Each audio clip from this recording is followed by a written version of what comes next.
What's up, YouTube? What's up? What's up? I'm about to go live on TikTok, so give me just a minute and we're going to get that going. Here we go. It's just another manly Monday. Oh, oh. I wish it was Sunday. Whoa, whoa. Manly Monday. All right. What is up, everybody? It's your boy, the Liberal Loudmouth, and we are here yet again, rocking and rolling, doing what we do. What's up? What's up? Come on in. Make yourselves at home. Yo, let me move some of this stuff around here. It's good to be back. It's good, but it isn't good. They say she's the same, but she isn't the same. What's up, y'all? Come on in. We're just getting started. I'm going to go and share my stuff out to everybody. Yeah. Yeah. Oh, don't even know my own password. All right. TikTok. Let me go find myself and share myself to myself. Cool. And you. Doom. All right, everybody's get one. Manly Mondays. Come on in. We're live. Booyah. What's up, y'all? Okay, so we literally just got started. So if you're getting in here, you're at the ground floor of something amazing. Oh, we got our first guest up, matter of fact. Oh, I didn't change my background. Let me change my background real quick. My bad. What's up, APAC? Doing okay.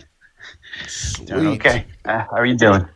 I'm doing all right. Are you ready for another Manly Monday or not?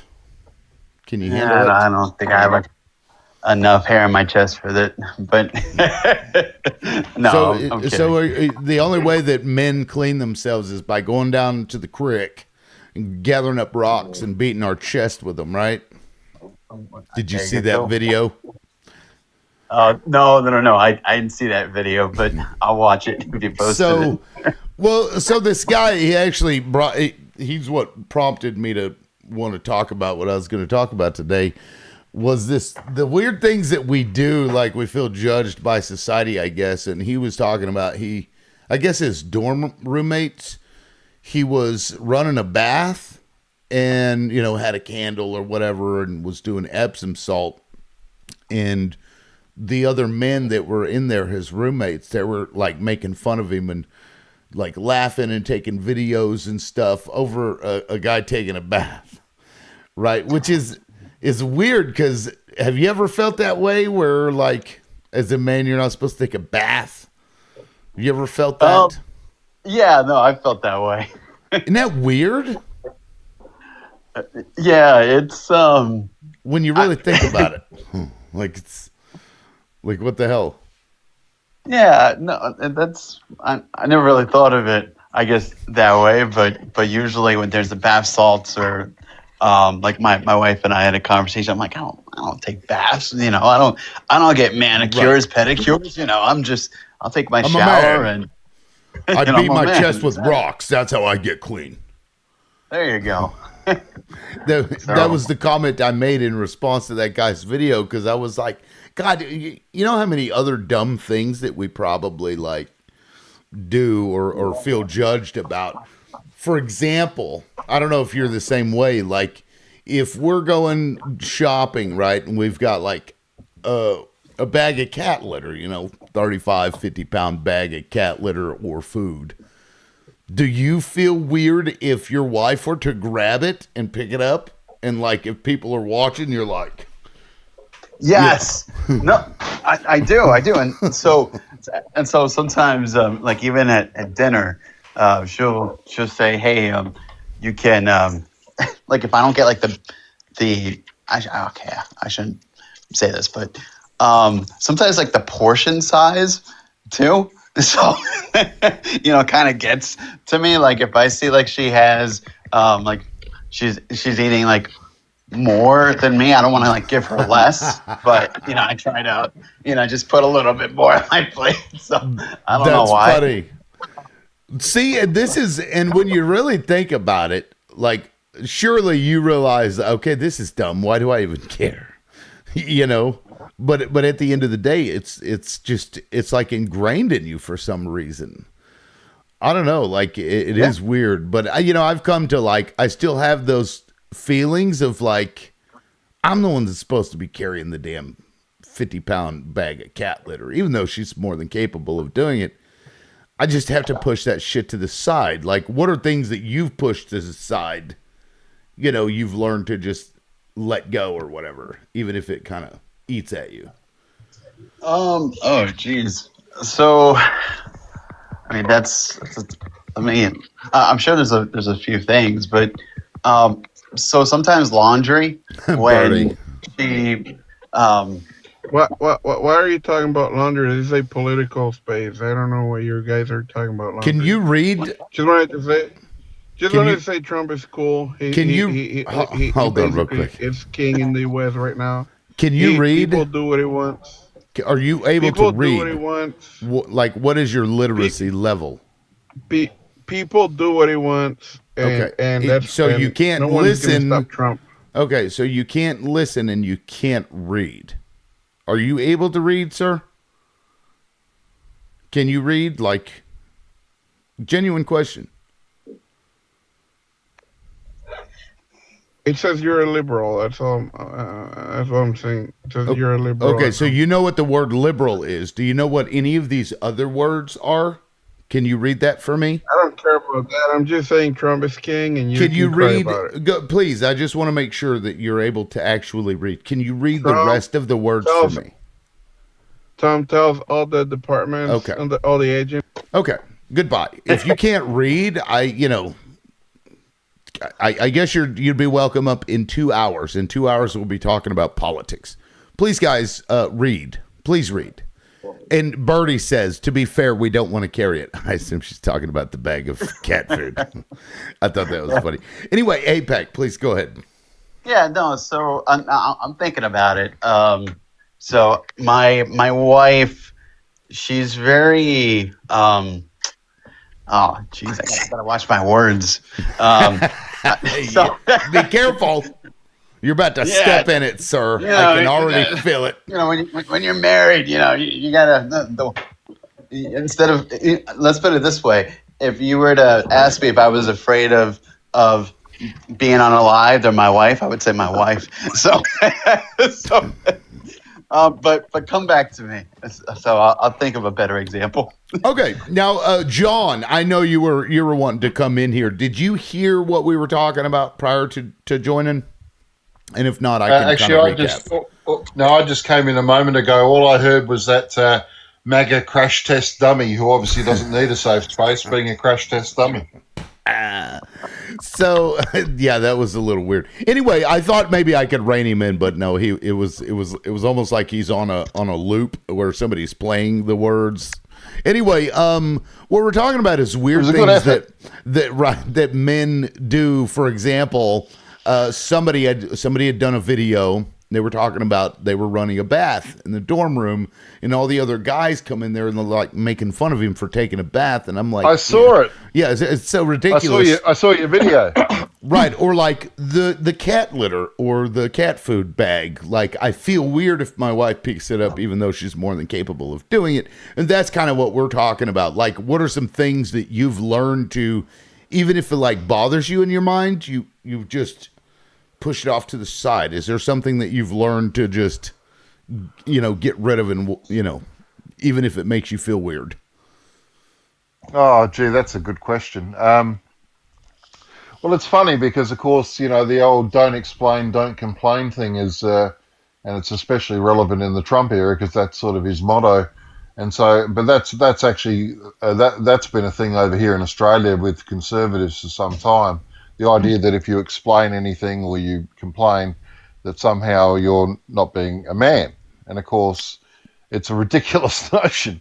And so to some degree, I had to, come to terms with that because the nature of the work I did for many years before, recent years, was that I, I was in the business of complaining and explaining. And so I sort of had to confront those very people. That led to some interesting boardroom confrontations where, I'll give you just one quick example to make the point of that cultural cringe, that you're talking about here. I was in a boardroom and I was a much younger man, and I was doing a presentation about, a technological solution that needed to be adopted by this company. I was a consultant at the time. And halfway through my presentation, which I've been invited to give by the CEO to the board of this particular corporation, one of the senior members of the board just interrupted me so rudely and said, "How old are you, son? How old are you?" Right? Just like that, right? As if to try to derail absolutely everything I was doing. Of course, my instantaneous reaction was to say, "Young enough to know shit you'll never know, mate. Young enough to know shit you will never know." Right? And so naturally I just smacked him back and kept going. But it was just a classic example of that cultural cringe where if you're there trying to actually, deliver information and try to make something better, there's often going to be men who, for whatever reason they feel insecure about their own position, feel this need to go back to this sort of tribal, beat your chest, masculine, more moronic perception, Right. And so yes, Like I've had to making fun, men making fun of a dude running a bath. Like, right, surely Right. those guys have taken baths before, but yet they're are doing the same shit. Like, it is weird, isn't it? I mean, that Well, encapsulates our entire political environment now. but I'm talking about the male culture. Forget the politics. I'm saying it's a man thing. Right, And part right, of it- right. Right, but Sorry, I mean, sorry to interrupt. no, it's okay. I kind of interrupt you. I apologize. But that transcends into that whole man culture now is transcended into our politics, right? Yes. Because one of the big gripes that the far right has is that white men are being attacked, right? White men are being disenfranchised. And and that has kind of raised a lot of the movements that's supporting our right-wing movement right now. I've got two daughters in college. My wife and I raised them to be strong and independent women. And frankly, even I find it hard to deal with them sometimes. I kind of created a monster, But I think that what you're saying, and I too have also sat in boardrooms on the other side and listened to consultants, and I feel your pain.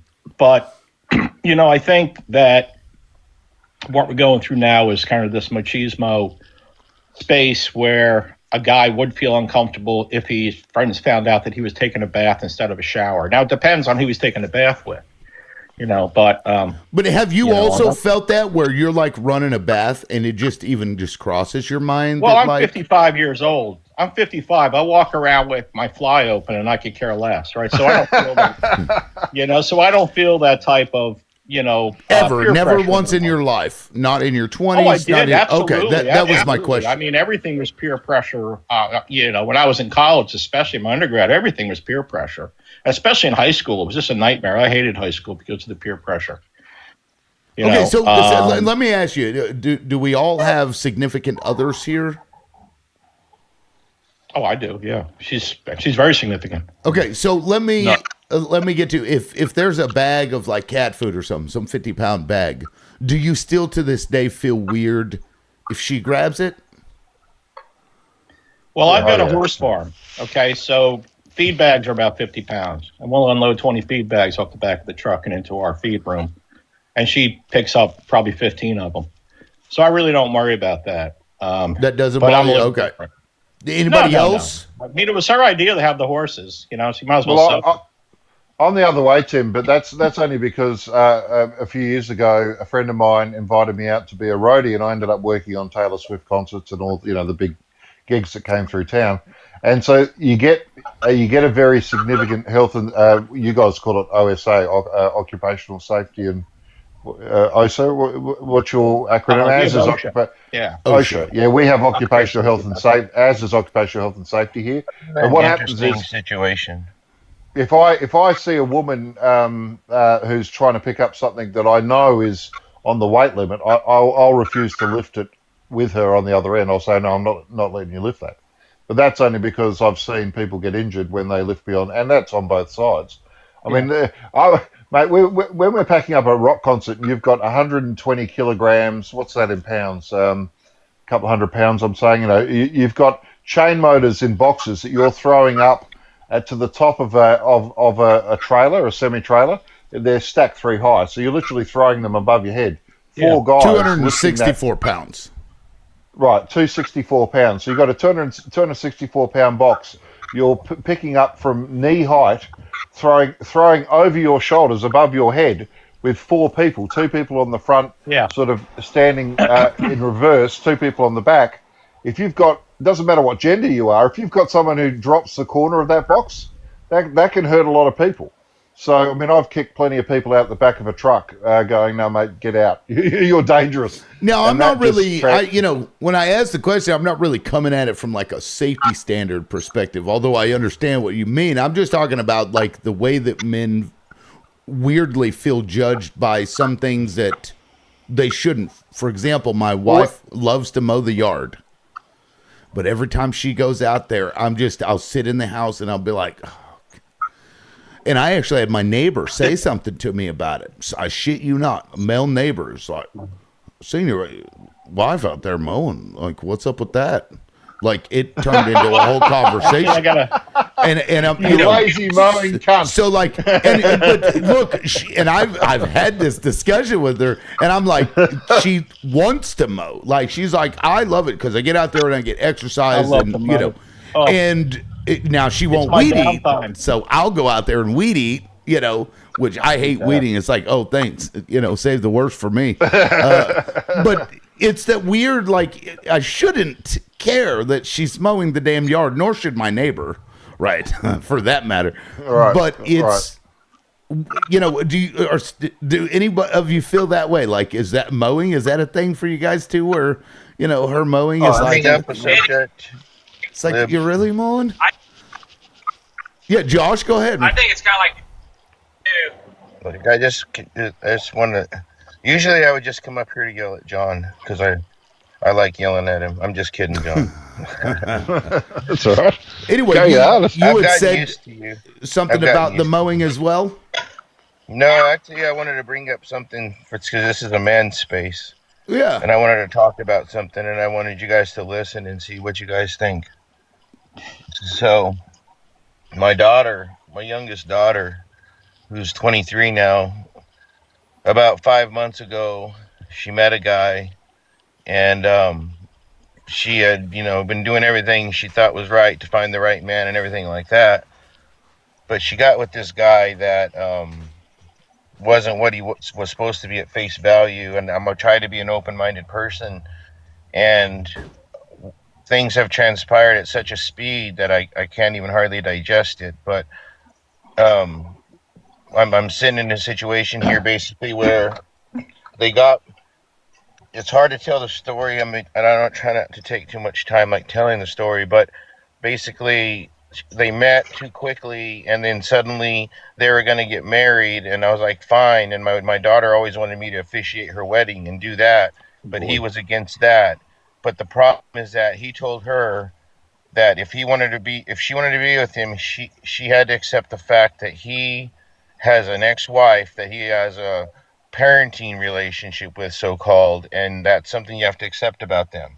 So I was trying to be open-minded about it, trying to be realistic about it, and you know what I mean, work with it. It's my daughter and all this kind of stuff. Be welcoming to the guy, but he's shown nothing but disrespect, and not like that, not major disrespect like yelling at me or nothing of that nature, but just stuff that as men we would find disrespectful to each other.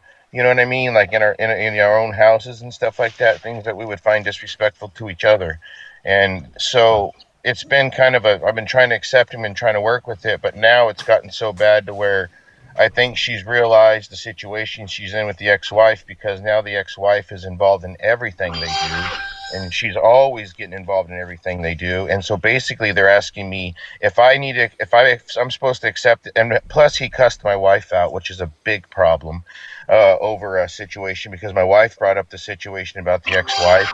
And so I had a big breakdown, like a week ago, where I just lost it and cried. It took like an hour to get myself together, but the cost of what's going on here, losing a family member and all this stuff and all the damage that's being done. I also have a granddaughter that's real close to my daughter that's suffering, and watching a 3-year-old suffer with stuff is something you just like, you know what I mean? The heartache is just ridiculous. You know what I mean? And hold on.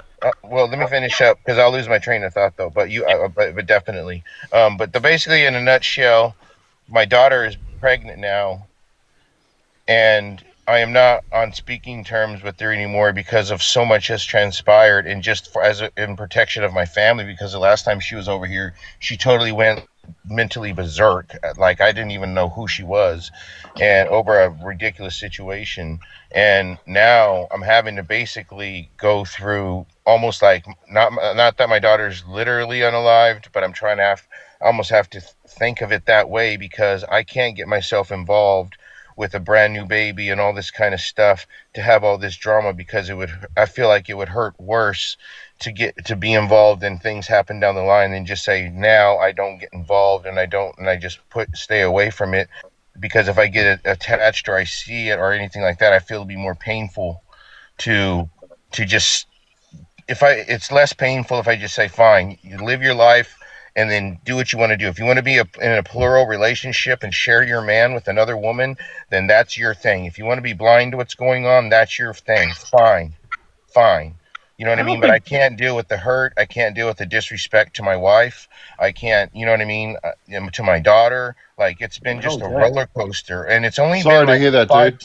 Yeah, it sucks, and the worst part, it's only been like a 5 or 6 month. This is like a 5-month period of insane things going on. Like, I grew up with my daughter very close. We were very close, both of my daughters. We worked together. I taught them stuff, and it makes me almost so angry, because I taught her so much financial stuff to make her so strong, and he's done nothing but maxed her credit out and taken complete advantage of all of her creditability and everything I helped her build. So just like, I'm hurt, I'm angry, I'm everything, but like, I'm sorry. do you guys think I'm right for just saying, hey, you know what? I'm cutting you out of my life at this point? I wouldn't cut her out of your life, Josh. Josh, I would not cut her out of your life. Don't cut her out of your life. Doesn't mean you have to be that involved in her life, but don't cut her out. Don't cut her out. You're going to regret that. Well, I don't know. I don't know how to participate. Just let her go. Let her go. She's 23 years old. Okay, it's not unusual to have married or to marry a divorced person who has shared custody. Well, they spend holidays together, even though they're having the baby shower at the ex-wife's house. There's not that unusual. I mean, sometimes wives and ex-wives sometimes get along because they have something in common, right? So but look, I mean, I'm no expert, but from what it sounds like, you're crushing yourself over this thing. I would take care of yourself first. I would detach yourself to some degree from the situation. Okay, you have no control over it, frankly. Right. And I will definitely. I will keep in touch. I would never say that you should detach yourself or exile her from your life. That's long term. That's long term. Like destructive. Probably she'll always right. But keep in touch. Yeah, she'll. I guarantee things will work out. I really do.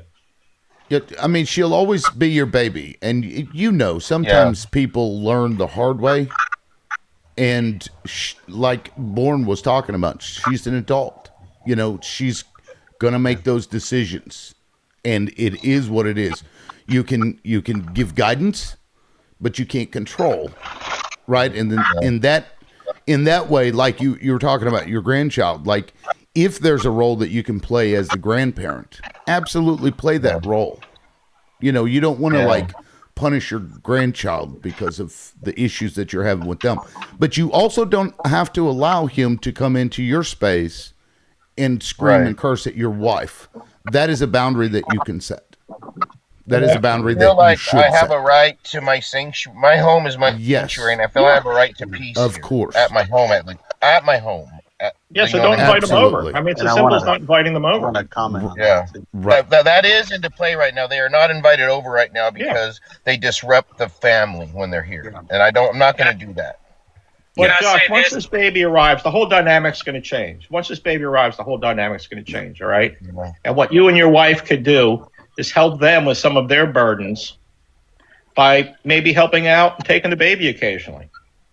Right. You know. No. Yep. You know, Play, the whole play, dynamic's play gonna the change. role. Play the role that you can play because you still want to be a position for her where she feels comfortable coming to you when she finally starts to realize, okay, this is not a good space. But if you've created this toxic relationship by, and I'm not saying you created it, but you know what I mean, by the way that you've responded to the situation, then she may not feel comfortable enough to come to you when it's time for her to finally Exactly. realize that. Yeah.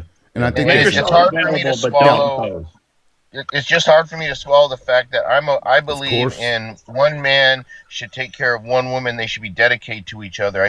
There should be no split in that. There should be no dividing that because women need that and men also need that. You know what I'm saying? And it's hard for me to sit back and watch a man's attention to my daughter be divided in that manner. You know what I mean? So that's Well, I can't think be the around attention that. is to his child. I think the attention is to his child. They're probably That's under right. the agreement. That's right. Well, You know, I mean, he has to. You know, Yeah, 'cause- I mean, because the think about ex-wife it. is always going to be there. Think about it from your perspective. If you had a child with somebody else, you would absolutely still want to be with that child to be yours and be in your life. Of course you would. okay, but Right? what do you guys think are the healthy boundaries between exes as far as it comes to holidays and working together and spending a lot of time together? Like, how much time do you think is too much time where it becomes inappropriate? That's kind of where This is a decision for your daughter Case to by make. case. And that's a decision for your daughter to make because you may look at that situation and say, okay, this is all kinds of fucked up. But if your daughter has a relationship that you are unaware of with him, and she likely does because you're not there with them all the time, and she's comfortable with it, that's her decision, right? Yeah, it's a case by case. Yes. Yeah. Last time I was here, they were also counseling another man, and I was feeling sorry for him because he said he was broke. Then we found out he was making like $100,000 a year. So, Well, actually, Well, you can still be broke making $100,000 a year. Real Well, quick, I'm 'cause- just saying. real quick, because I know APAC wanted to weigh in on this, Josh, and we do have that person, Benjamin, here, and hopefully Benjamin can give us an update on the resolution that I hope helped him with. But we can get to that after we handle Josh's situation because it sounds like Josh is feeling pretty bad right now. So we want to deal with that. APAC, I just feel I'm so stuck right now. I just don't know what to get do, it. man. I get it. Yeah, but I came in APAC, at the end. What's going on, Josh? Is the other father spending a lot of time with your child and wife? It's just that he spends too much time with the ex-wife, for my opinion. They're too close, and she's too involved. And they used to be in the army, and she learned about mental manipulation. And there's been some things that have happened that I don't really like because I'm an intelligent person, and there's certain behaviors I can recognize that aren't normal and are being manipulated. And there's other things going on that they're just, it's a real problem. You know what I mean? Like I don't understand. I know I'm not supposed to understand. It's not my relationship, but there is no the bond that I have with my wife. I would never allow my wife to have a best male friend. No fucking way. Never. I would never allow her. I just would not because I'm insecure, but because we are best friends. Well, we know what men are about. Best friends, and it's you know what I mean, and it always and Right, I know Taco. more than she would let me have a best friend that Amen. was a female. She would Amen. not tolerate that for a second. Good. And it's and they just have an inappropriate relationship, in my opinion. Well, I my mean, I suggestion don't- is live your best, man. Be the best you can be, and how attractive that would be to her to see you. Just being the best father and person you can be, rather than worrying about the mental games that they're trying to throw on you. Rise above that shit and show them how great you can be, and they'll follow your path. So you guys think I should just like not suck We'll it just up, let her per se, go but and just stay be focused. supportive. Don't let it destroy. I Be so twice you the guys are telling man me in a she's way that talking to. I'm still kind of in control in a sense, like I can still keep my relationship with my daughter, but I just got to learn, Yeah. like it's Imagine gonna if you be. knew your value, man. If you said, "Man, I am a Yeah. great guy. I accept my wife to talk to other men. I accept all this stuff." She'll never find someone like this again who won't bitch and complain to her when things go wrong. I will continue to be a great father, get in shape, make more money, and if they don't like that, that's on them. Yeah, Yeah, yeah, Yeah, it's I for just sure. want to make 2 APAC, points. please. Yeah, go ahead, Absolutely. man. And then Oh, I'd like yes. to get around the room as well. APAC, go ahead. Yeah, so I just well, first I wanted to say that I gotta commend you for a couple things, Josh. And for number one, right? Your number one priority, is to your wife.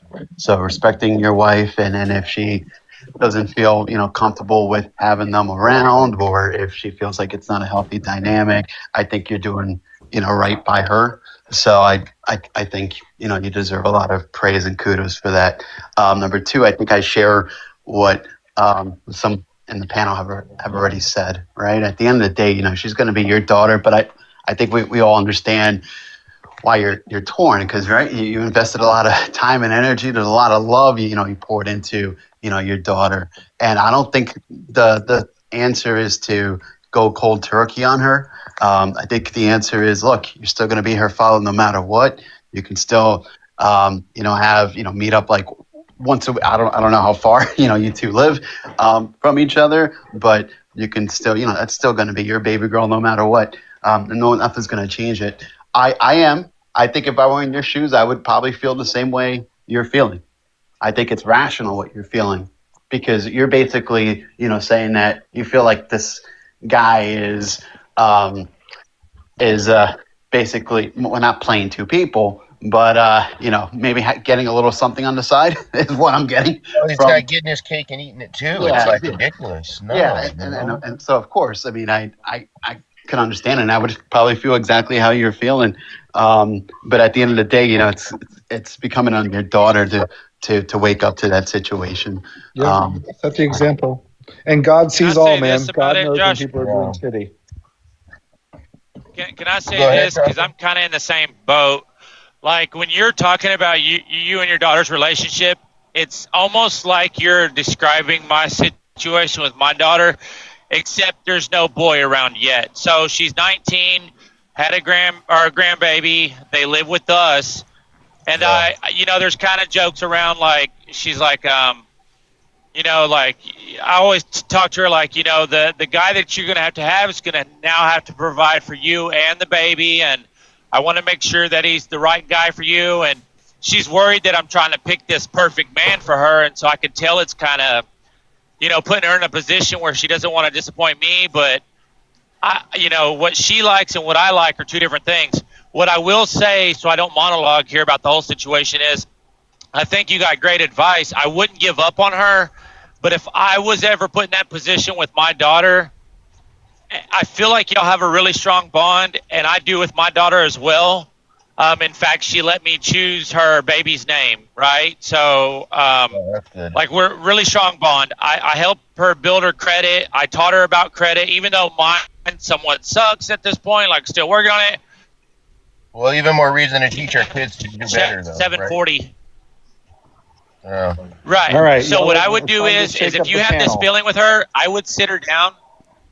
And I would just have that heart to heart with her, and then let yourself go from it, because you're not going to be able to stress yourself to death over something that you can't change. You know what I mean? Amen. Yeah. If y'all have that And I'm tired relationship, of it messing me up. Yeah. Yeah. Yeah, it's don't let it Weird. Oh. don't let it You're ruin breaking your up, Ben. peace. House. All right, Liberal brought me in here to shake shit up, and that's what I'm going to do. Well, you requested up, and I No, accepted I'm your kidding. request. As But I do am running all into men. something that I'd like to bring to the panel if we can change subject. I'm Well, gonna ask Oh, permission yeah, well, can first. I well, appreciate real the quick, advice let me, on that, guys, though? Josh, do you feel like, because there is somebody on here that hasn't offered any advice, but I would like to go back to, Josh, you can't control everything, right? We Yeah. just can't. And there's no sense in making that relationship with your daughter worse for something that she's made a decision on. It's her decision, right? And it is. She's an adult now. Like, you can feel a certain way about it. You let her know your thoughts on it, and she will take that in. And I'm sure that when it comes time, if it comes down to something bad happening, she'll remember what you said.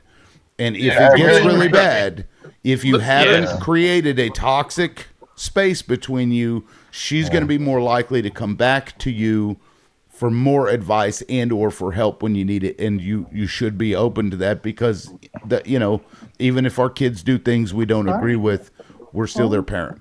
And it's, Liberal. I really Liberal, you missed appreciate your the calling, man. advice It's not from debating. everybody. This is what you need to be doing, man. Yeah. This is where I see it. Yo, I really Liberal, appreciate it though, because it helps me clarify kind of a path I can put together. And I just had to say it out loud and get some feedback from some other men. You know what I mean? So that really helps me. I appreciate that, man. I appreciate you guys. Liberal, you missed your calling, man. You're a counselor at heart. I don't know You're about a helper. that. You're a helper of the human race. Well, all right. Well, I'm gonna go make me some eggs and toast. To be honest with you guys, Yeah, I'm man. Live hungry a good about life. breakfast Show them time. how it's done. make Be the me a example. sandwich. And I'm gonna, I got you on an omelet. But yeah, I'm trying to.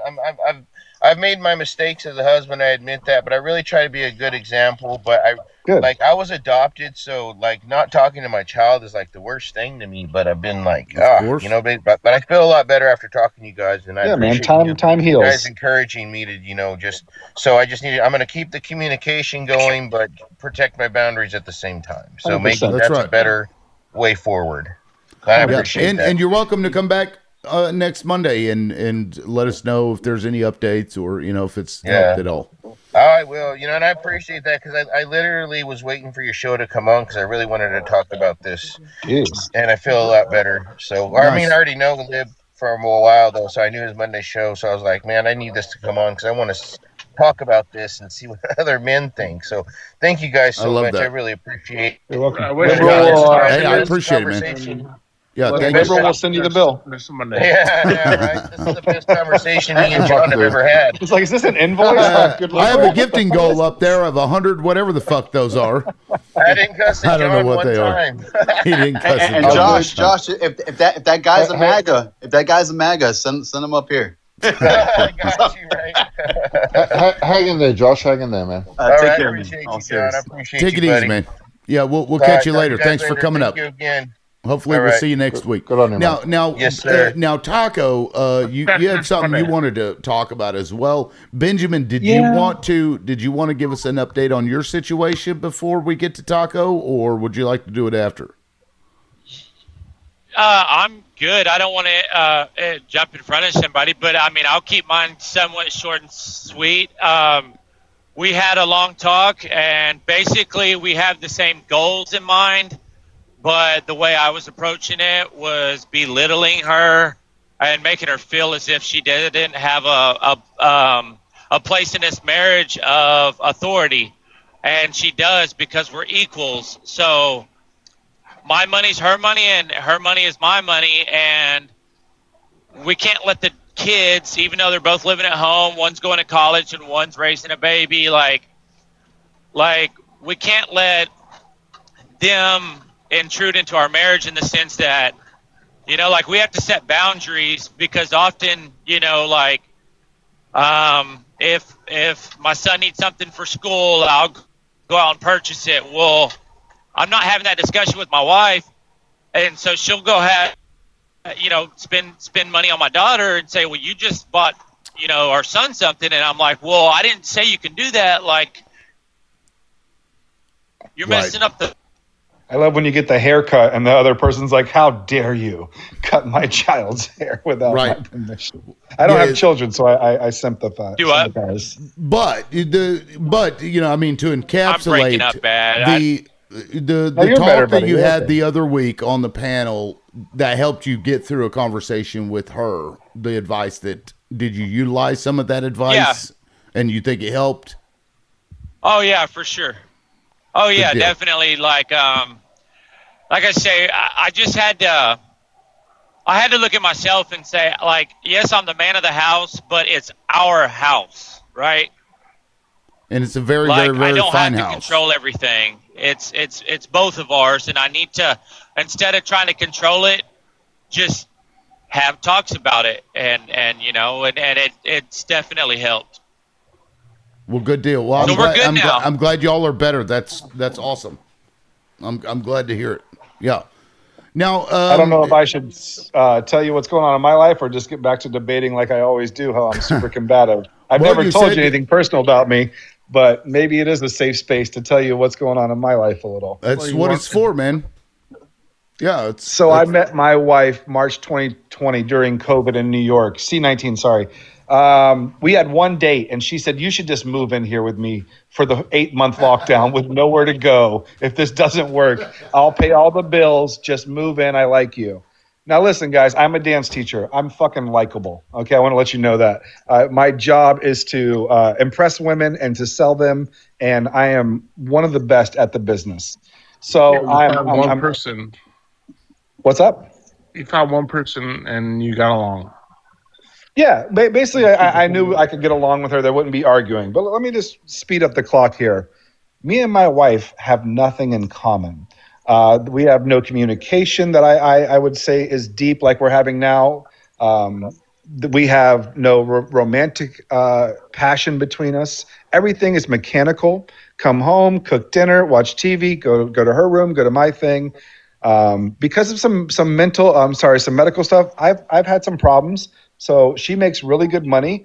There's times I've supported us. Right now, she's supporting me as I restart my life.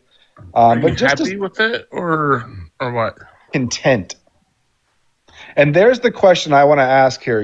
Let's say that she's 10 grand above in this little relationship we have. Let's say she's paid about 10 grand more into the relationship that I have. But she recognizes that there is no romantic anything. Like, she knows she has a problem and all that stuff. And she's not like a normal girl, guys. She doesn't talk to anyone online.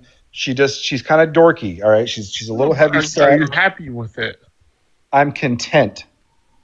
You're content? Are you That happy? means that I would rather be there for her and all the stuff she's done for me, that if my payment to her is just me being her, that makes her feel comfortable than being alone, because she's almost undateable. She would be very tough to date for anyone, just to let you know. Yeah, but you'd have to have a lot of happy, patience.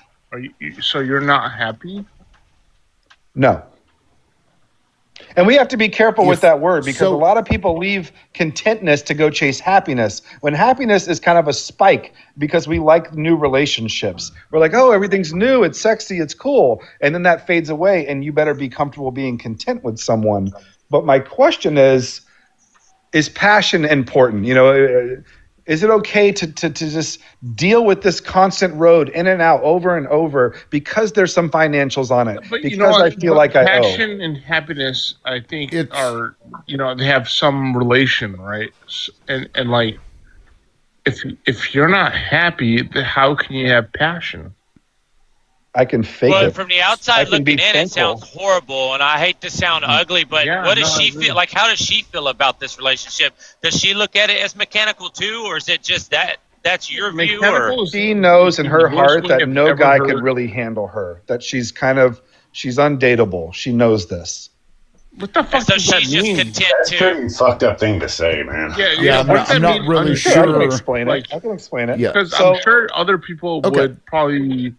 They would attracted use to her, but they couldn't be with her. No. Is it? yeah, but Wait, okay. you said Is it? undateable. They What want. I can explain People that. can't be with her. Do you mean that from like a personality standpoint, or Correct. okay? So she's just. So is she anytime you hard talk to to get my along wife, with? she doesn't respond by listening to you. She responds by something that's happened in the past to her. So she's never really listening to you. She's just waiting to tell you about something in her life.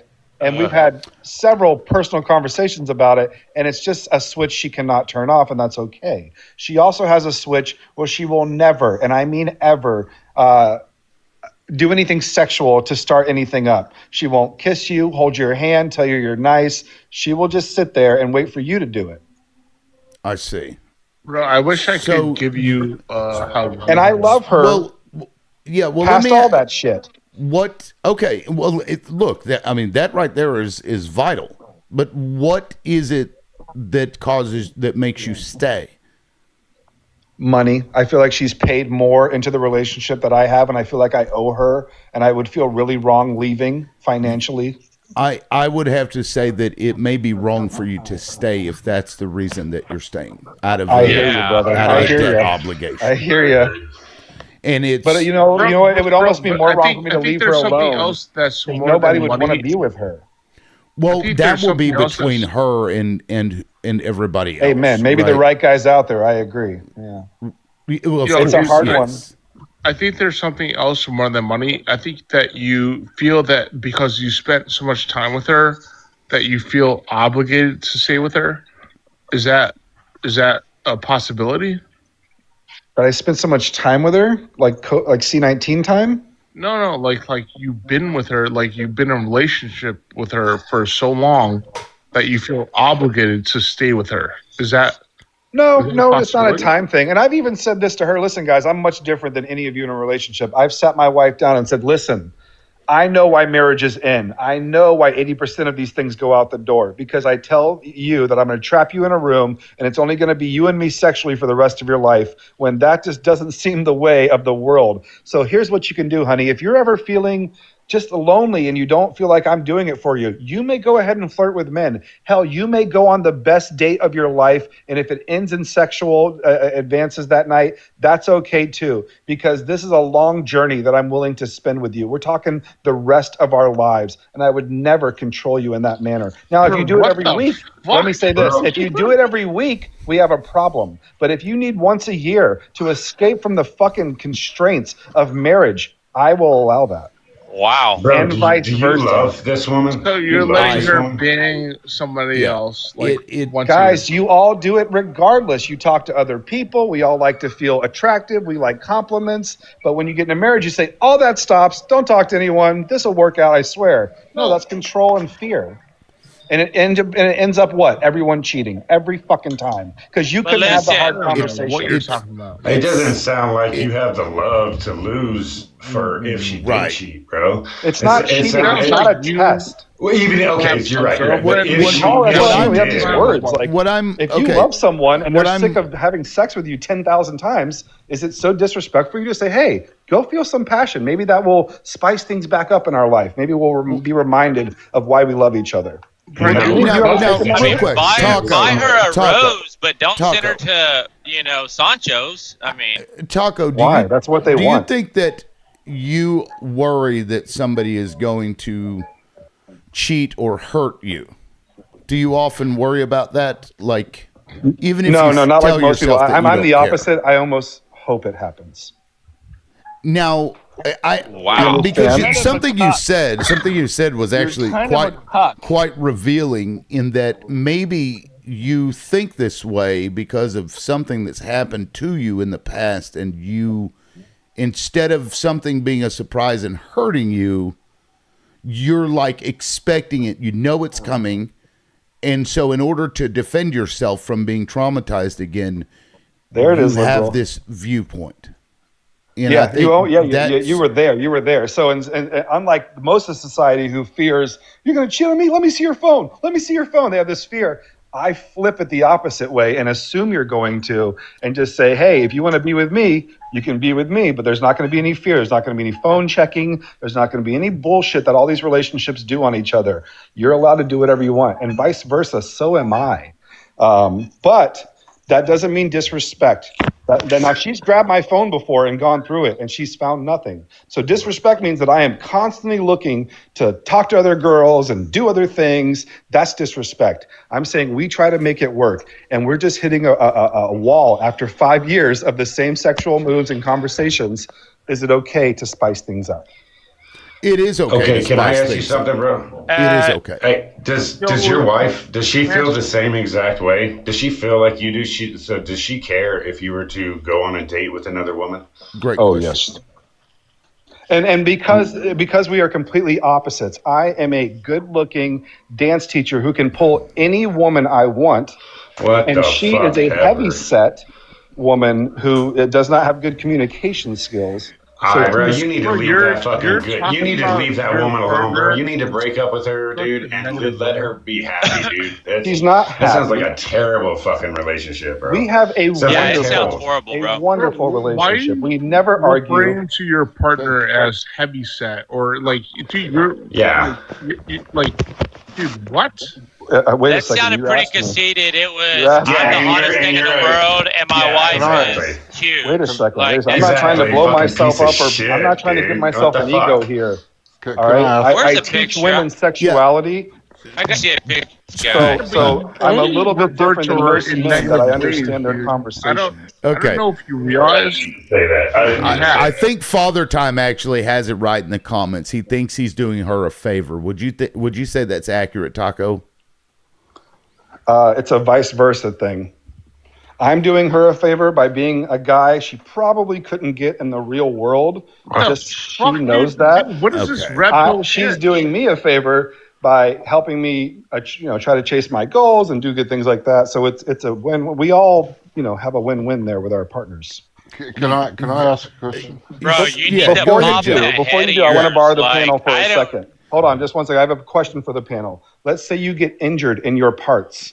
Would you allow your wife to seek other pleasure? You can never have Absolutely sex with her not. again. But also, you refer to her as fucking heavy set. No, I got a It is. tongue and So, like, no. you know what? Like, Well, she's a little in that heavier, so I case, didn't call her fat. If you're referring to her in those negative terms, then you know what? Yeah, maybe she should. While you're injured, I want to let you know our find out culture of other our partners. relationship Maybe is she should. wonderful. Maybe she would be happier. And that also Uh-huh. assumes that a relationship is just about sexual gratification. Exactly. It's not, nor should it be. I mean, that's a Liberal, very you came important closer part. to anyone to nailing this about what it is this is to me, kind of, in the sense that she's done a lot for me and I feel kind of obligated. And the fact that I do the opposite of jealousy, I kind of go the other You way. keep talking And it about is- it so negatively. it's a you say defensive mechanism. obligated. All of It's a this, defense mechanism. Absolutely. Heavy set. Absolutely. I Like, think all of what these words Taco are is so doing. negative. But Taco, to that point, it's you'll always be chasing that dragon, right? And it'll Yeah. never be there. It's something Yeah. that's something you're gonna have to unpack. Whatever it was that happened before, you're gonna have to Yeah. deal with that. You're gonna have to work through that.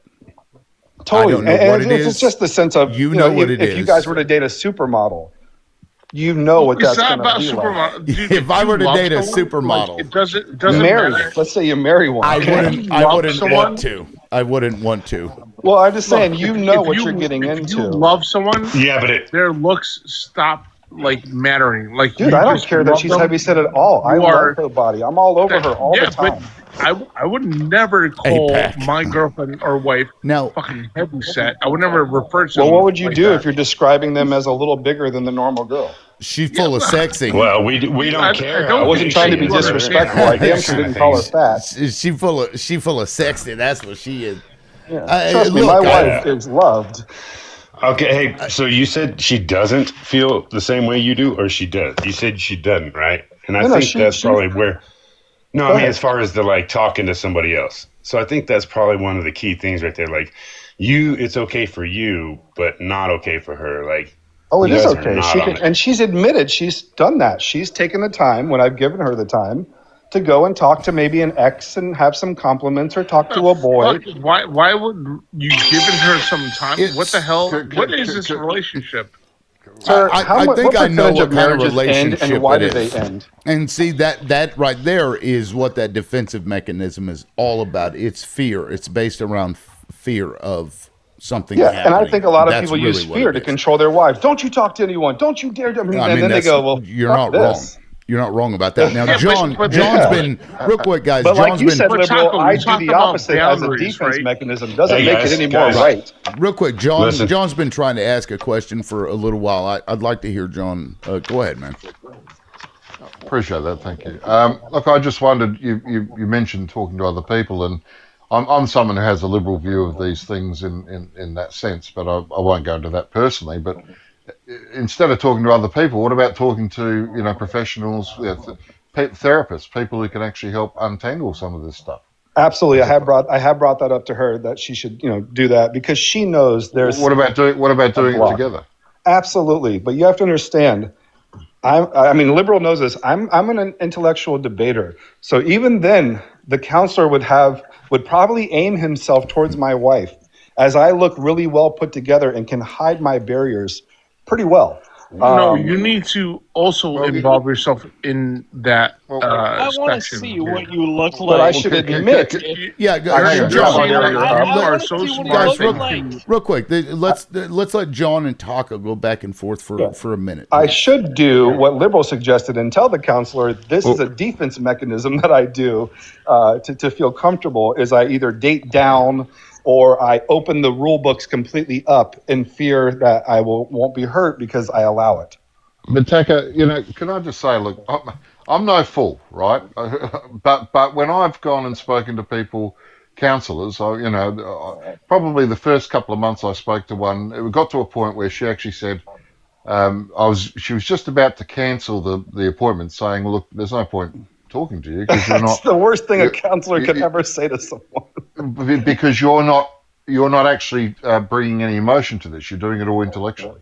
Right. And now what actually changed that was I actually came in and said, look, I thought about all these things and it made me feel this way, and I started to open up about that. And it was actually at that point she said, gee, I'm glad you did that because I was a session away from calling it all off. Now, my experience is to say to you that you might go in with an intellectual predisposition because that's how you tackle difficulties in the world. I accept that. But what I'm trying to put to you is to say that if you both go in genuinely into a situation where you find the right counsellor, so it isn't just about counsellors per se, and I would say, for me, I found schema therapy actually very helpful, but that's another thing. I would say do some investigation on the different types of therapy you can get. But when you go in, there's not a lot to be frankly achieved by trying to reassert your own intellectual predisposition that you already know going in. You're not learning anything that way. Yeah. And so I wonder whether you can set aside your assuredness, because you obviously have that, and that works for you well in the real world, doing what you do. That's, I'm not saying that's a bad thing. I'm just saying it's not helpful if you're going to try to get some introspection on what's going on. And so I guess my two questions, use my defense mechanism against the counselor. I know what you mean. Yeah. Well, it's more about sort of it's like going to a restaurant, but you eat before you go, and then you're not hungry when you get there. I'm not going to let them in. Yeah. Right. It's like, is there any point if you're going to go to the restaurant, go with an appetite. Who's talking? So I don't see your name lighting up. What's your name? It's John Eastwood, John. Right above you. Yeah. Okay. Yeah, John. I mean, here's the harder question I have, and I play chess in my mind, meaning I go, what's this going to be like down the road? I don't see a place ever where we will sexually, passionately, and communicatively have a relationship, where I could ever have a conversation with her like I'm having with you. Not that I want to be gay, but what I'm saying is that well, if I was gay, I could do a lot better than you, mate. But you know what I'm saying is like, look, most women talk about themselves. I won't deny that, but there are some women who go, "You're right, honey. Well, I'm sorry you're dealing with that." My wife. Can I say this to you, just and then I'll wrap it up and let others. But can I say this to you? Look, that may or may not be true. Time will tell. But what is true is that if you can actually make gains together, even if they're just incremental gains that help each of you independently. The reality is you're both better off for whatever the next step brings. You see, you said things about her predisposition, and I'm wondering whether if the affection's there that you do have, because you obviously feel an obligation, I'm going, well, maybe that obligation is to help her get healthier. And I don't mean physically, I mean just in mentally. Terms of, in terms of, it's really more unpacking. I want the relationship like that with her, yeah. I mean, maybe, but you're asking, let me say it in the meanest way I can. She's a dork. I don't know if you understand what that means, but imagine like talking to someone who goes to like a lot of anime conventions or something. You know what I mean? Like it's tough to change their core when they've been this their whole life. Why do you want to change it? But I don't want her to change. I'm not taking her to counseling to change. I'm accepting her. Does that make it right still? Sound like it, brother.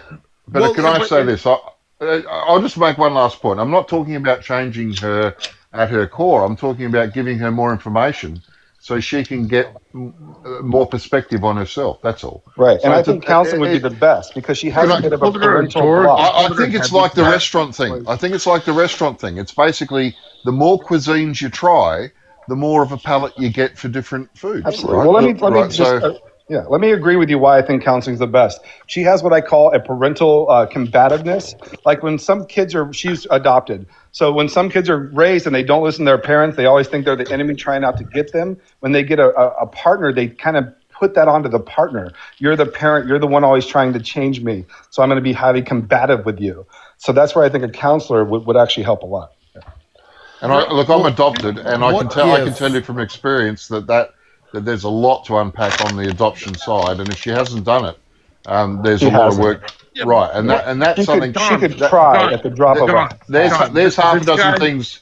There's half a dozen things in adoption that are just not even seen by the person who's adopted until they're introduced to you. Right, 100%. John, this guy has called his quote unquote wife, right, heavy set, problematic. Well, that was he respectful, said, though. I mean, he could have said it much worse. He did say that. You I know what I wasn't mean? trying to He could have said. Now, about a I think. person. Yeah, but I think we agree that some of us would not necessarily have to describe our old lady like that, or in any kind of fashion like that. Dude. Okay, Nobody would. but we're held up, but we're not all the same.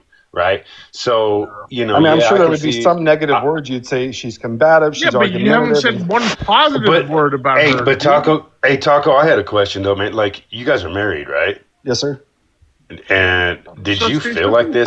Did you feel the same way when you married her, or were your feelings different? And it has been the same feeling since day one. She's never initiated a sexual movement. The conversations have never been deep, ever. And you want her to change? You want that to change? No, sometimes I think that's too much to change because we're talking about core. We're talking about everything. Okay, because that's what I was gonna say, dude. Like putting dirty plates in the sink, instead of on the counter. That's something you can get somebody to change, right? But not necessarily. And that's where I go, hey, is it selfish? Maybe something has happened where she, the sex isn't. And I'm okay with intimate. that, man. It's not I'm good, okay with that. So. Let me offer something. I've got to say, guys, you're selling a short. You're selling a short, right? And the reason I've got to say you're selling a short, and the reason is that people change significantly through their lifetimes. They do. Look at anyone. Look, if you're 50, you go back to when you were 20. You're not even close to who you were. Yeah. And my point is that. It's all about exposure to information. If she doesn't get new information about her own situation being adopted, she's got nothing to work with. Yeah. And so where I'm going there is to not. I'm saying don't assume that, mate. Seriously. It might not be that it changes for you, but it might be that in 5 or 10 or 15 or 20 years' time, it changes for her significantly. Absolutely. And let me tell you the culture of our relationship. That might be the gift you can give her as well. Let me, guys, let you know the culture of our relationship. It's fucking wonderful. We have incredible dinners every night. We went fishing yesterday. Every weekend we do something together. I never call her names or go through her phone. Always touching her, loving her, rubbing her. So it's not like I just sit around and bitch about this stuff. But since it was a safe space, I thought I would throw it out there. And I can't tell you how much I appreciate it. I'm going to have to start saying at this point in time, move on. Yeah, why are you still with her? Either you're lying to us. Let me just leave her alone, huh? Let her be alone by herself. I don't necessarily. I don't think that's great advice. I don't think that's necessarily. I can't even follow. And she told me before you, Austin, before I met you, men would use me week after week. They would never. They'd tell me they liked me, then they wouldn't call me. And so many years after that, just nobody ever liked me, and you were the only one who seemed to give a shit. Right. No, well, Taco, let me ask you something. Are you usually critical about people around you, like even friends or I don't have friends. Yeah, well, anybody you come across, do you often point out the things? Are you attuned to what you see as a problem with somebody? Yeah, my job as a dance teacher is to read a person's energy without them saying anything, to be able to sell you without showing you anything to Sir, sell. show us a picture of Okay, yourself. so now because now you with said you that were good with looking. that well with I am that good I mean look, if he believes himself to be, it doesn't matter how And that's not anybody a else great looks thing. at him. It's a terrible thing So to be good let's looking. okay, so let me just offer this. What if it's just that you are afraid that you are actually in love with this woman? I am in love with her. Right. I And love what if the that sacrifices notion we've made for each other. and you're trying to find ways to like make it like there's something wrong when there really isn't. I agree. Like I said, they asked me if I was happy. I said, no, I'm content. I'm okay with the mediocre sex. I'm okay with the mediocre conversation. And is she happy? She's content. Could she be See, I don't know what happier? happy Never means, guys. answered Happy that. is like what the first 3 months of a relationship. Answer somebody else's sex life. I think content's an important word. Yeah. Content I is get the what you're worst thing saying. I think a lot of marriages when it end comes to because sex. you say you're not happy, and you don't. Happy is like the you first 3 can't months find of a your level of relationship. contentness. Yeah, I take your point on that. I understand what you're trying to communicate. Yeah, but we're okay I, with everything, as most I- long-term marriages are. I guess where I'm heading, mate, is to say if you accept all those things as you do, and only you can know that, then where is the prism for improvement? And I'm saying you just need to get some external information, whether that's through I agree, because my right. theory of, hey, just go ahead and talk to some people, maybe that will spice things back up, that didn't really work either, Right. It's actually So, adoption. There's an I'm not a adoption issue there, counselor. dude. Look, there's the child with. Can I suggest a book called The Child Within? Okay. Right, The Child Within is a very, very good book for adoptees, right? It talks about, there's half a dozen conditions in there that it talks about she may not be aware of. And so The Child Within is a very powerful book. And I think, but don't stop there. I mean, if you can find a bunch of books, you have a bit of a look yourself, and then introduce them to her, or even go through them with her, because it doesn't have to be a counselor as much as it has Well, to be. I think it does, man, because when you say go through it, she Well, that's feels like true I'm, too. Yeah. she because she's not intellectually up there with debating and conversating, her emotions kind of jump in there a lot. It Yeah, makes her that's feel the like she's problem. always being talked at, not Yeah, I talked understand. with. Yeah, and it's So- hard to do. so And a when she's counselor not would really engaging you help. intellectually, which you've already said. And trust me, I've said that's- these words that's exactly to her yeah. face. I said, "Honey, I know you have this problem, and I'm not a counselor. I Yeah. don't have the answer. I'm not going to pretend I do." Yeah, and you're also got a conflict of interest. 'cause Yo, you're yo, obviously, Taco. you're I'm not sorry, objective. I can't So just start believing this. Yo, hope Taco, you are Hey, a sir, super. show me a You are picture of you and your Look, wife. hear me out. This is Taco. what you guys You sound are like. a This is super what you guys logical sound like. person. You're, right? There's like 8 people talking oh, here. Let's I'm choose sorry. one. I can't have a conversation with you. You're a nonce. What the Yo, fuck? That's Taco, what you guys sound Taco. like. I don't know You what's guys being are said. so fucking pretentious. You can't Taco. have a logical or continental response to a question. Continental? No, That's the hold- word you want to Taco, use? Taco Okay. is. I feel like we've had an amazing super- conversation. I've taken Yeah. a lot of good stuff Look, from all of my men here, I- which I appreciate. Bro, dude, Look, I'm not this even this attacking you. listen, Taco, I understand this is you. to I be understand. of Hold on, the space. host is talking, sir. This is to be a space so that people can come up and get feedback from people. I don't want that feedback to make somebody feel like they aren't welcome on the space. I understand JJ and Dimper's thoughts. I get it.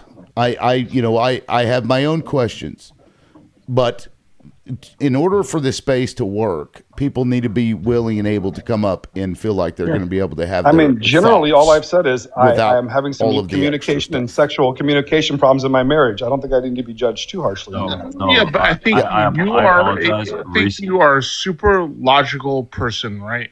Is that fair to say? Realistically, I Extremely. have no problems with you talking Yeah, about that. extremely. Thank And so, all so the I, things that you have said look, are extremely logical. I understand the same things because I talk to people about politics or whatever, like, and a lot of them don't understand me. Like, they don't understand politics. They're like, they have no idea what's going on in Iran. Right. They have no idea what's going on in the world, and like I feel that disconnect. And It's I like feel politics are like your wife. Like they don't, they don't get it, but you still respect it. No, I respect them for who they are Totally. and like what they do, but at a But certain the point, amount of work it becomes would like, take to teach them politics would be almost disrespectful on your end to enforce that onto someone. and also they feel bad because it feels like you're lecturing them Yes. about what you. So let are me tell you interested guys, in. now I'm going to interrupt. That's the respect level I go to. Rather than me enforce my will onto her, turn her into what I want, I will just accept her.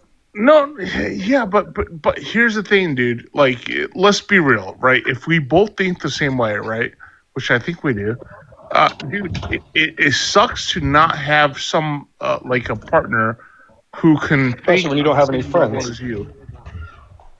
Yeah, I don't have any Especially male when you friends don't as have well, any so I friends. don't Imagine all this coming up at once. even talk to other guys about it. No, like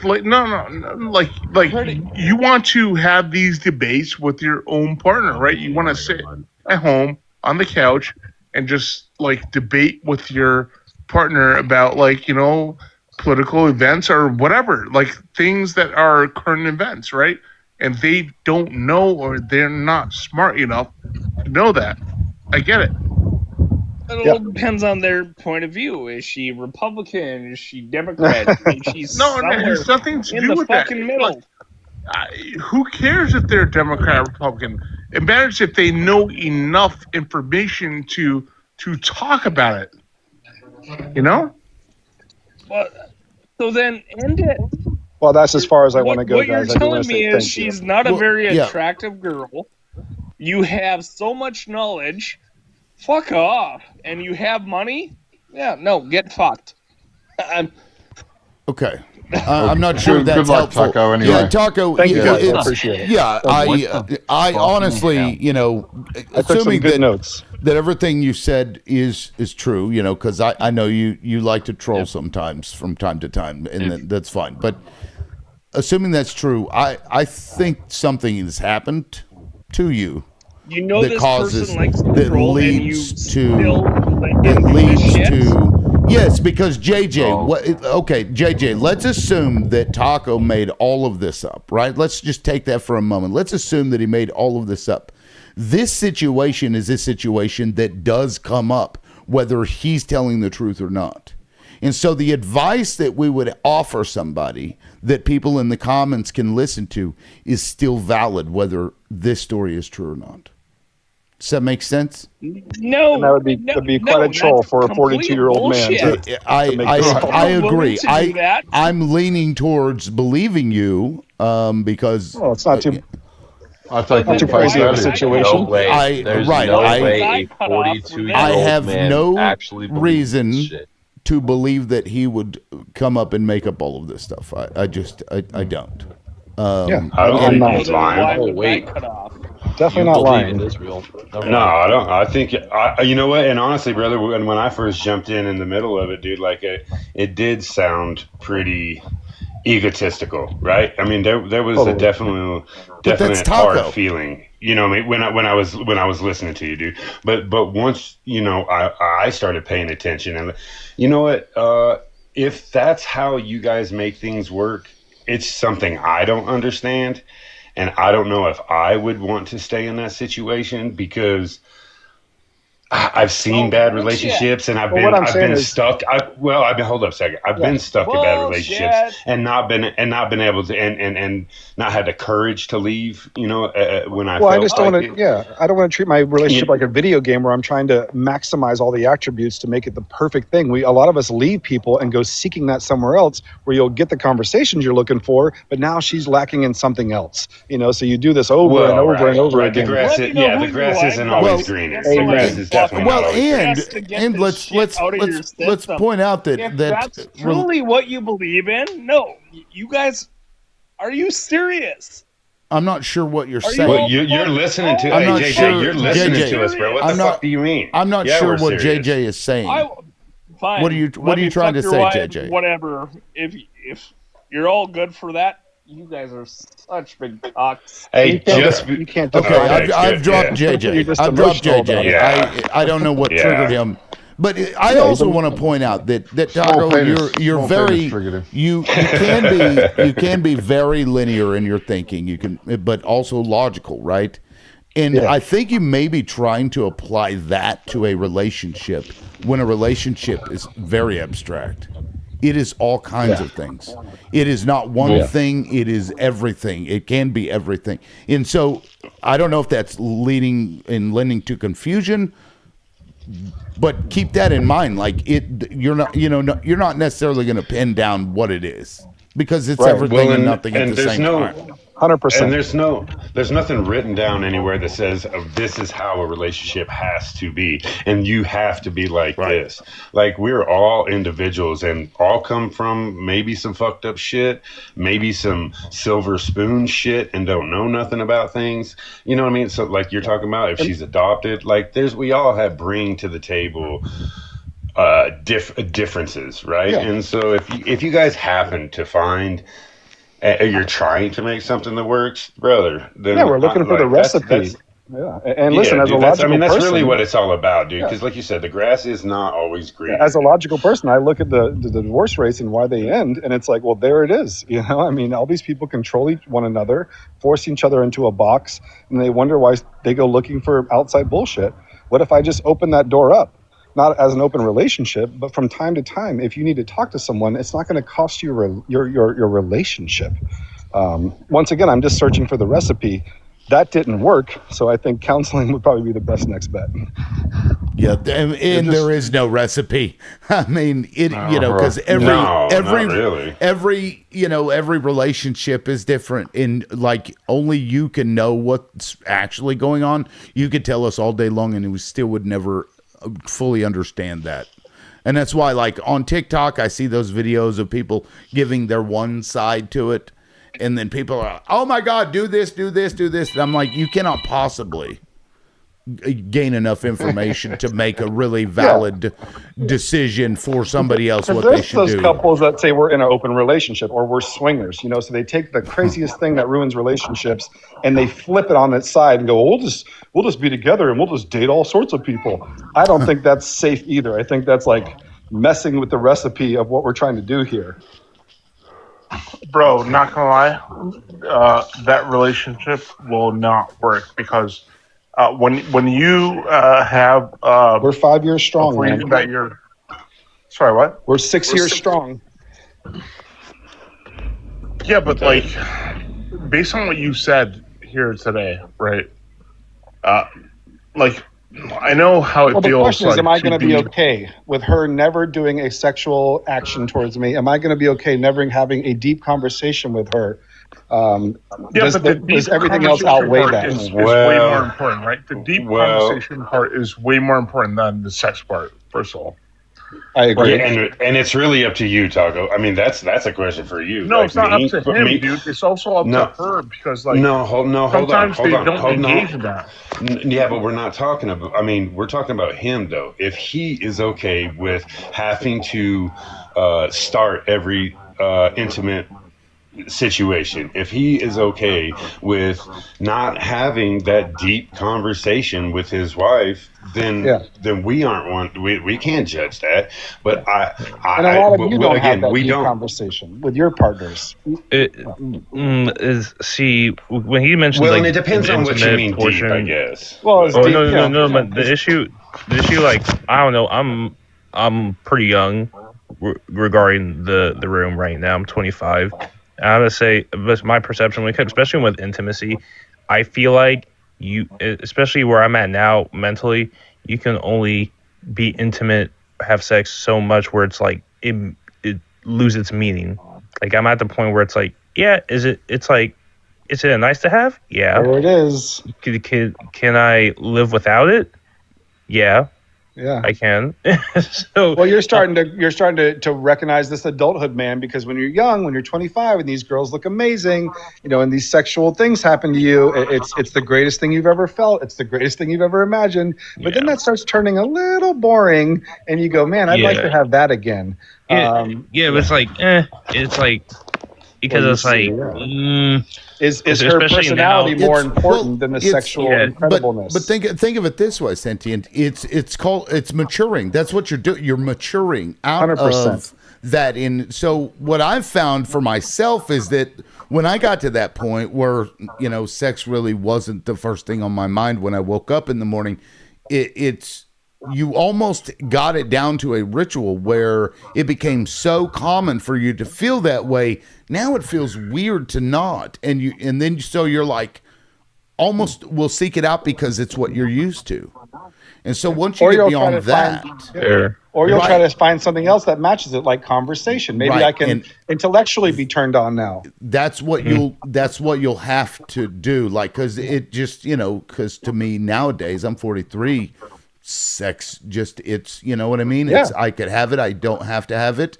And actually it's very 100%. liberating. If you allow it to be a liberating thing, it's nice actually. Cause And then once again, in my relationship, it's I more don't on the even have different. that. It's more on So- a different beat, though. I get what you're saying. Mine's more on a different beat, where it's just like I'm like, hey, I can literally get it from anywhere.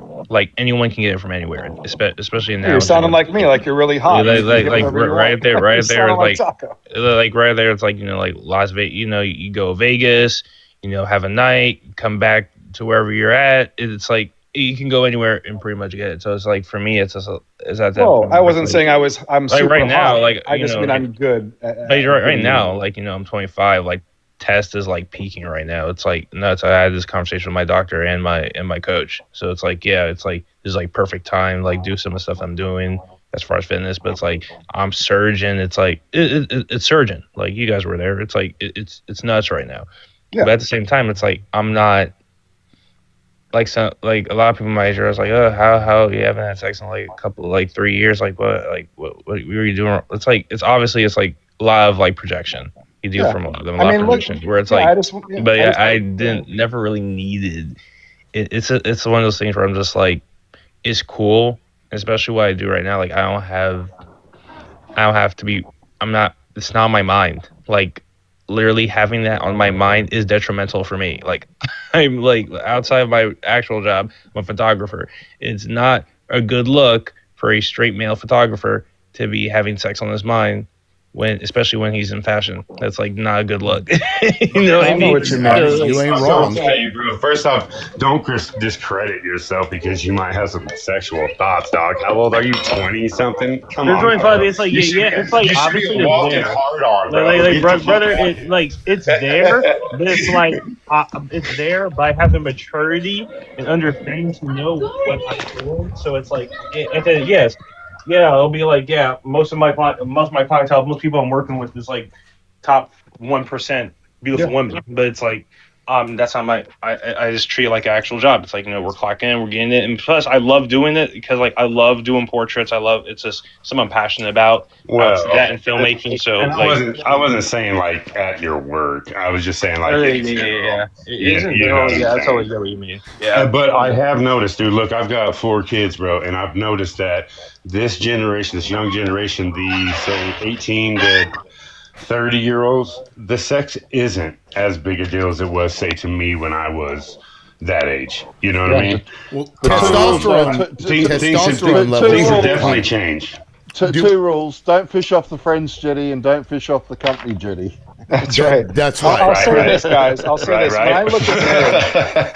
When I look at marriage, I see the problem. Like the woman gives up her life for the kid, and then when the kid turns 18 and she hasn't been sexual with her husband, for 20 years, they start becoming highly sexualized at 50, 55 years old. That's when you see those women go out and start trying to act crazy.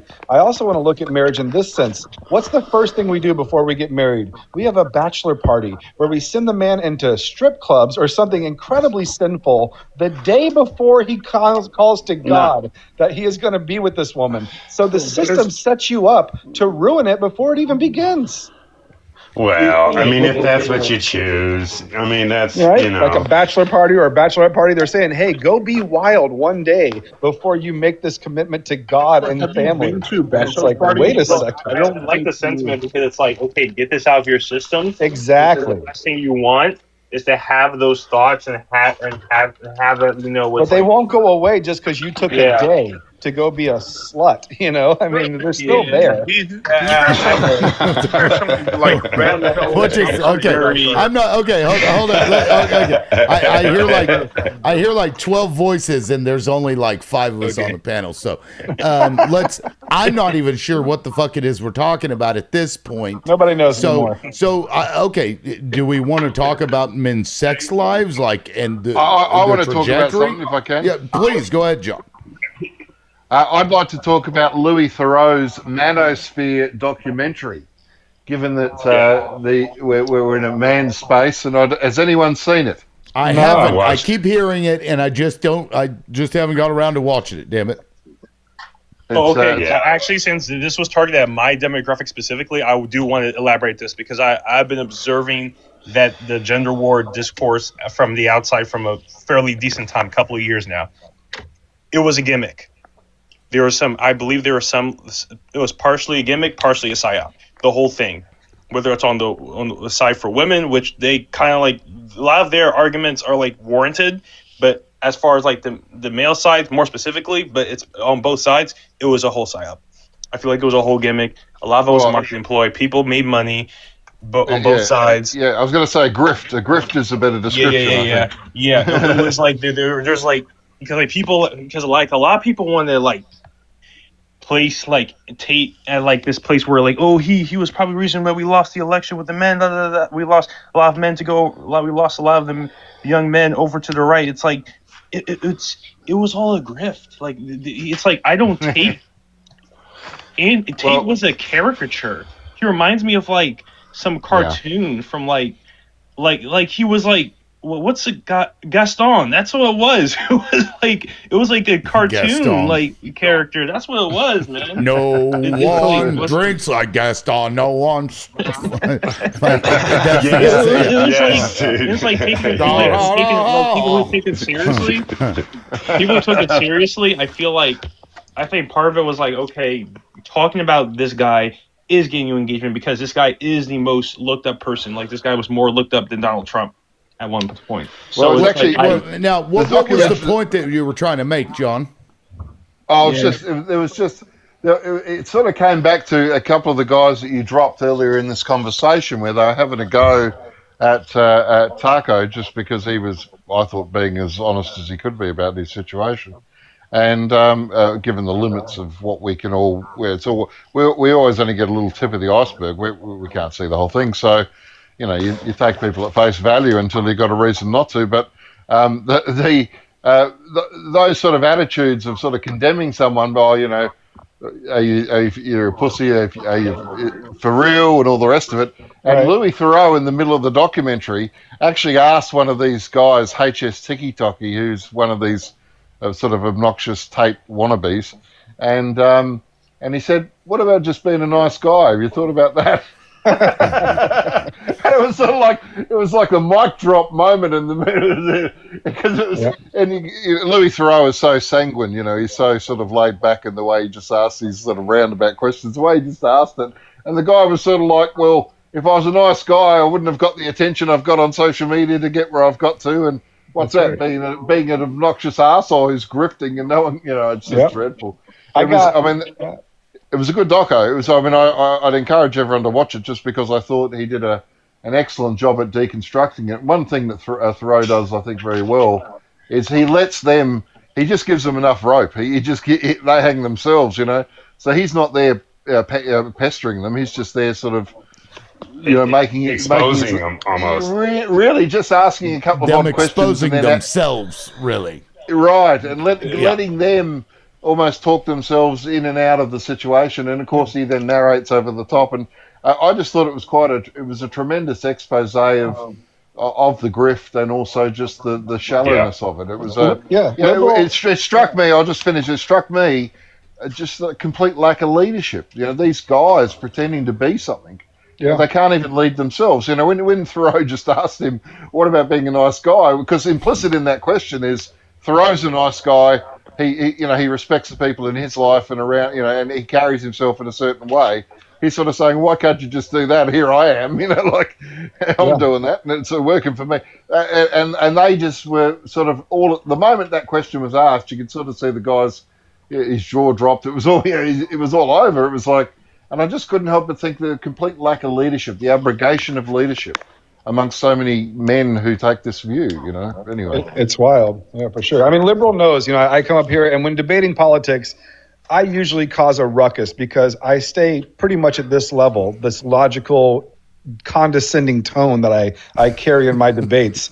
And I know I do, but it's once again, I win because I keep my emotions under control. And that's the same with debating relationships. When someone says, you did this, you called her fat. You see, those emotions tell me that you're not comfortable with everything in your situation here. I'm comfortable with what we've created and I'm trying to better it a little bit. But I think when emotions apply themselves, it tells me that you are completely out of touch with what we're talking about here. That's for politics and everything. When you start thinking this emotionally affects me, it's because you're not mentally comfortable with something in your mind. Something's not sitting right, that causes you to be conflicted. So yeah. Or it just frustrates you. I mean, 100%. Yeah, it's like, man, I don't get how this person is. Yeah. Yeah, it's the emotional endurance that it takes to really consistently talk. Like I've probably talked about the same political topics times, and it's like you people and like they're mad. It's like, oh, why aren't you condemning what he's doing? I've been condemning Trump for literally 6 fucking months. Yeah. There was nothing else I can do. I have said everything that needs to be said, whether it's the systematic oppression, whether it's the gentrification, whether it's how many of your years of your life do you want to throw away for that? Like I feel like I'm drained. That's why I come to liberals' place, because it's not he didn't wake up and go, all right, let's hate Trump today. He's like, maybe I'll open a space for men today. Maybe I'll have this conversation today. That's a fluid way of life. But to wake up and go, I'm going to do what I did yesterday the exact same way, that's not growth. It's like growth, and it's like you would think after all this time, you'd be like, maybe debating MAGAs for 6 hours. Politics in itself, right? It's like, but I think that's the point. They want it to be draining because it's a broken record. Because if you look back at it, I'm too young, but I'm sure you'll agree with it. The same things you're saying today about Trump, they were saying in 2016. They got us throwing knives at each other, but every time you look at them, they're having dinner together with each other, laughing, smiling, rich as hell. Oh yeah. They're out hanging out with each other while we pretend they hate each other. I was saying like. All right, so back to the topic, dude.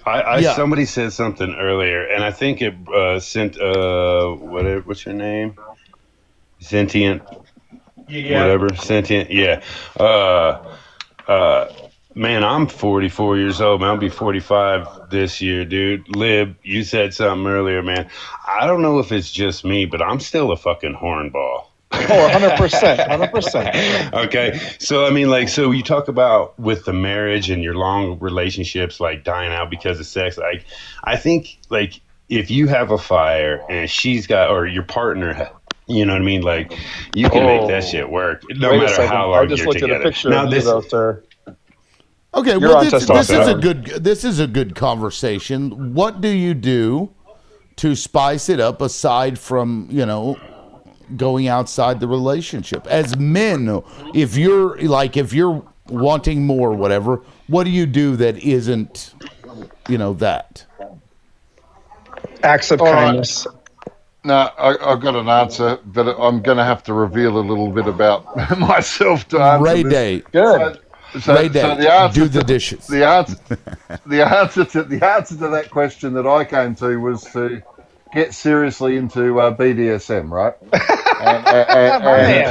Okay. Whatever works, brother. We're not. Listen, we're not going to judge. Hold on, I want to hear this. Whatever works. Everybody, let's hear about the BDSM. Go ahead, John. Yes, please. Turn your video. Tim, turn off the camera. Exciting. It's a simulcast. Everybody, this is simulcast to YouTube. I've closed my eyes. All right, everybody. John, take it away. The floor is yours, sir. All right. So basically, what happened to me was that I, sort of through my mid-30s, I just got tired of the vanilla aspect of it. So I did what I do because I'm quite intellectual in these things. So I developed a system for it, right? And the system was essentially based on talents. The idea was if I could bring a whole variety of things to bear, maybe I could improve the talents of the women that I was with, right?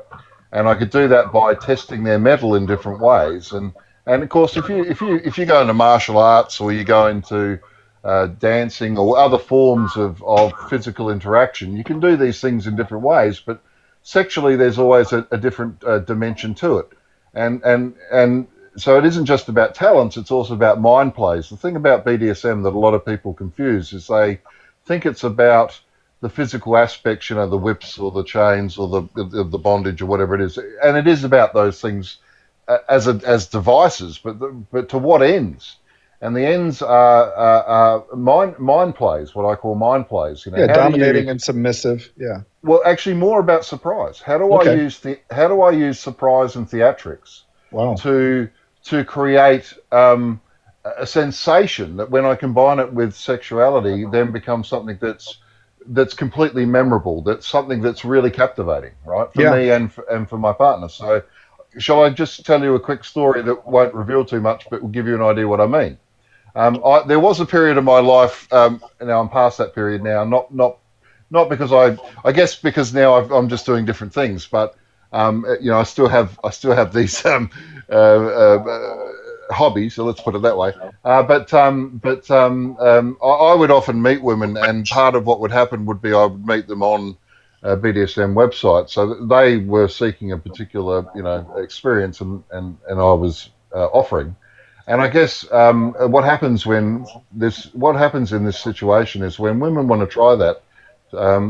Part of the problem is safety, right? How can they be safe with someone because there is an element of potential violence that comes up in this area. Sure.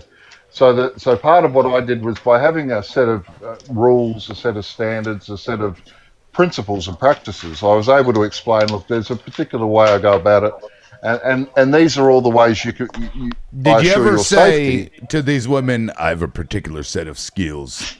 Please tell me. Not quite. No, not quite. But I'll tell you a quick story, right? Continue. So I did.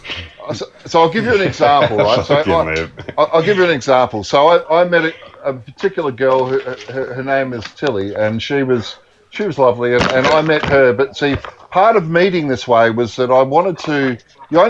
A first meeting, you only ever get one chance. And so the idea for me was, well, if we're going to meet, let's do this in a very charged, sexually passionate way, but also comes with the idea of a real experience. It isn't just about, you know, trying to get off. I mean, what's the point of that? I mean, you know, really, an orgasm, who cares? It's more about where can we take this? So, right. And so I would have a rule that if you stopped at any time, obviously immediate stop, but we'd never go back, okay? So it wasn't like you could just start and stop. Stop was a permanent stop forever. That's fine. We have a coffee or we ended up, whatever you prefer.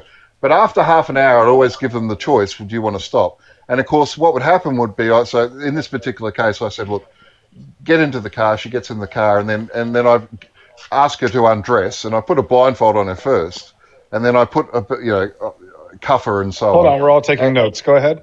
All right, so and I put a spreader bar on her ankles anyway. So the point is that then what happens is, so she's feeling very vulnerable. So what do I do next? I pull out a bag of textures. Careful, I don't want you to get kicked out of here. Just careful. No. Yeah. I had a bag of textures. You know, sandpaper, feathers, sponges, all sorts. Right. Buttons. Right. You know, ribbons. Sensations. So then I'm draping them over the skin and saying, you've got to guess what it is, right? And so just doing that. That's a good one, dude. I like that. So you do that for 10 or 15 minutes of textures, and you know, sandpaper just under the eyeball, you know, right, just on the upper cheek. You're the man, John. You just drag it gently, you know. It's like, oh my god, yeah. And because wherever you touch, it's not in the same spot, so they don't even know where the touch is coming next. It's just a bit of texture. John, this is sexy, but it sounds like you're promiscuous. And all of a sudden, there's like, oh god, that's Gippy. Oh, that's Gippy. Well, John, I mean, you're not in a relationship. It sounds like you're promiscuous. I'm sorry, John.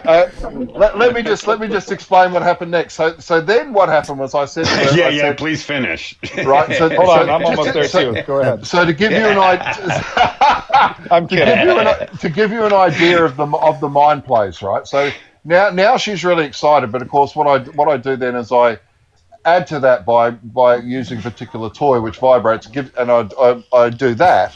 So now she's experiencing that. Then I say to her, look, Miss Tilly, I'm feeling rather thirsty. I think we're going to have to go through a drive-through so I can get some alcohol. Right now, at this point, she starts to what? Right, so she's blindfolded. She's half naked. She's in the car. She's thinking I'm about to drive through. We call them drive-throughs, where you go through to pick up alcohol in a drive. I don't know if you have drive-through alcohol pickups over there. In some states, yes. I also don't think you have tinted windows, but go ahead. No, I didn't. But what I did have. So what happens is, just imagine driving by past John's car and seeing a girl. I know. Well, you sort of keep moving. You're making a phone call. Right. So anyway, as we're driving up the road, she's like, "Oh, you're not really going to get." I'm like, "Yeah, well, I am." And so then I slow down and I pull in, and she feels that we're in the driveway. She starts to panic, right? And of course, I'm like, "Oh, we're 4 cars up from the guy." I said, "But look, don't worry about it. You're just going to make some guy's day.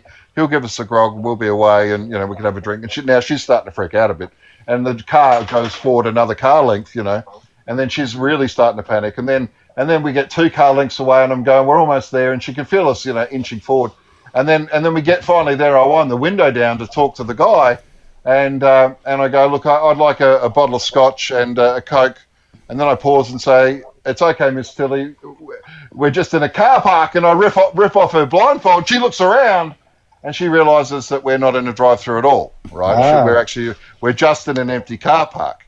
But for the whole time that I was playing that out, she thought she was about to be exposed in front of someone else, and there was this she just burst out laughing. She just cracked up laughing, couldn't stop laughing.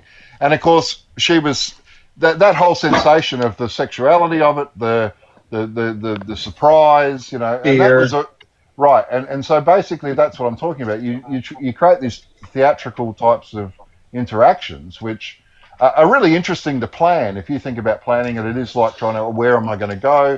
And I would generally, if I had an experience with someone new, it would be a 10-hour experience across 4 different locations. And it wouldn't just all be sexual. There'd be these, peaks and troughs. So there'd be, essentially aftercare, which is where you're touching again, the textures are an example of that. But there's plenty of other things you do. And I guess it's more about trying to, do something that was memorable. Now, the funny part was, before we went to the drive-through, I said to Miss Tilly after doing the textures, we got to 30 minutes, would you like to stop? And she said, God, no, I want to see where this goes, right? Right. So nice. That's the, right, because that's what it's about. And I guess for me, it was all about the mind. It was never about the sexuality per se. Yeah. But what happens is that when you get all the equipment, and then when you get all the list of all the things you can do with the equipment, you end up with about 300 or 400 things that you can do just with the equipment alone. And then you work out all the different sorts. So then you have I had these very large menus of things that I could draw upon to come up with different experiences. Sort of like a choose your own adventure, a Dungeons and Dragons experience, but using, sex toys and so it's like 50 Shades of Kangaroo. I've got to say, 50 Shades of Grey was pretty good for business at the time, but it was always pretty shallow. Like, I always thought, gee, it was such a shallow, coverage of what it's almost like a thought experiment, because you're taking somebody's brain on a ride when you're talking about what you're doing. And maybe this sensory overload. This is something that men should probably put more time into, is planning in the way that you did. Because there's a certain amount of satisfaction that one can get just from the planning stage of doing something, right? Yeah. And what does it say to the woman? Right. All you're trying to do is make me happy, please me, mess with my senses, put my trust in you, that you wouldn't put me in public. There's so many sensory overload things happening. All of it just shows that you care. And that was the thing, because I said to her from the outset, look, because I was developing, trust was one of the talents I was developing there, and it's usually one of the early talents, which is, can you trust me? And of course, I threaten that trust by always jeopardizing it. The problem is I'm a pretty good actor, and I put you in circumstances where it's hard not to believe your senses, right? Yeah. So, it's you can do all sorts of crazy stuff to make people think that, that you're. It doing tells something me that, I don't judge women too much now when they get kidnapped or something, because they put themselves in the most scariest. This is a first date with you. Dude. Sure, go ahead and blindfold me and take me where you want. Look, one in 10 women would want to have a kidnap fantasy, or I understand more extreme fantasies, and part of now, what John, I hear all this, but I don't see that. I mean, it sounds like you're promiscuous. It doesn't sound like you've been with someone for 5 years, and you tell your wife, "I'd like to blindfold you and take you for a ride." No, well, a lot of our wives would think this is my last car ride. Yeah. Well, my last relationship was 8 years, so I guess. Nice. And I took. Did you use this during the relationship? Yes. Nice. I think it's a great tool, man. Well, let me ask. You should sell that menu. Well, it's funny you should say that, Tim. I've thought about it, and I've certainly got it. But I guess part of what it was, I think there's more important fish to fry right now, as you know, and I guess I've been focused on that, and wondering whether those other things are just a little less frivolous. I mean, what you developed is an incredible experience for it's a almost woman. like it's almost like an escape room. Safe. You created an escape room for sex, basically. Well, I just want to say real quick, we got to remember that you're probably dealing with a select group, or Yeah, he said he went on a website. Yeah, for that. Yeah. So I just want to make clear that, dude, not all of our old ladies. I couldn't talk any girl into this. Well, that's and true. Put ankle bars on and driven in a car park. Okay. No, that's true. But can I say this? I'm not dogging. Hey, John, I'm not dogging it. I did. I think that's the way of it, and I understand. I kind of want to put it out there that let me say this. Women look, like it on no, the you're right. lighter There's side. a whole spectrum, right?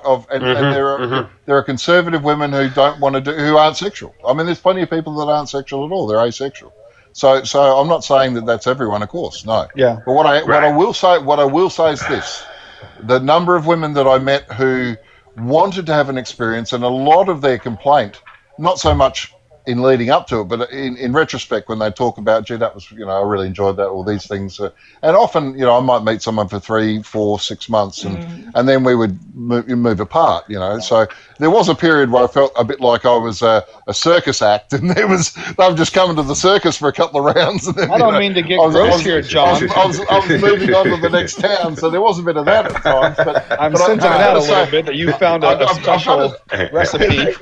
I've got to say that there were quite a lot of women who were basically expressing their frustration at men not being more imaginative, right? And that's the truth of it. Is there a climax for both of you during these situations, John? Well, the idea there was to try to more than one, and the idea was to do that in ways that were unexpected. So after that particular car park situation, you could imagine that things were a lot more. She was a lot acceptable. Closer. Yeah. A lot closer to an orgasmic sensation, because of the fact that all of her senses were heightened, right? And so then at that point, that was a moment to then make a much more aggressive sexual move, because it was something that really made her feel pleasure. Yeah. Right. John, so then, we're in the same boat, man. Like you said, whether you're a dance teacher or you're doing this, we are creating this incredible illusion of something they've never experienced before with the local men. That all of a sudden we can move them in ways they've never been moved, or touch them in ways they've never been touched. It heightens things a lot. Yeah. But like you said, you've also been using this to a little bit of a bad, and going from town to town and enjoying this recipe. No, I didn't mean it that way. I meant that there was actually. John's like, I rolled from town to town. They were using me. They were using me. They're sort of like, we've got the ticket, we've got the sticker, we've got the tea towel. Well, John, you're not afraid to be. Okay, I can't hear anybody. A good I show. can't hear anybody. Okay, okay. So all of that whole story that we just heard stemmed from the question about what do we do when things start to become vanilla. What do we do to spice it up that isn't like going outside of the marriage? And this was a what story could you that do, John, to spice it up after you've already been so spicy? What could you do? It's like make another menu. You make another menu. Like, I'm going to throw you off this mountain, no parachute. We're going to do it on the way down. I was more on that beat. I was like, at that point, I'm like, fuck it. Like, go up a mountain, go traveling, see some shit you haven't seen before. Botanic Gardens was one of my go-tos. Right, there are some really good botanic gardens here in Brisbane, and they have all these little nooks and crannies and places where you can get some intimacy. And in Australia, some of our gardens are miles long. You know, they're 5 miles square. Like you can go to a corner of it, and you're not going to meet anyone all day. And so, you know, there are places to tie people up and do all sorts of things. Well, John, I'm going to give you points because during my debate, I said my wife wasn't very sexual. And even if your wife is sexual, I think it's up to us to make the first move and to make this stuff happen and to keep it going. And I want to thank you because that kind of stuff is really up to us to take them out and to make them feel sexy and to make them feel like they are always ours on our mind and to spice things up. I shouldn't put the responsibility on her. It should be me. That was my point. And can I just say this? If you want a couple of books, gentlemen, I'll recommend 3 books. The Child Within. I wrote that down. That's the adoption one. The Devil's in the Detail, Volume 1, 2, and 3. Look for those 3 books. So they're the same. There are 3 books in the same series. Devil's in the Detail, Volumes 1, 2, and 3. Guys, been studying. I think they do a very good job of introducing the elements of surprise and the elements of theatrics. You know, beyond. You can get plenty of books on, you know, rope tying and all the rest of it. You know, the sort of the more cliched aspects of what I hope you stay positive in your life, because if you went negative, we might read about you in the news here. Look, can I say that it's not? I tied it wrong, officer. I'm sorry. It wasn't my fault. Let me make one thing. I want to make one thing really clear, which is consent. Okay, yes. It's really important that that's done in writing. That's done in extreme detail, right? Yeah. And you have provisions for exits. That is, you know, I had 3 different types of stop rules, so they always had a way of, you know, not feeling trapped. And now part of the difficulty is there's always a tension, because if you're going to create a surprise for someone, by definition, you can't tell them what it is, right? Yeah. Because if you do, it's not a surprise. Well, so you've got to couch that in a way that deals with, okay, there are certain thresholds of things we might do. Can you accept those things, or are you comfortable with that? Can we agree on that? Can we do that in writing? And can we make sure that we've talked about that for, you know, sometimes I'd spend a month or 2 talking to someone before I'd even go through with that first meeting to make sure that everyone was on the same page. Other times it was less important because the person was either more experienced or they were more interested in having an adventure. They were less concerned about the safety issues. Well, John, I tell you, that's something I find really a problem in America and any other countries, is that our dating is so bipolar, right? We start off like, what's your hobbies? Do you like this? Do you like that? You start off highly sexual.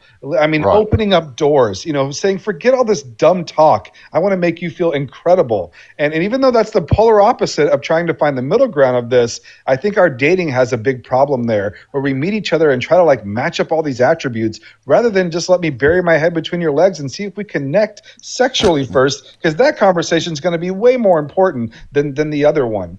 So I think I see your point there a little, yeah. But like, I see what you're saying, Taco, but you know, do those interactions where that's like the first thing that you get into, do those lend themselves to long term, or you know what I mean? Like, I've never lived life like John.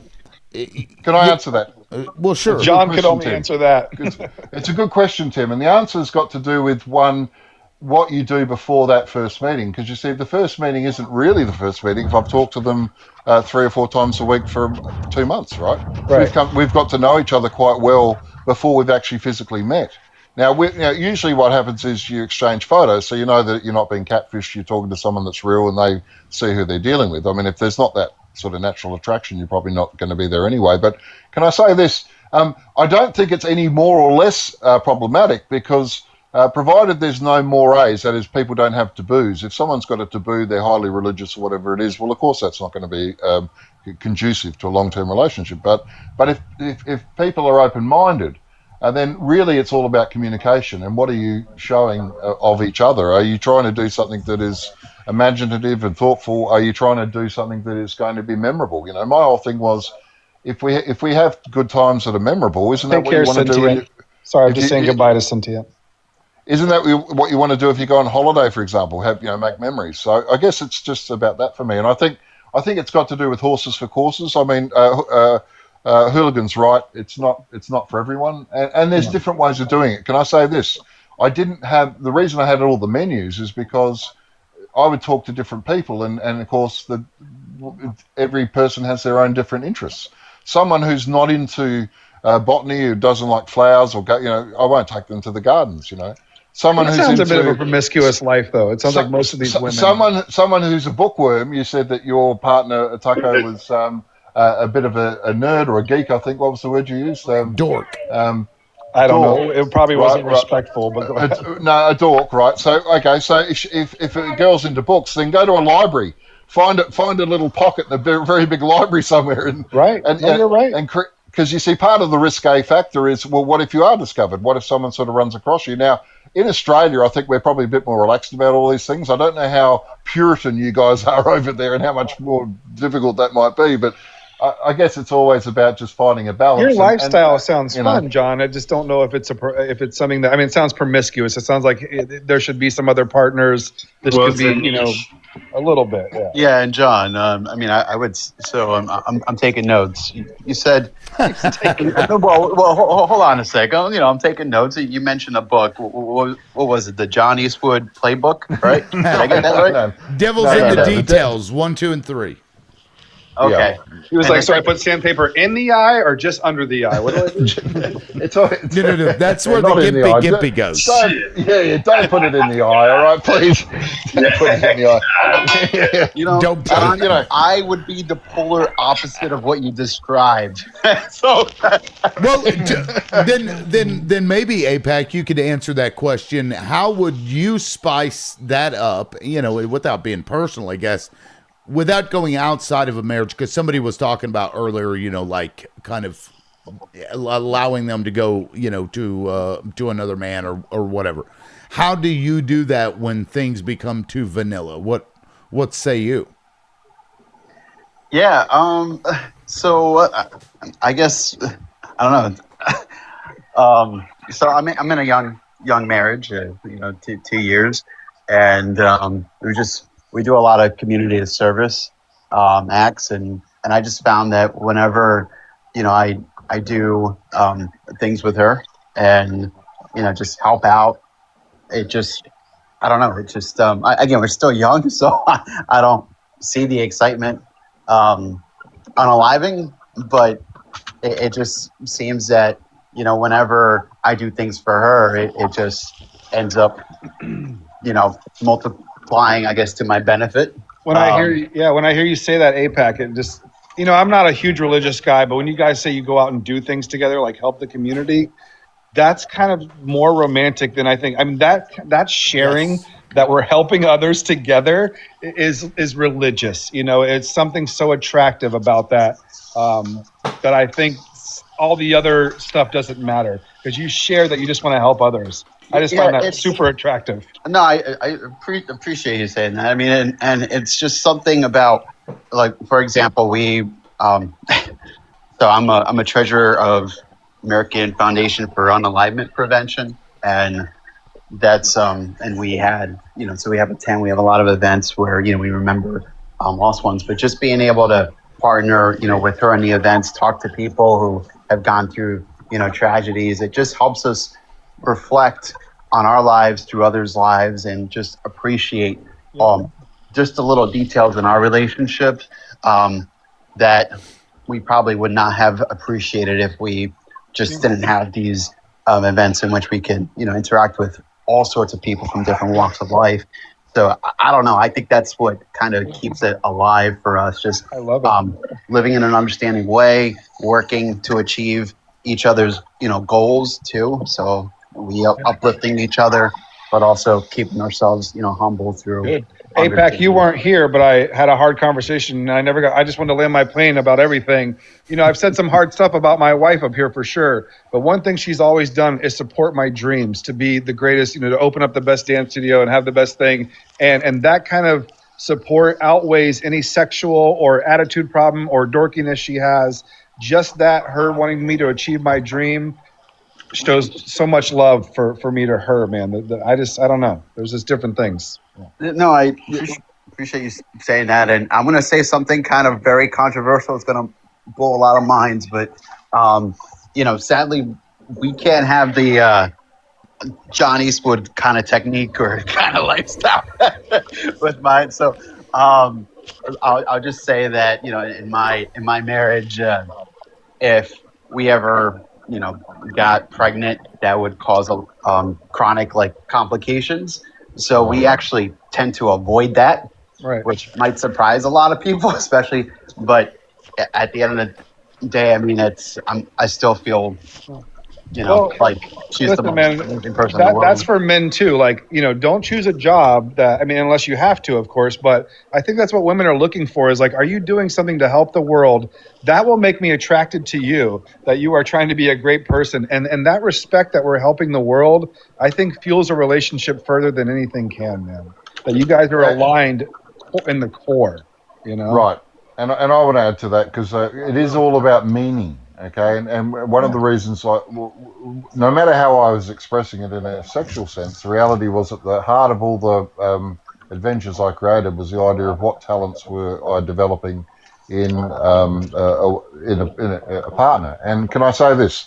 The human body, there's only a couple of genital spots, right? The rest is all. There's plenty of other sensations across the entire body. Your limbs, your torso, your head. Skin. I mean, there's so many other ways, right? And that's why a bag of textures, different types of massage techniques, all sorts of. I mean, one of the things about using ropes is, of course, you can tie different things in different places. So that if you look at it more about, okay, what can we do that isn't necessarily sexual but still intimate? Yeah. Okay. Because I want to say thank you to. I think Liberal's going to shut it down. Liberal, me and this guy have butted heads like you two wouldn't believe. Always in fully respect. But Liberal, I just want to thank you again for allowing me to come up, be vulnerable, and to learn from you guys, man. I appreciate that so much. Yeah, thanks. I hope you come back as always. Always. I appreciate it. Always. Yeah, man. Yeah. Hey, Now we're going to transition just for the record. Yeah, Apex going to call his light. Did you see that comment? I wonder if I should name my lightsaber the John. Now I will be shutting down the man panel, but we'll be transitioning into politics. So I may shut down the show and then bring it back. I don't know. We probably be able to goose the numbers back up once we start talking about stuff. But there's a couple of people that showed up here. Let me get to Tank and Techno. Did you guys want to jump in on this before, we shut it down? Oh yeah, as someone that is a part of the LGBT community, we get judged on our sexuality on a daily basis. That's all. That's all I wanted to say on that. Yeah, and that's unfortunate because it's all one, it's bullshit, and two, it's all. I always find that when people are judging other people's sexuality, I think that's often a lot of the problem. And look, it's different if you're making it out of a choice because you've got different beliefs. I'm never critical of that, but I do think, frankly, do what works for you, but don't put yourself into other people's business, right? Even if you've got values that others don't share, for me, it's live and let live. And I guess, it's not for me to tell others how to live their lives, provided they're not hurting other people.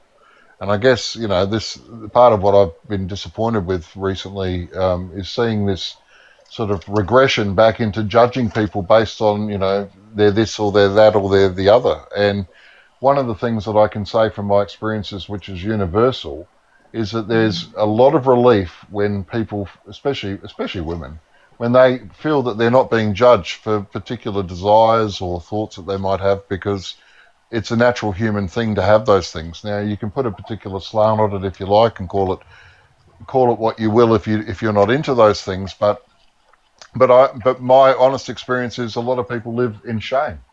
They live in shame. And what happens is that when they finally meet someone else who says you don't have to be ashamed about yourself, because we often all have these thoughts, but we're all sort of too scared to admit it, then actually that's quite a liberating thing. People, finally I'm not being judged for just being human, and it's sort of that basic, and if I have to put it in a religious sense, I'll say, let he who hasn't sinned cast the first stone, right? Right. It's that simple. So, given that we're all sinners and don't cast any stones. It's that simple. Let people let people be who they are, because I really feel that the repression that we put on people, and so much of that's projection. I mean, how many times do you see politicians who've spent a lifetime condemning LGBTQ people, and then they come out and they've had some sort of homosexual relationship in private and they've been busted, or they've pretended about marriage being the sanctity of this and that, and then they end up being an adulterer, or I mean, it's so cliched. It happens all the time. It's almost like they project their own failures into the world, as if almost telling us their own failings and weaknesses that they're having trouble coping with. And I'm a bit like, gosh. Now, I mean, there are certain obvious boundaries that no one's going to accept, and I'm not suggesting we should accept everything carte blanche. I'm just saying that we should be a hell of a lot more accepting than we are. So, yeah. Now, Techno, did you want to jump in before? Yeah, go ahead. Yeah, I was just. Yeah, I've been in like a very Christian environment, very suppressing of desire and all that for the majority of my life. A lot of and even our marriage kind of I'm married too with 3 kids, but even our marriage kind of carries some of that baggage as well, like this suppressing of sexual desires and all that sort of thing. So it's like, man, yeah, listen to this. Yeah, it's very interesting, but it's a little touchy, it's a little kind of like a touchy subject, because we're in a happy marriage, but I definitely think there definitely could be a lot more rewarding, right? Fruitful,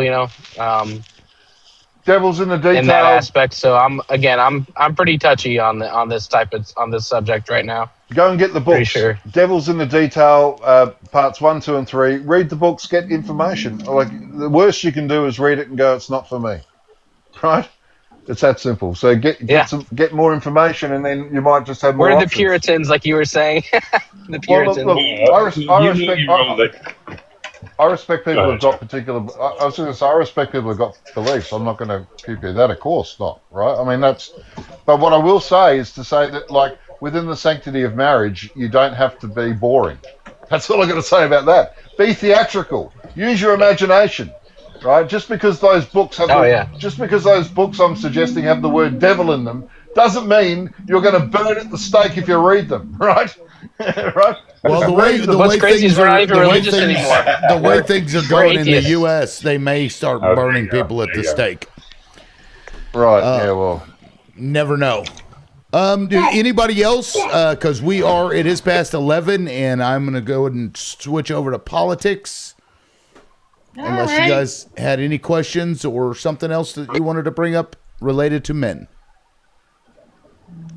Nothing? I just find Aussie men more sexier than American men. Yeah. Australian men more sexier. There you go. Thank you, Daddy. You're welcome. You're welcome. I'm not sure what we're being thanked for, but is that Hooligan? Is that your kid? Yeah, that was the boy. I gave him some That's good. Okay. breakfast and stuff. So last week I think your child was on there talking too. Now, if there's any women that are in the comment section that's been listening that wants to weigh in on something that was said, you're welcome to come up at this point. I know last week got a little heated right after, but this week not so much. I didn't realize we would start talking about BDSM and the like, but hey. I didn't expect that, Tim. You go where the conversation takes you. What? Do what, Tank? I said, Yeah, no, I've never really, that never really, I don't know. For me, maybe I should do a show about sexuality and fighting against the puritanical bullshit. Not the puritanical bullshit.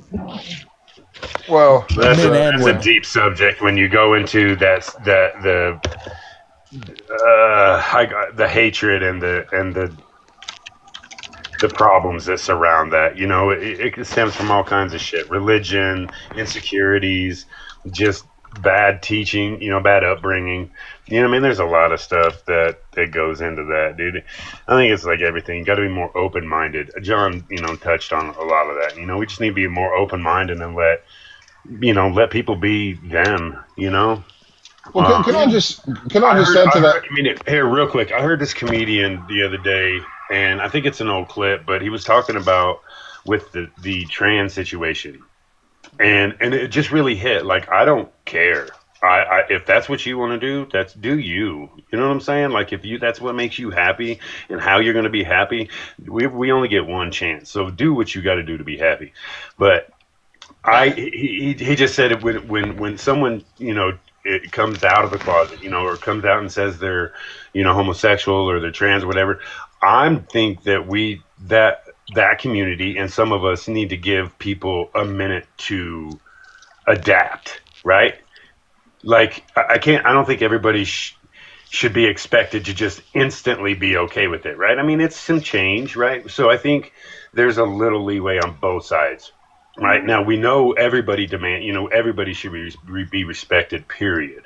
Okay, but like, if you were Adam yesterday and now you're Ashley today, that might shock me some, right? So, outside of that standard initial shock factor, I think everybody needs to pull their head out of their ass and fucking let people be what they want to be,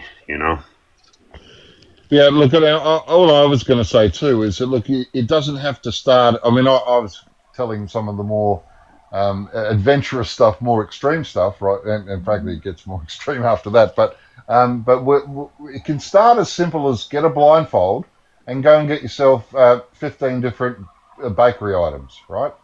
And then it's like, okay, guess which. Now you've got an hour of guessing which food it is. Have some whipped cream there, and it's just food and whipped cream, right? Mm-hmm. And that's it, right? So now, APAC, this is one for you. You can do this in a way that is, still keeping within the sanctity of what you believe. But hey, food's fine. Cream, whipped cream's fine out of the can, and an hour of just a blindfold and tell me what this tastes like. Get some fruit with it. Now you've got 30 different things to do taste tests with, right? Just as an example. Yeah. So there's so many different ways you can just take a simple sensation. Think about touch, taste, sight, smell, right? Hearing's a huge one. Earplugs and then sounds. Different sounds. I mean, yeah. I mean, it's just those three books I thought were good because they painted a picture when I first got into it of how to imagine the theatrics of it. That's all. And I guess from there everyone can do different things. And and the other thing to say is it doesn't have to be all the time. You go on a holiday once a year, and what if you just do something really special like that once or twice a year? It's going to be pretty cool. If you've been married for a long time, that's going to renew things considerably, right? So, let me offer fair warning. If you're in a vehicle and you're using whipped cream, it doesn't take long for it to start smelling bad. Okay, not long at all. I'm telling you. What is that? Yeah, it doesn't take long. So, Tim speaks from experience, guys. This is what I've heard. Okay. What I've heard. No, he puts whipped cream on his chest hair. Well, that's where I got. That's where I got this picture right here. Right there. There you go. That's where I got that picture. What's that smell? That's what I was wondering at that time. Okay, real quick. I think I may just shut the live down and then come right back into it. That'll push it back out to the FYP. So if you guys would like to come back into the panel for politics, you're welcome to do that. Just hit refresh, etc., etc. We'll see you guys here in just a little bit. Thank you all. Appreciate it. Thank you. Cool, man. See ya. All right. Now I'm going to change Ron updates. Is collective punishment Okay. All right. Now I know I'm still live on YouTube, but I restarted TikTok because we were down to like 40 viewers. It's been somewhat difficult to maintain viewers while I have this group of... Did I just download that? Let me see. Well, I have a group of crazy people coming at me. Come at me, bro. All right, let's make sure I get this up here. There we go. All right, and we're going to go live again. Here we go in 3, 2... Iran updates. There we go. What is up, everybody? It's your boy, the Liberal Loudmouth. And we are back again for more action. This is the political side of Manly Mondays. Let me share this to everybody. We are live again. We are live again. All right, let's let the FYP do what the FYP does, which is push the shit out to the 12 people. They're like, he's going to talk about the iCountry. We can't have that. Oh, what's up, APAC? Welcome in. You guys can, request backup if you'd like. So over the weekend, like yesterday, there was, looks like Apex coming up. I did a video because I had seen reporting that we had attacked the water and power infrastructure in Iran. And then I wake up this morning to, Trump is going to delay his threats to attack the power grid in Iran. So at this point, I'm not sure what's true. We deal with so much propaganda. It's hard to know, because I even just saw in, I think it was the New York Times, they were talking about, right here, investors had been braced for a fourth week of market turmoil caused by the war in the Middle East as a wave of strikes on Iran knocked out power across large parts of Tehran on Monday. So we've got our media saying that it didn't happen, other media saying it is happening. What's true? Who fucking knows at this point? What do you think? I mean, it's so I know there's a 48-hour window. I think I did read, that reporting. I hope, they come to some sort of, agreement. I guess I was one of those that I gave this conflict 30 days. I could be wrong, but the reason is just because of the fact that I think the guy, I think Trump is Machiavellian, right? I think he'll kind of decimate, areas without, thinking of human cost. But I don't know. I mean, I hope we get to a better situation, but it's also risky because China, Russia, I mean, they have a lot of influence in that area. Iran is an ally. So I just don't like what's going on. It's a really big economic gamble. And, so I don't know.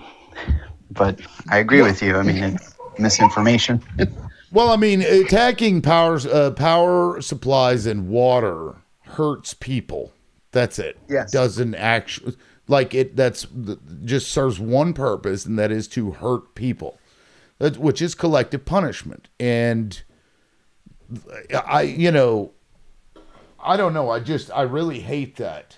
And of course, Iran will strike back because I believe 80% of the water in that region is either imported or, desalinated. You take those plants out and all those people are going to be without water. And then they're going to either unalive because of the lack of water or unalive through not being able to sanitize shit.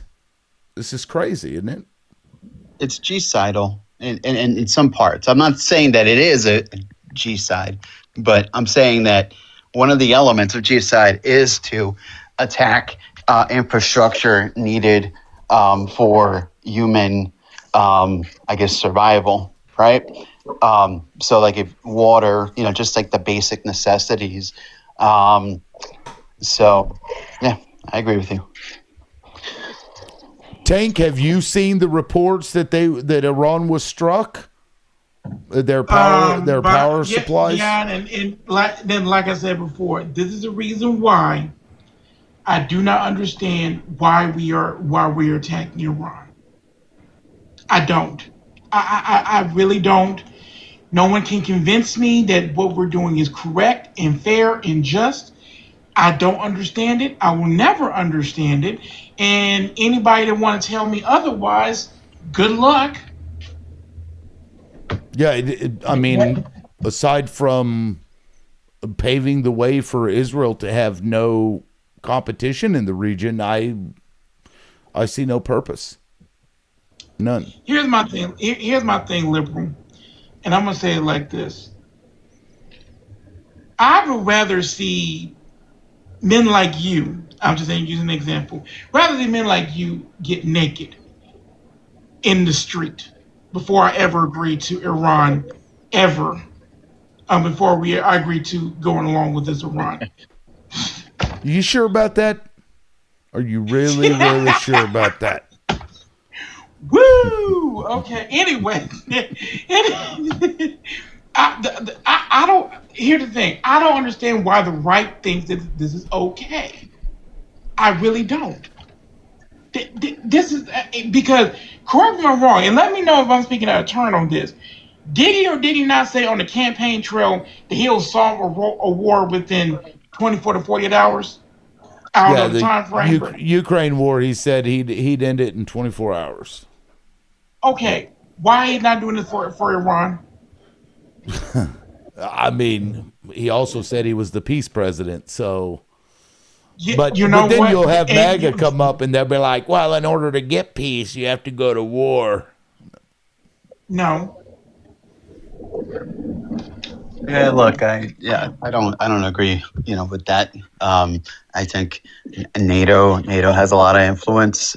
We have trading partners in the area that have a lot of influence. Yes. I mean, there's always ways. This whole entire report about them having a nuclear, it's like, our justification for going into Iraq, right? So very similar logic there. So. Right. And I forgot it was APEC. Oh, you were there. I'm sorry, APEC. What's up? I'm sorry. Oh man, you're fine. Fine. I'm sorry. I have a tendency of having to not shutting the fuck up itis and everything. So yes, I'm sorry. Where are my manners? No, you let me speak. You're good. I've just said it's just mind-boggling to me that someone that can be this narcissistic, this arrogant, and above all, this callous, to go ahead and talk that we're actually winning when we're actually losing. Because with this whole entire situation that's going on, gas prices are up, tariffs are still on the table. People are losing their mind left and right, tooth and nail. I don't understand why we just couldn't leave Iran alone. If they did something to us, I can understand that part. But we're talking, we just join in with Israel trying to go ahead and assert our confidence with them. I'm like, bro, I don't even understand why we need to listen to Israel in the first place. That's just me. But I'm like, okay, never mind, fuck it. They're the great deceivers. That's what they do, is deceive. They've been doing it forever. And Iran is a lot more prepared for this than maybe Trump realized. They've been preparing for this since we invaded Iraq. After 9/11. Yeah. Well, I mean, hell, why wouldn't they have? Wesley Clark pulled out that fucking paper, and he was like, they've got a plan. I think it was 7 countries in 5 years they'd intended to invade, attack, or topple the regime of, and Iran was on that list, and that's the only country they haven't done it to yet. So they started planning then, and I don't even think they've used up even a tiny portion of the munitions that they have available. The U.S. is not going to win this, and I think Trump is starting to maybe realize that, and that's why we're seeing him come out and say, "Oh, we're going to delay the thing that we said we were going to do," even though it appears they actually did it. I mean, think about that.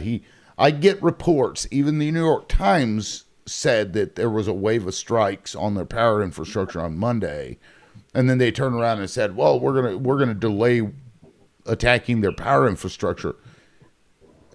I don't know, but none of this is going to be good for the U.S. And then apparently oil prices dropped and the stock market's back up. Yeah. This is we're in bizarro world here. But the oil prices only, dropped a bit, and it's because there's 2 parts of it. There's a supply, and then there's a operational risk. So they only dipped a tiny bit because he said that there's probably going to be a deal on the table, right? And it's like, yes, we're front page news, we're in talks. So what these oil and gas companies do is they price in operational risk. So right now, of course, it's risky to get oil through that area. So it's not necessarily that the supply isn't there. Right now, a lot of the price increase is also, pertaining to the risk level that's there, because they already opened up the reserve oil, national reserve of oil. I don't know. As a day trader, I've been making profits like crazy off of these moves, and I've been seeing it in the market for years. I don't know why everyone's all surprised. Surprised about? Well, it's very obvious what? when you saw them turn off the pumps in California and what goes on in Singapore, because a lot of people don't realize that these crude oil comes in through Singapore from different countries, then is rebranded and it's sent to America to be refined more into fuel for cars and so forth. But bunker fuel, if you don't understand what bunker fuel is, it's like, I don't got time to explain. Well, okay, I'm not sure what that has to do with what we're talking about. Yeah, it has to do with Iran and everything you guys are talking about. I mean, do you guys know what bunker fuel is? No, never heard of it before. It's it's what fuels all the ships. If you're a Navy guy, you might know what a bunker shipping fuel is. It's the main source for shipping fuel. That's a big black puff of smoke you see coming out of the ships. It's bunker fuel. It's also the main product that is used to make diesel fuel. Okay. What is your position on the number one exporter of bunker fuel is Russia. The number one buyer of it is America. Does that make any sense? Well, is shipping fuel, bunker fuel, and then whatever. It goes I know through what the shipping port of fuel Singapore. is, and it's up almost 3 times. It's at a record high. What people don't understand is that we are buying Russian bunker oil. Okay.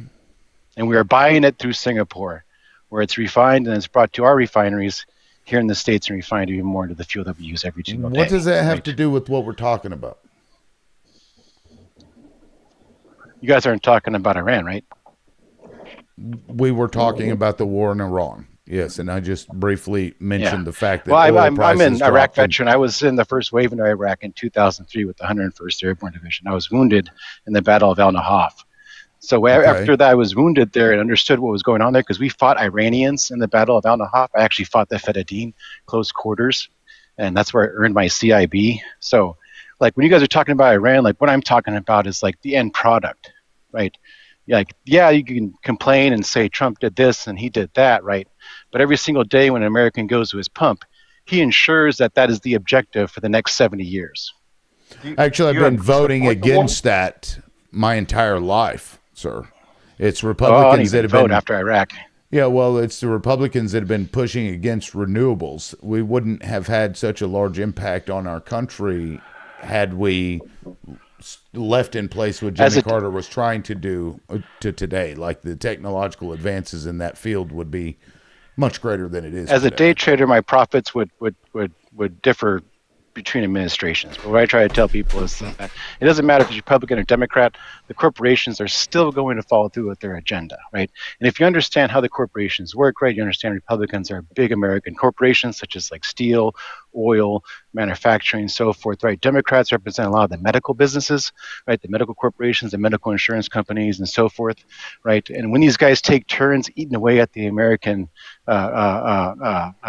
lifestyle and so forth, right? The consumer just falls right into it, right? And as an Iraq veteran, like when I was in the hospital, dude, we were all wounded. I was like, dude, does nobody realize that we are dying for oil? And like nobody cared. For fucking 10 years, I tried to get people to like open up their eyes and be like, hey, man, you know, we're killing ourselves doing this corporate, you know, greed thing. Then I just woke up and said, yeah, I'm just going to make money, man. Okay. What's your solution? Right. Well, there's only one solution, which is a 40-day fast. The entire side of America, including those that are dependent on Social Security and VA benefits, would have to stop consuming for 40 days, 40 nights. It would completely collapse the upper elite's ability to even function and do day-to-day business. We'd hold them by the reins. You mean a fast, meaning don't use anything that requires oil if you can keep from it. Is that what you mean? No, don't use anything that is created by the corporations. Complete exodus of the cities and so forth. Go into the forest, go get your food, go make your houses, completely ignore society for 40 days, 40 nights. You have to remember, a rich man cannot fly his plane.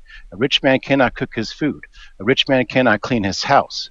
If you remove all these things to it, what is a rich man?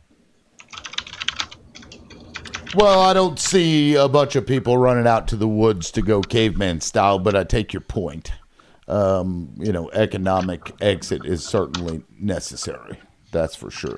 But again, that doesn't really address what we're dealing with right now in terms of the war in Iran. No, it does. It does in a lot of ways, right? Because the oil that we're going to be able to successfully pull out of these last two campaigns are going to secure my generation's quality of life for the next 70 to 80 years. Like, I'm never going to have to worry about the economy crashing, like, ever. Okay. Just because we're an oil-based economy, now we've secured assets that's going to put China out of their ability to contend, right? Because they're going to have to be heavily reliant on their reactors, which the thorium reactors are great. The thorium reactors are great. They've already made their first thorium supply ship, which is going to be bringing supplies all over the world on its first nuclear reactor cargo ship, right? Which is going to be pretty big. But you have to remember that Iran is our fault as Americans. Everyone's guilty. Everyone in Europe is guilty for what's going on there. But our quality of life is great. And to maintain that quality of life, other people in the world have to suffer. And we can choose to either accept that as an empire or reject it and actually be good, decent Christians. But I doubt that's going to happen. Well, I'm not a Christian, so if that's what we have to be, no, thank you. But you're right about it being our fault. I mean, we bombed them, we cooed them in the 50s. We've continued to fuck with them. So, yeah, I mean, you're right about that. We even attacked them on their holy month of Ramadan, which was something we did during the Iraq War. We did that during the Iraq War. We attacked them during Ramadan because they're fasting. It's a way of taking advantage of psychological warfare. It's pretty messed up. And that right there was wrong in itself. Because why are you going to attack someone on their holiday like that? Like that, I'm thinking. I'm sorry. I'm thinking on the human side on this one, not the not the fact that we're dealing with a president who is narcissistic every chance. I'm thinking about the human side because what paints my mind is the fact that we sent I believe they call a Tomahawk over and you threw that down and unalive children inside of a school. And only thing that we get from the right is, well, it used to be a military base. I don't give a damn. I don't. Because at the end of the day here, children are lost. people are no longer here with us. The suffering is real. That Suffering part. is real. And like I said, the fact that we are sitting here, discussing something that should not have taken place and should have left alone. If we just left them alone until they did something to us, then what? It's our fault, though. It's our fault. We're the ones that are holding cell phones in our hands, talking. Like literally, the resources to make these phones had to be taken out of Afghanistan. Then we gave the resources to China so they can make our phones for the next 100 years. Right. It's our fault. We just don't want to admit that we as Americans are horrible as a tribe. Well, we're not a tribe. We're not Don't a tribe. say cooking. Cooking is not a word. Cooking is not a word. Speak proper English. Who just said Come that? on, what are you guys, illiterate? Point, shut up. Cooking. I's cooking. I's cooking shit. Bro, shut the fuck up. If you keep doing that, I'm just going to drop you. Is shut the fuck up a good word? Do you understand that word? Dude, if you have something intelligent to say, fine. Don't come up here fucking playing semantics and I's bitching cooking about... shit. Okay, I get the got fuck the out of cake. here, dumbass. Get the fuck out of here. Jesus Christ. That was technically kind of broken English in itself. I mean, it's stupid. Just absolutely. I mean, we're over here unaliving people across the fucking world by the hundreds. And this dude's all, talking. I'm fucking getting sick of these Americans. I mean, this goes back into our, we're so spoiled with everything. We really are. And I don't think people actually get it. Somebody's going to have to drop a couple of fucking boom booms on American cities before I think Americans will get it. No, we're pretty isolated. You can see that contrast when you go to a third world country and you return home. Yeah. We have such an abundance of things that we take for granted, where there's places in the world where running water and even clean water is a rarity. All right, let's yet get we around. Can spray it on our clothes. Wait, spray what on our clothes?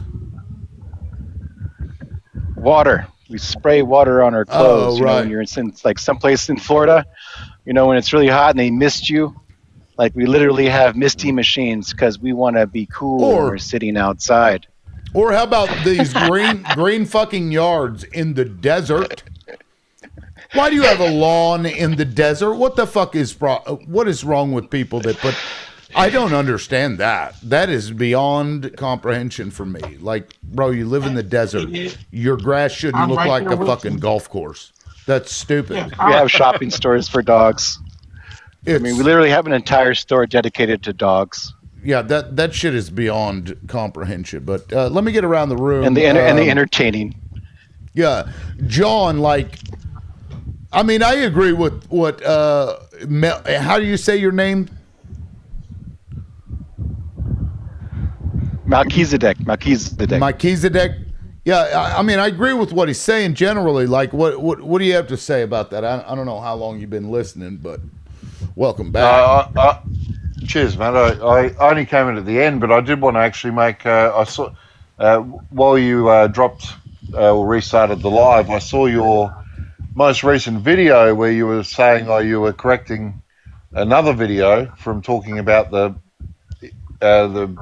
Trump going to start to attack the power situation in Iran. And I don't know if you saw Aaron Parnas's report this morning, your time, who just said that Iran came out and said they got no knowledge of any negotiations at all, and Trump's making it up. And Parnas is basically saying that he was saying that to try to manipulate the markets because there was a rebound in the stock market and the oil prices fell on the report that there was going to be a 7-day negotiation period, which of course then all went away when the Iranians came out and said, well, that's all bullshit. Right. So, and Parnas was saying we saw this with the tariffs as well when he's come out and just basically gaslit everyone. manipulates the markets. They all get in for a half a day and make some money, and he just keeps doing it. And so I just wondered, Tim, whether he got you coming and going, because I think you were making a correction in your most recent video. I'm not sure you needed to.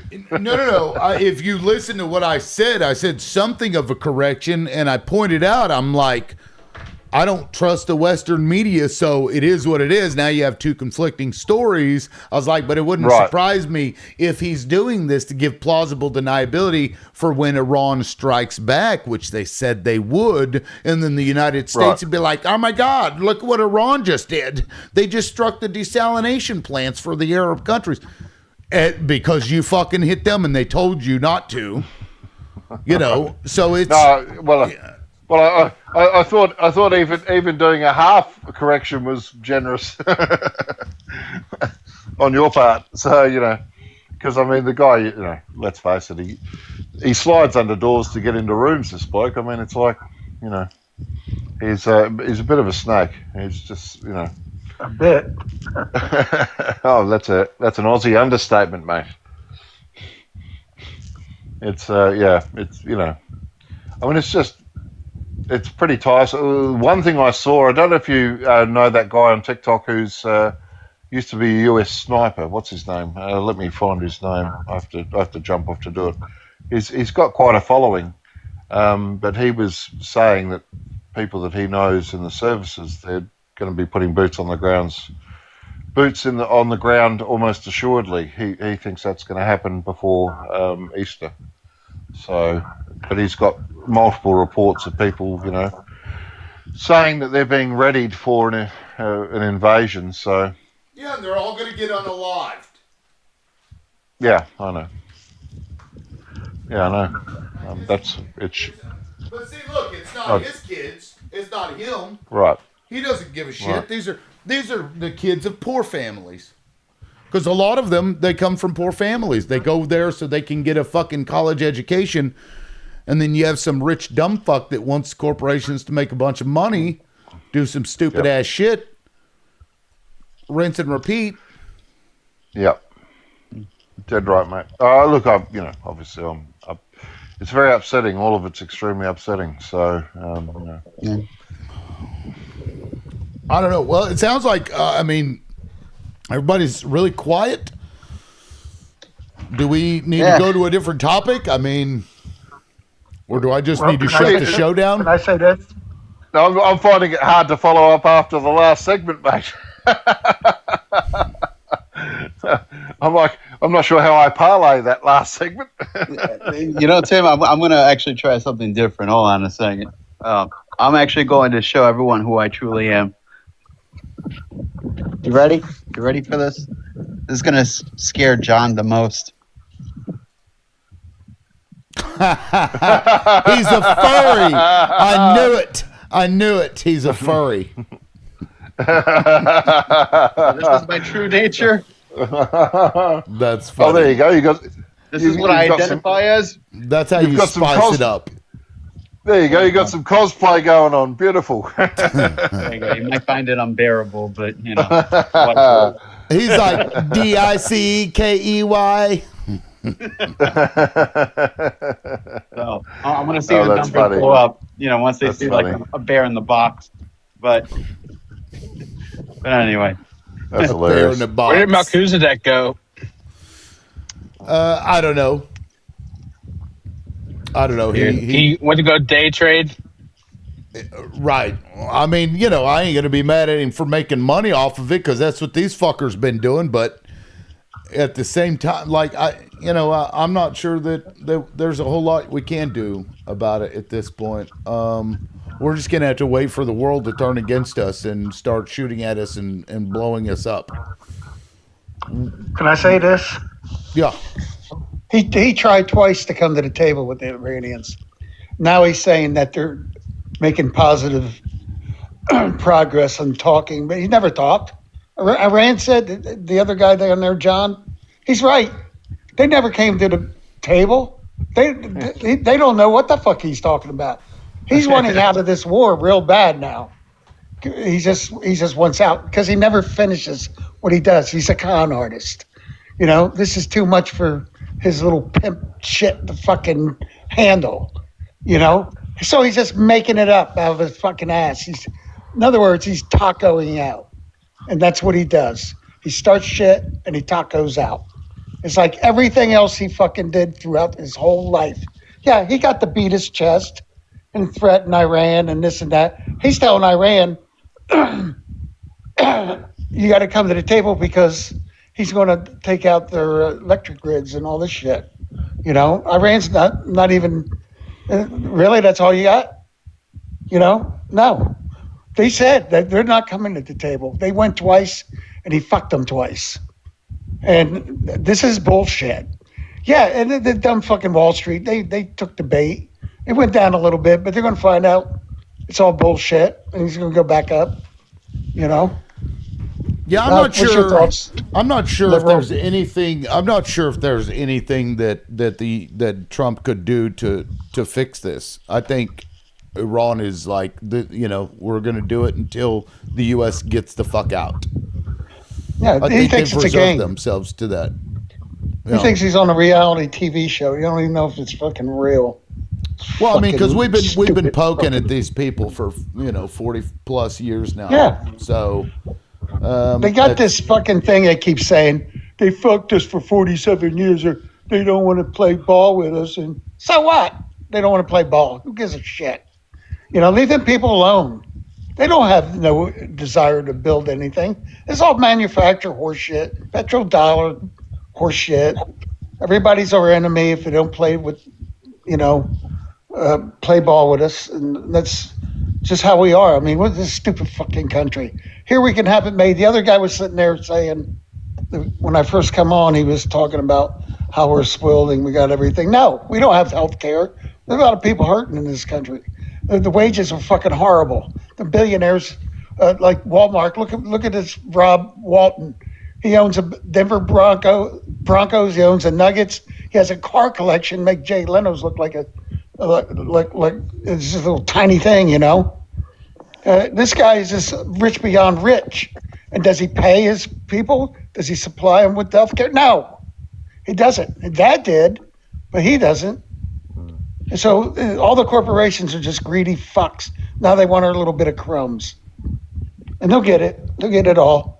You know, at I go to the VA at the clinic. We had 5 doctors at that clinic. They're gone.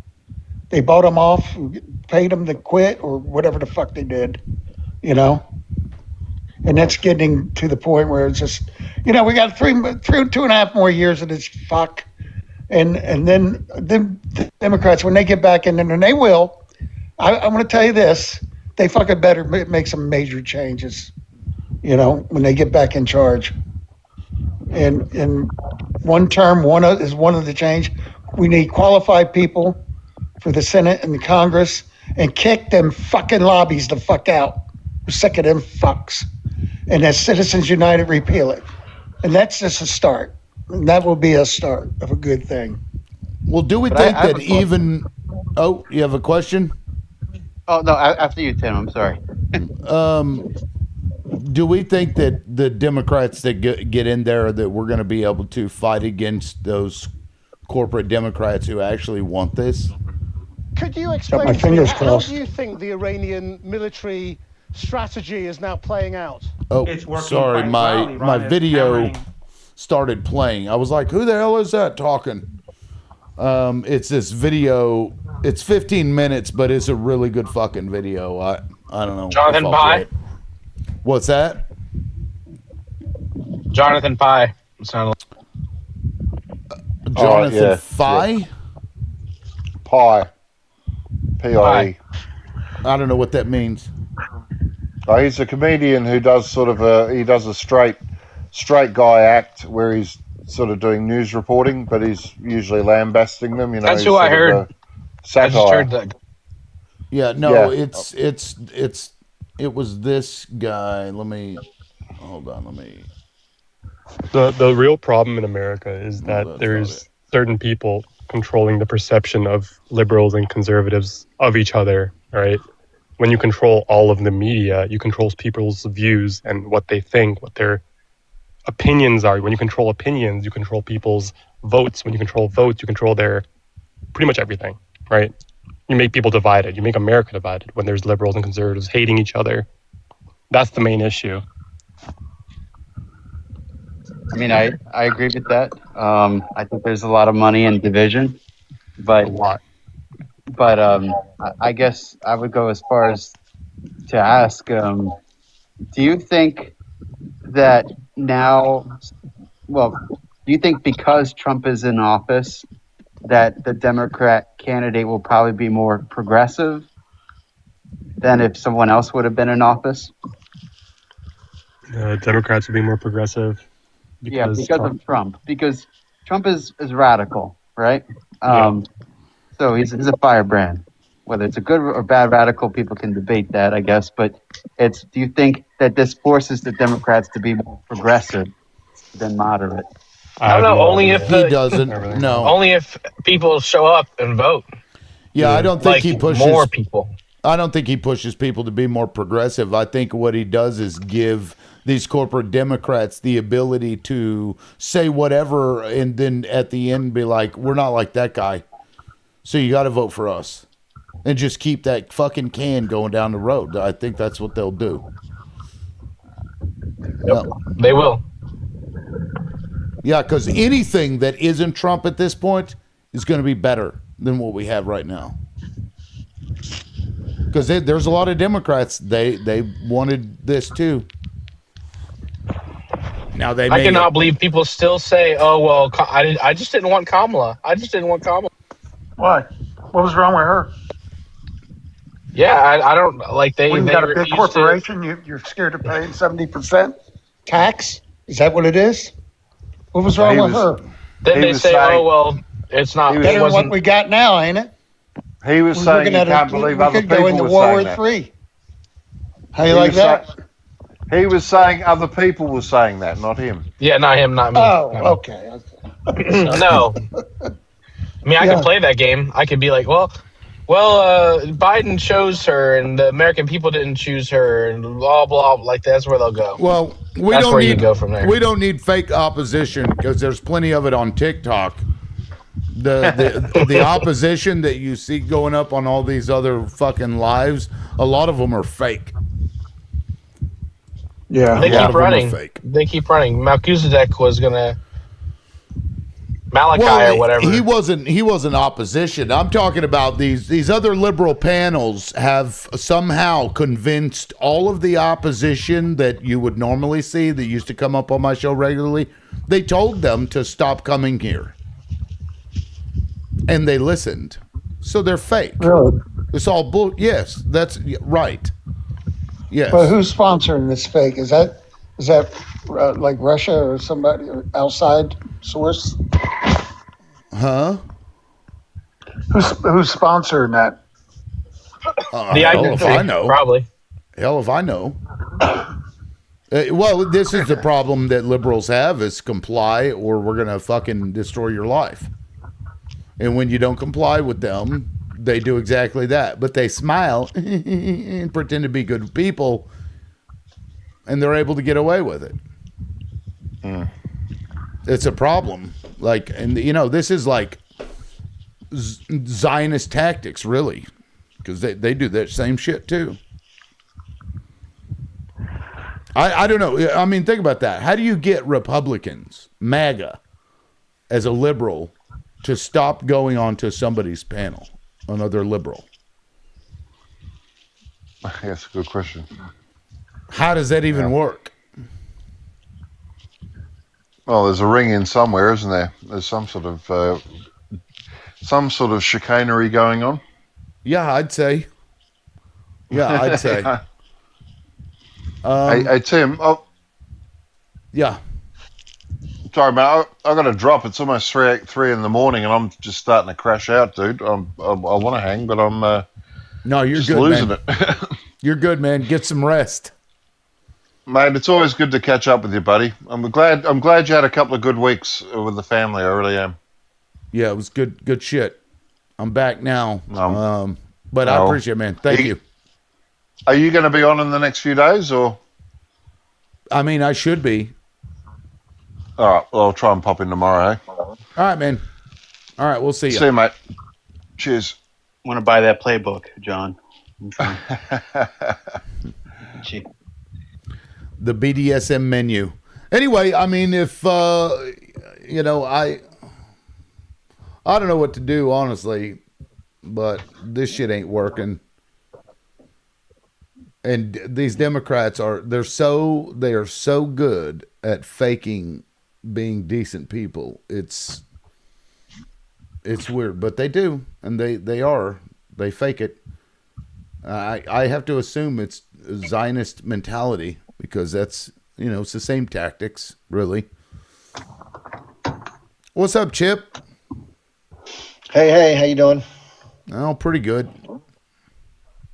Yeah, I was just talking to an older gentleman. He's a dentist that I went and saw, and you know, everyone feels the same way about this, young, old, in between, other than the few, you know, the drooling, bootlicking types. But everybody's like, what in the F is going on right now?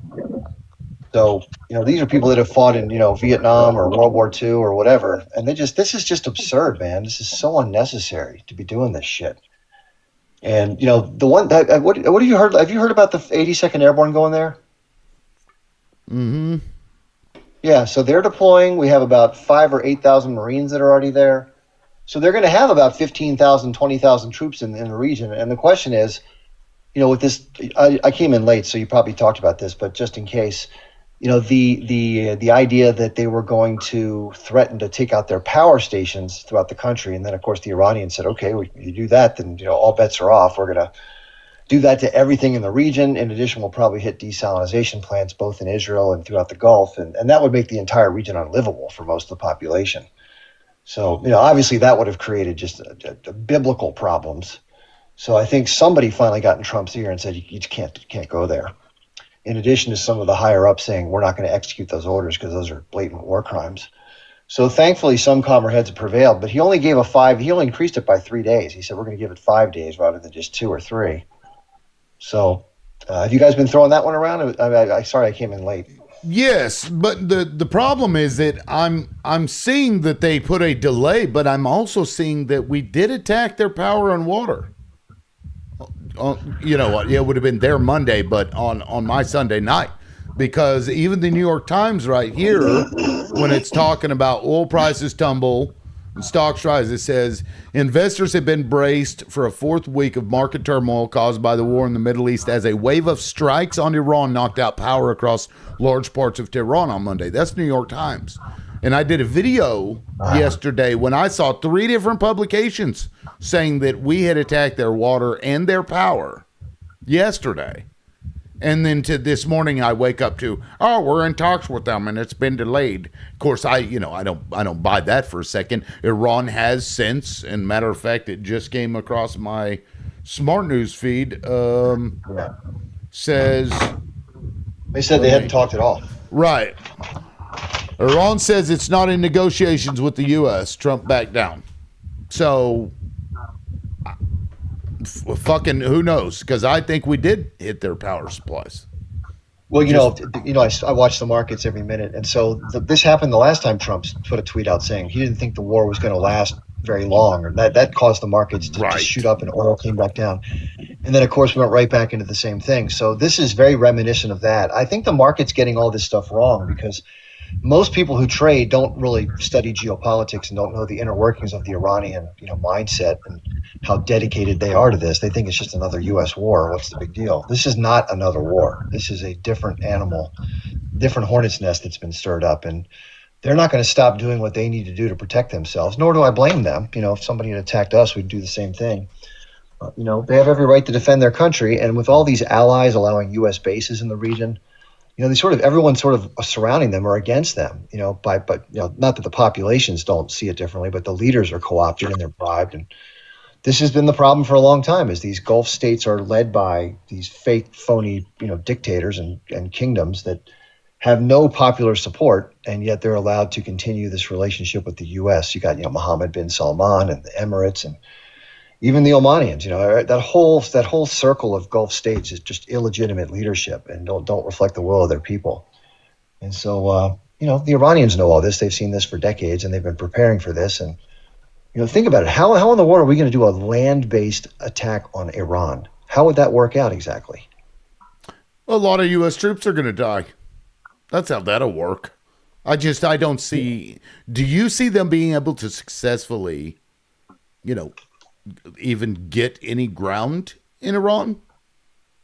They could try to take over that one island we talked about. The problem with that is that, again, that's the hub of their entire energy distribution system. So if we were to try to take that island over, they would do the same kind of things to devastate the region. So, the problem is that we're fighting in a war where everything that we do that disrupts things hurts us more than it hurts anybody else. And so, the average American's not going to put the one thing you can't do to Americans, you can't have high gas prices. Like, it's the only thing that it hurts everybody equally. So President Trump, listen, this is my best guess, because no rational human being would enter into this if they thought it through. And I'm sure his advisors painted different scenarios as they draw them up. And they said, hey, if this doesn't finish quickly, this is the likely, repercussions of this. And, Trump, in the face of that, most normal people would say, you know what, we need to walk carefully through this. We got to, be delicate. So, but the problem is that he is completely co-opted by the Zios. He is owned 100% by the Zios. And you got maniacal Christian Zios like Pete Hegseth and others that have this messianic view of the region, and they're doing like the biblical chapter. And the rest of us are sitting back in horror with our jaws open like, what are you freaks doing? Yeah, I think that may be right. And, of course, Netanyahu doesn't give a shit about anything but whatever the agenda is at that moment. And so, I wondered, because certainly Netanyahu and them would have known that this would happen, that Iran was a lot more capable of causing global disruption. Maybe Israel wants that, because the people that are going to get hurt are those Gulf states, and they're getting rocked right now. I don't disagree with you, host, at all. I don't disagree with you. But I think it goes deeper than that. I think it's not this what the gentleman said up in front of me. What's your name above me? Chip. My bad memory. I'm searching camera. My name's on my picture. I can't read that well, man. Oh, I'm sorry about that. Didn't know that. Chip. Okay. I agree with Bosie, but I think it goes deeper than that. I think it goes directly to the core of the Republican Party within our own government that are supporting Netanyahu and that whole, what you said about the Christians. I think they're both connected to each other, and some people don't want to admit that, like the MAGAs, but if you really put two and two together, what do you think come up with? You guys get what I'm saying? I'm not sure I follow. The Christian Zionists you were talking about? Yeah.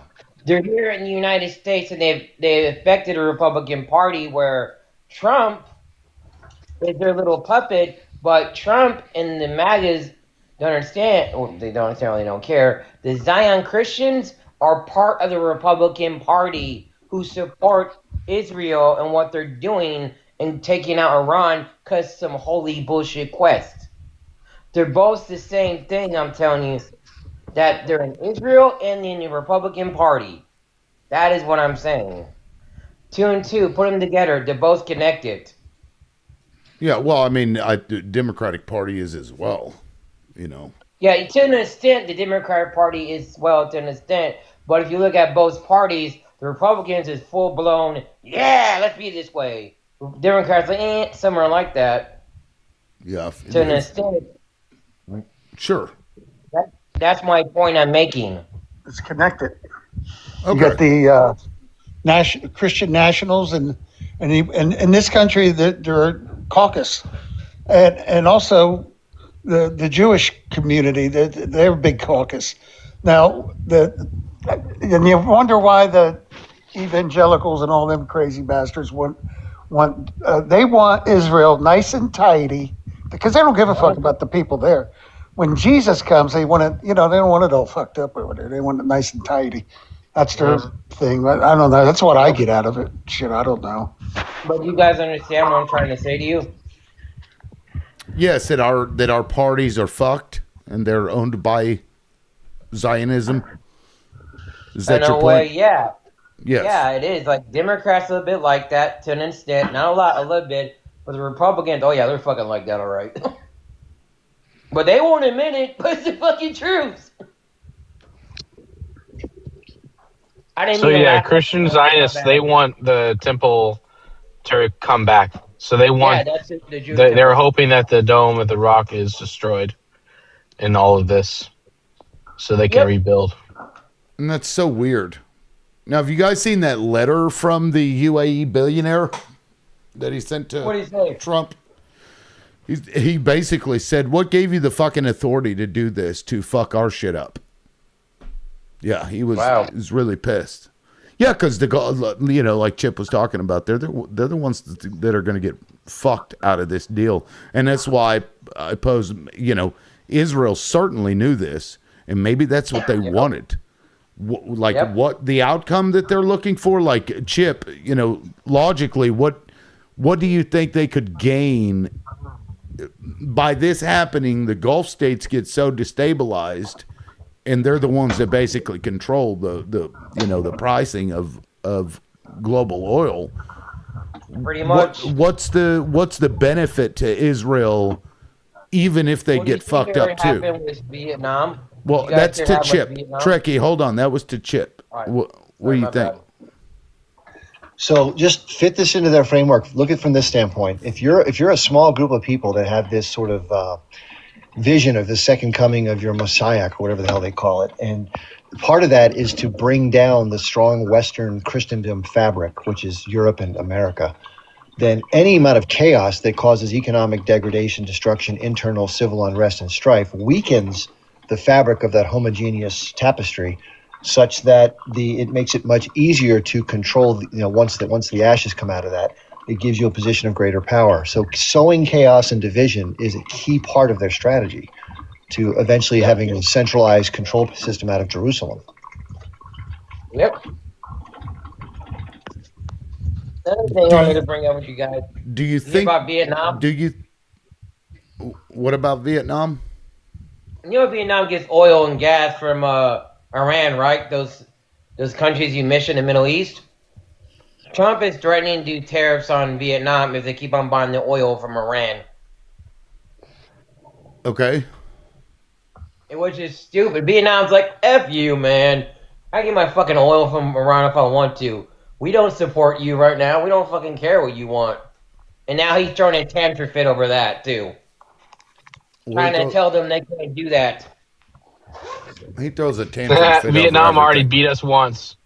That's funny, but not funny. Now, real quick, Aaron, welcome up. Thank you. Did you want to weigh in? Yeah, go ahead. Yeah. I had a couple things, and I might be kind of going slightly off just because the conversation has moved on. But one thing I was going to mention, just a little information for you.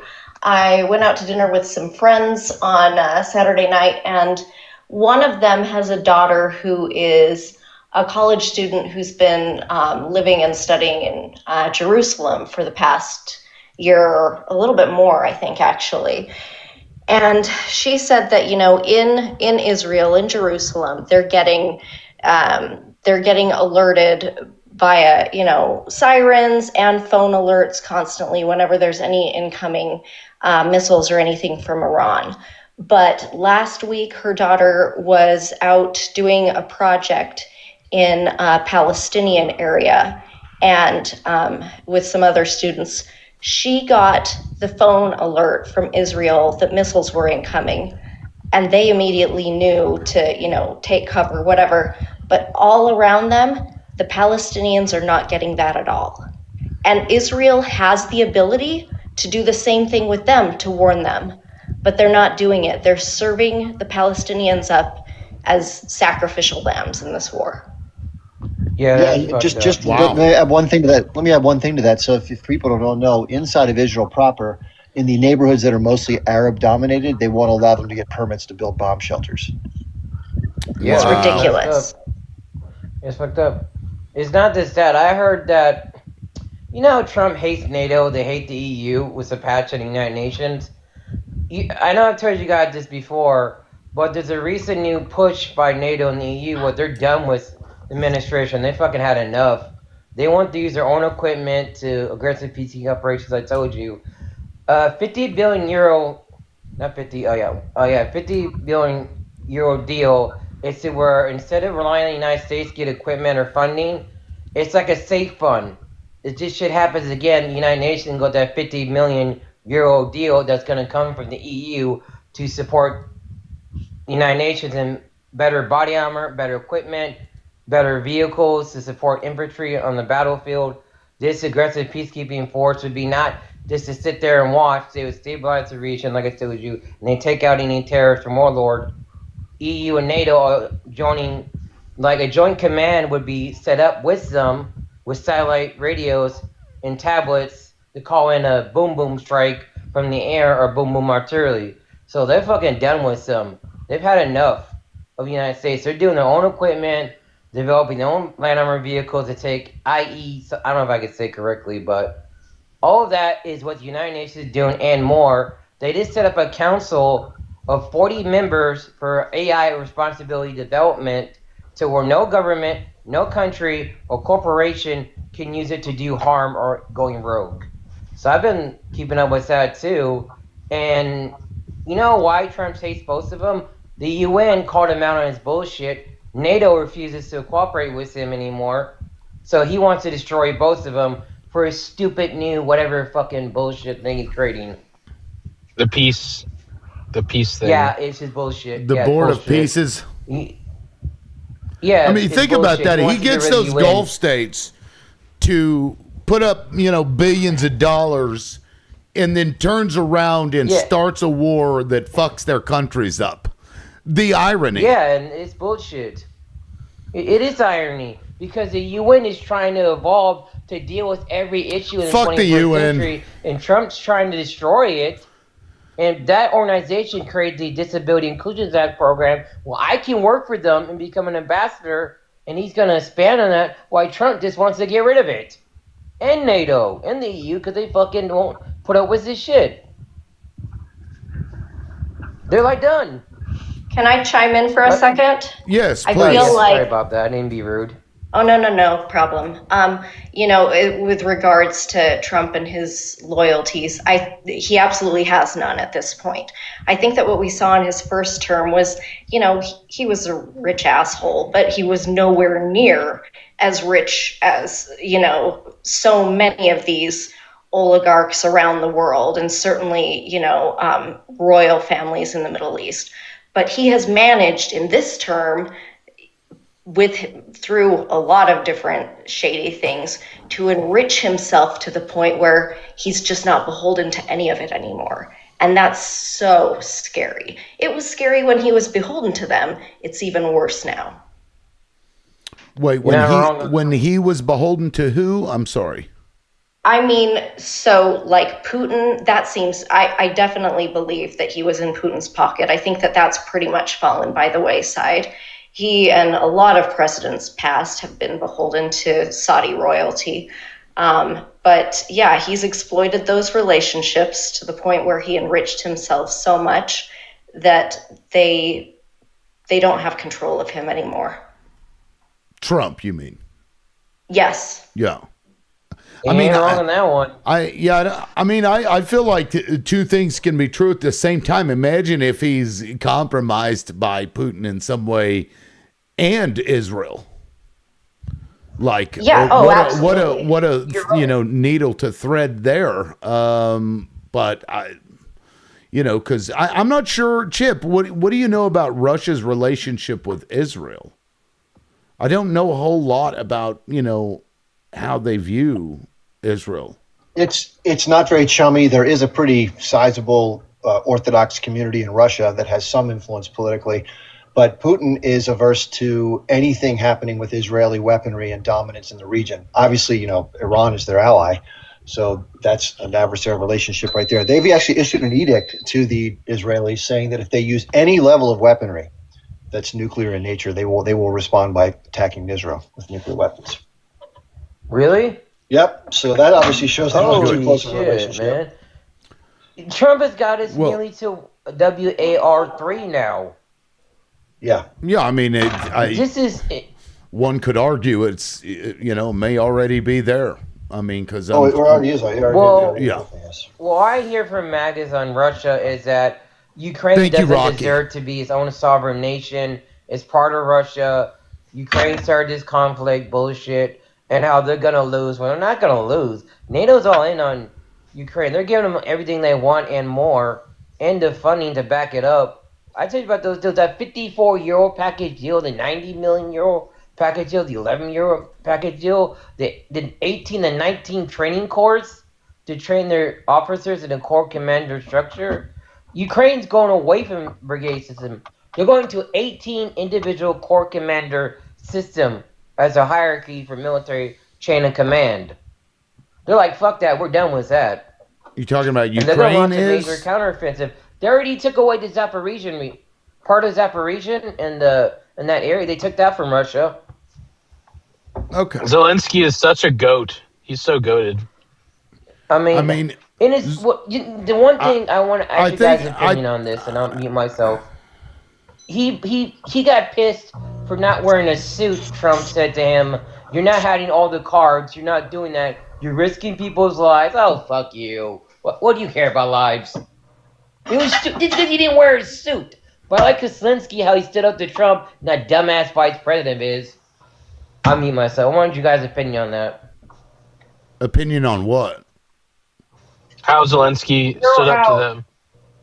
Stood up to President Trump and his dumbass vice president. How the MAGA think they're going to lose, and I just told you guys how they're not. But you remember when he went to the White House? Yes, I remember. That? See, He started getting on to him about a suit, and you're not holding all the cards, bullshit, trying people's lives. I'm like, fuck you. You don't even care about people's lives. Opinion about awesome. He said about which part, that Trump's an asshole or what? He tried to bully Zelensky to get him to agree to the terms that he refuses to sign. Agree to. He tried to do it in the White House. Okay. And he said you're not wearing a suit. Yeah, it's stupid. I mean, why should Ukraine give up any territory? This is why Europe's like, oh, nope, not doing it.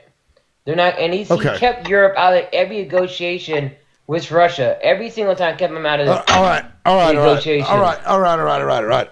I'm starting to question Zelensky's motives, to be quite honest with you, after learning about the fucking... Why? He's fighting for his country. Would you shut... He wants to be... Would you shut up for a second, long enough for me to get two fucking words out? Would that be okay with you? Okay, go ahead. That's fine. I'm starting to question Zelensky's motives because I learned about his background, and now they're pushing these fucking AI robots into the field, funded by a bunch of fucking Zios in this country. I don't know what all is there, but that gives me pause for sure, because I know what these fuckers have been doing around the world, and they've got their puppeteer hands up everybody's ass. And so I don't know. Well, I guess we'll see. You know, that's not really true. The drone and robot systems are made by Ukrainian companies, Ukrainian people. Wasn't made. Not talking about drones. Somebody else. Not talking about drones. Yeah, I know. They developed the drones on their own. Nobody helped them. They did that all on their own. I'm not talking about drones. Yeah, I know. You're talking about the robots. They did that too. They didn't create the robots. They made it themselves. The robots came from the United States, a company called Foundation. No, they have not. The United States has not given them that equipment. They've only given them anti-aircraft defense systems, like Patriots, artillery systems. That's it. Trekkie. Okay, prove it.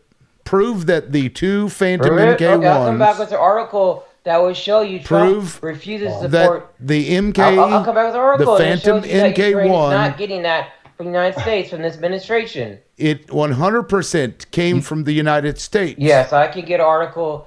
100% I can get an article. I have to get off. I told you why I have to do that. Now come back on. Do you want me to show you an article that it comes from the United States? No, because I know it's not. I've done my research on that. I have to get the article myself. It's going to take a little bit of time, so... Well, it won't take me any time at all.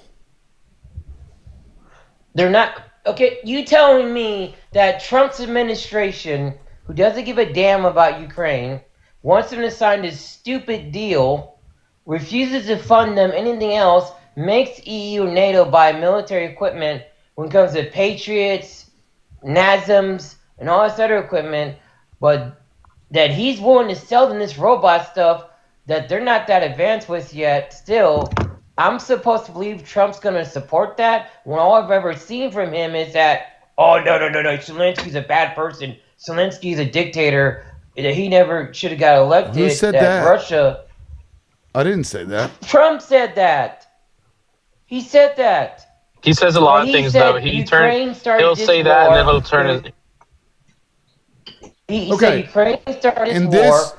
And this goes back into why it gives me pause, all of these things, because it is a bunch of fucking Zios pushing all of this shit, including AI autonomous bipedal fucking robots that were sent from the U.S.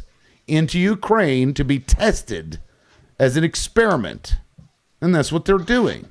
That's like my point. Tested, but not giving it to him. Yeah, they're testing it, but not going to give it to him because they sent it to Ukraine. Ukraine. They sent it to Ukraine. That's different. They said that they tested, but not giving it to their armed forces. Did I say that the U.S. gave Ukraine 2 humanoid robots, or did I say they sent 2 humanoid robots to Ukraine? You said they sent them there for testing. Okay. But I don't believe they're going to give anything else to Ukraine. Okay, I'm done with all that. I don't trust administration okay, I'm who done doesn't with care that. about them. Okay. All right, we're moving on from that. Okay, thank you. Wow. Sorry, I don't believe that when all they've done is talk shit about Ukraine. Who's talked shit about Ukraine? Trump? Yes, Trump. I don't think you understand. He said it's his fault. I don't think you understand the point, Yes, and that's said, okay. Tell me one good thing he said about it. I don't think you understand about Zelensky. I One don't good think thing he said about I it. don't think you understand the point because you are on the defensive. You think everything Ukraine is good. Ukraine Everything Trump from is Trump bad. that doesn't give a Everything shit Russia about is them. bad. I get it. Can I strike you a question, please? Good luck, man. What is servant of the people and who is Ihor Kolomoisky? Zelensky was elected by the people. They can't I'm have asking. I asked the question. The question I asked was, boomed. what is servant of the people and who is Ihor Kolomoisky? Do you know the answers to either of those questions? It's okay The if you servant don't. of the people is a president that's elected by the people to serve the people in their best interest. No, that was a television show that Zelensky starred in, which was produced by and founded by Ihor Kolomoisky, a billionaire from Ukraine. Okay, and he was so just what? like the He's a West, just like we have. celebrity, Just he's on just listen. This is important stuff that most people don't know in the West, which is fair. We get bullshit reporting. So, servant of the people was it's like our West Wing. He was sort of a comedic / dramatic actor in a series that sort of warmed him up to the public, and then he ran for office. It's like as if Martin Sheen ran for president after serving, acting in the West Wing kind of thing.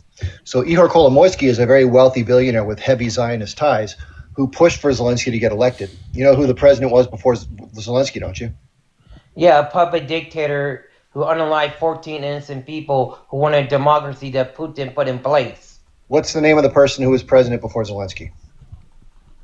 I don't remember his name, but I know he was a puppet dictator by Russia.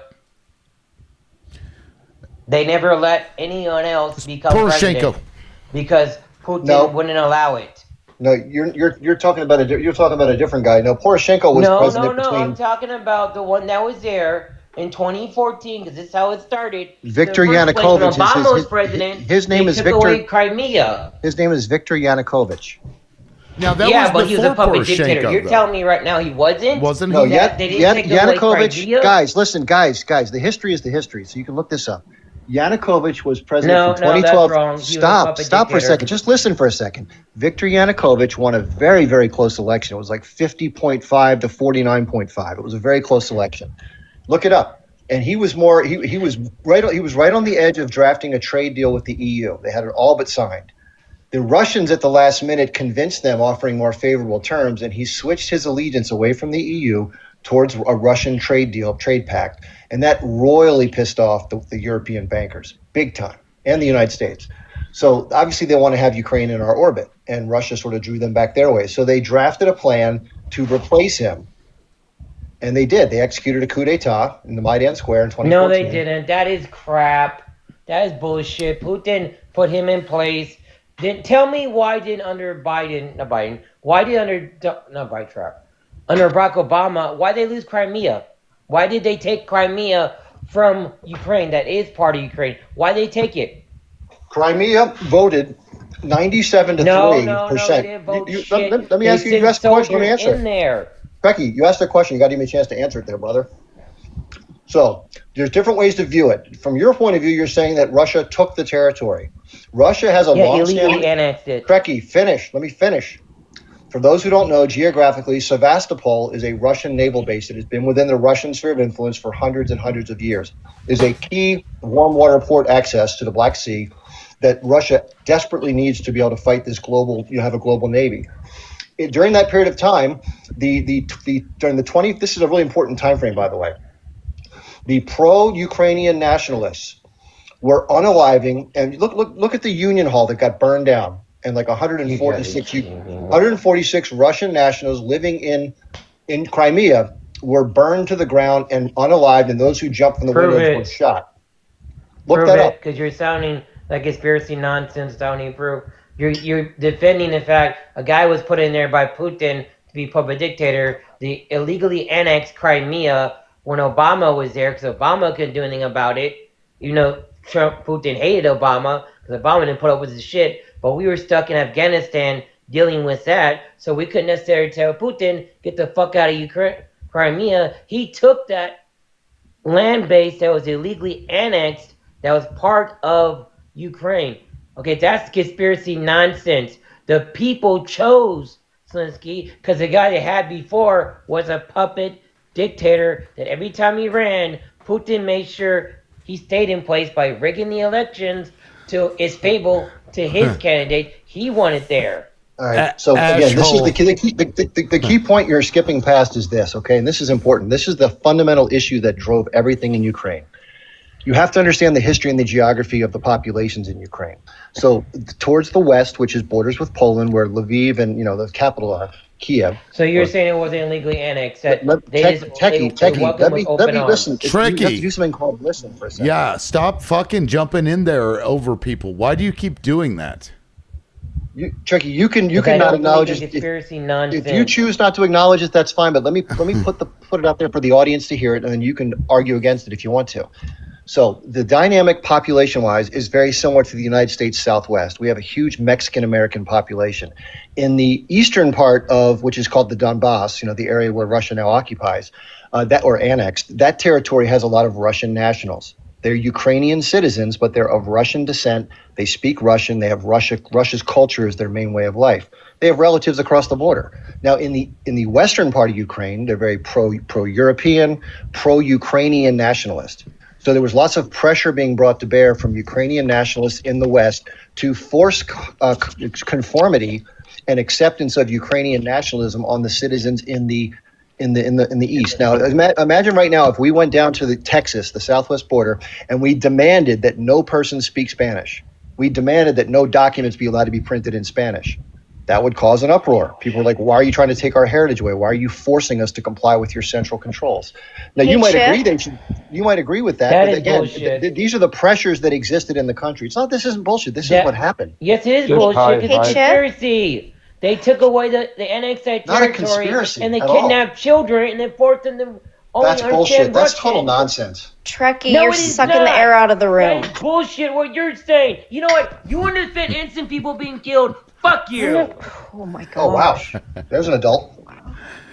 I don't care. Strong feelings. I get it. I'm not defending. I'm sorry. Like innocent civilians for not following the rules of international law. It's against that. Tricky. All right. We can have a you debate can defend about Russia this. bullshit all you want, but all bullshit it is. The puppet dictator. I hope Russia fucking throws out a burger. Let me ask you, Trekkie, let me ask you this. Do you believe that the I country has undue influence over the United States? Which I country? There's other ones out there. Israel. Israel. Yes, because that stupid That's money a conspiracy thing you always theory. give to them. I forgot the name That's a of it. conspiracy You might know what the name theory. is. Again, I forget. All right, guys. What? See what that feels like? Things are getting heated. Hi. What's the name of it again? The money thing, the program. Just making a point is all. Aaron, you wanted to jump in there, please. Go ahead. But I'm sorry. Oh, yeah, the It's thing I wrong. had to say, oh my gosh, Trekkie. I feel like I'm about to have to gentle parent you here. That's it. Like, hey, Chip, Look, I am on board with everything you're saying, and I'm not about to disagree, but I just wanted to add in, and because I feel like people miss this so much, but it's so important for us to remember that the reason that Crimea and the eastern part of Ukraine is so ethnically Russian is because of the Holodomor and the fact that, you know, the Ukrainians in the area were completely wiped out decades and decades ago and essentially replaced with ethnic Russians. And that doesn't make much of a, you know, difference in where we are today, but it just drives me nuts sometimes when people say, oh, well, they're Russian over there. I'm like, well, they're Russian over there because of you know, honestly, genocide. So, Aaron, hi. You're That's what basically- Putin's doing to the population of Ukraine. And you guys think Trekkie, it's hold on. Can I because just jump they in? belong, that territory belongs to them? No, Yes. it doesn't. Okay. And they use a puppet dictator. Look it up.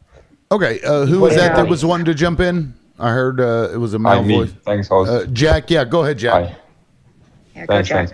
So I kind of agree with Aaron that, you know, going back further and further doesn't really help. Although it explains where we are now, it doesn't really help us where we are now. And I think, Chip, it does sound a bit like, you know, post hoc authorization of this. There's no even, I understand there's been pressures all around the world with languages. There was pressures in Wales. They were not allowed to speak Welsh. And then, you know, that happened for decades. And of course in Ireland and all around the globe, languages being suppressed. That still doesn't give anyone the reason or the justification to launch an all-out military confrontation, right? There's other ways to deal with that, as has also been shown in many, many other places in the world, right? For example, Ireland. The Northern Ireland, I was saying Wales, the Northern Irish are probably a bad example. But you, Chip, you sounded to me like you were saying, oh, that's why this is okay what's happening. It's not okay what's happening, right? That's pretty clear, I think. Yeah, if that's how it came across, that's not. Listen, I don't have a side in the fight. I'm not pro-Russian. I'm not anti-Ukraine or vice versa. I'm simply trying to understand every side has their interests in a fight, right? So I try to look at things from people's interests. The Ukrainian nationalists were trying to forcibly submit the eastern populations into Central Ukrainian Authority. That's irrefutable. That's never been, nobody's disputed that. But maybe that has something to do with what Aaron was saying. Now, just let me paint a picture. Let me paint a picture for everybody. Just let's go back 4 years. Joe Biden won an election supposedly. Trekkie, just listen for a second. Listen, this is important to understand the dynamics. So imagine Biden's president, and 2 years into his Trekkie. Give me a second. Okay, he dropped. Guys, if I mute your microphone, do not unmute and then fucking start talking. Okay? Chip, go ahead. So imagine that China or Russia fomented some sort of internal political upheaval that caused there to be a massive pushback against Joe Biden's presidency. And there was a physical assault that took place, let's say in Washington, D.C., where some people lost their lives, some security guards get pow-powed, some civilians. And it turns out that for that reason, Biden is blamed for it, and he has to flee the country because people are coming to his house to unalive him. And therefore, a new government comes in that half the population didn't vote for. And then that half of the population, let's say MAGA in this case, decides to force every single person who voted for Biden to do what they wanted to or else. That's the experience that the people living in the eastern part of Ukraine were living under.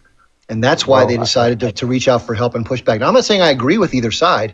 I'm simply saying that those dynamics, if you're going to ignore that reality and say that, well, Russia just had no empirical right, I guarantee you that if in Canada, some foreign influence came in and did something to subvert the country and try to align with troops from a foreign bloc, that we would probably have something to say about it. We would probably do something more than what the Russians did. They wouldn't have waited 8 or 9 years to do it. For those who don't know also, and this is a key part, and I'll land with this, during the period between 2014, when this upheaval took place and the leadership changed, you can try to paint it how you want, and 2021, 15,000 Russian-speaking civilians living in the East were unalived by physical, offensive military action done by the Ukrainian nationalists, firing artillery into civilian areas and unaliving people. That's irrefutable. Yeah, I heard that. So yeah, I heard you can't take that off the table. There are a lot of pieces, a lot of parts of the puzzle that we're not told about that makes it seem as if Russia just decided one day to come in and just take over the country for no good reason, and they're barbarians. And that just simply isn't true. Fine, but I mean, there's nuance to that. So just for context, I live about 800 kilometers from Kiev, right? So I live not that far. It's about the same distance from Chicago to New York, where I live from this place. So this is not just some theoretical conversation for me. We had friends, we had people in our company who had to relocate because the Russians were suddenly at their doorstep. And I'm not saying this is either one way or another. I'm just saying this is a very different context from yours, because for you this is probably all academic. For me, it's not.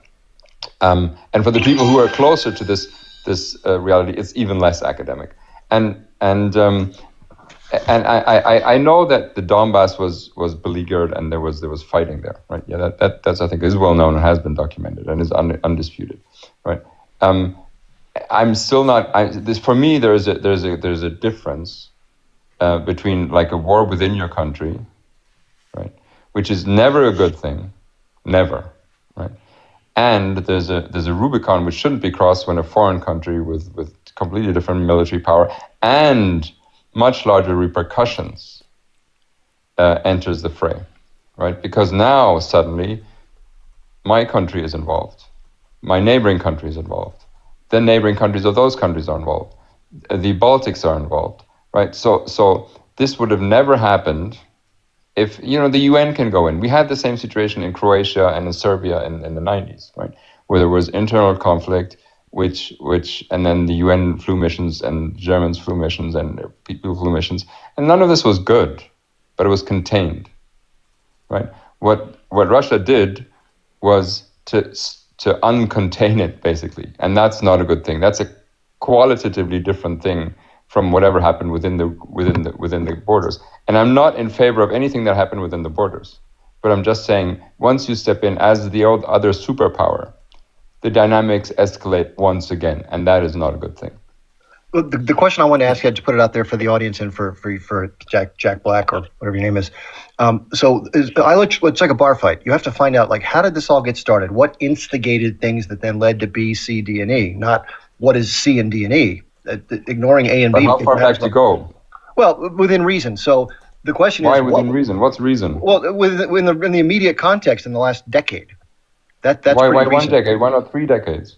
Well, pick a time. I'm just saying recently what happened recently. This particular bar fight broke out the way it did because of some very specific things happening. So the question I would ask the audience is, what was the American government doing in Ukraine prior to the changes that have occurred? And if you don't focus on that, you can't understand what has subsequently followed.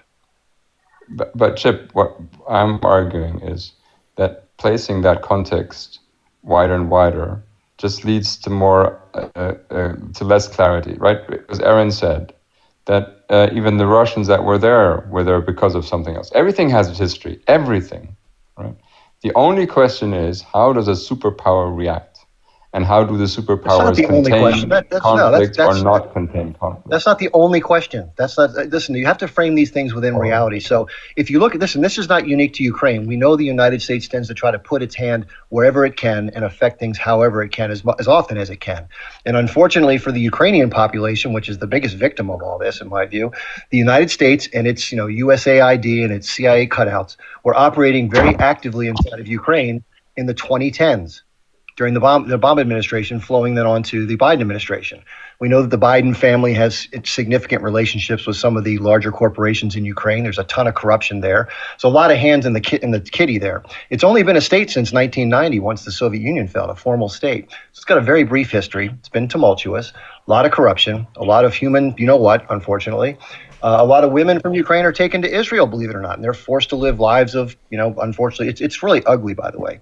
But putting that aside, if a foreign government is meddling in your internal affairs and trying to forcibly change the democratic outcome of your elections, that is significant. It has to be taken into account when you look at why actors do what they do. In my view, do you disagree with that? So first of all, I'm not clear what you mean with the USA. Well, and this is the problem. This is the context. Not to blame you particularly, but in the West, and I didn't know this either until I researched it. I just had no clue. All I hear are the headlines. Okay. So if you have a media apparatus that only feeds you the things that supports their narrative, that's not generic again. I know that. So what did USAID enlighten me? What did USAID do to help destabilize the system? Well, for those who don't know, at that time there was a big conjecture. Viktor Yanukovych was the elected president at the time. He won a very narrow election, and what the U.S. tried to do, which is what they tried to do in Iran recently, is stir up the population against an undesirable leader.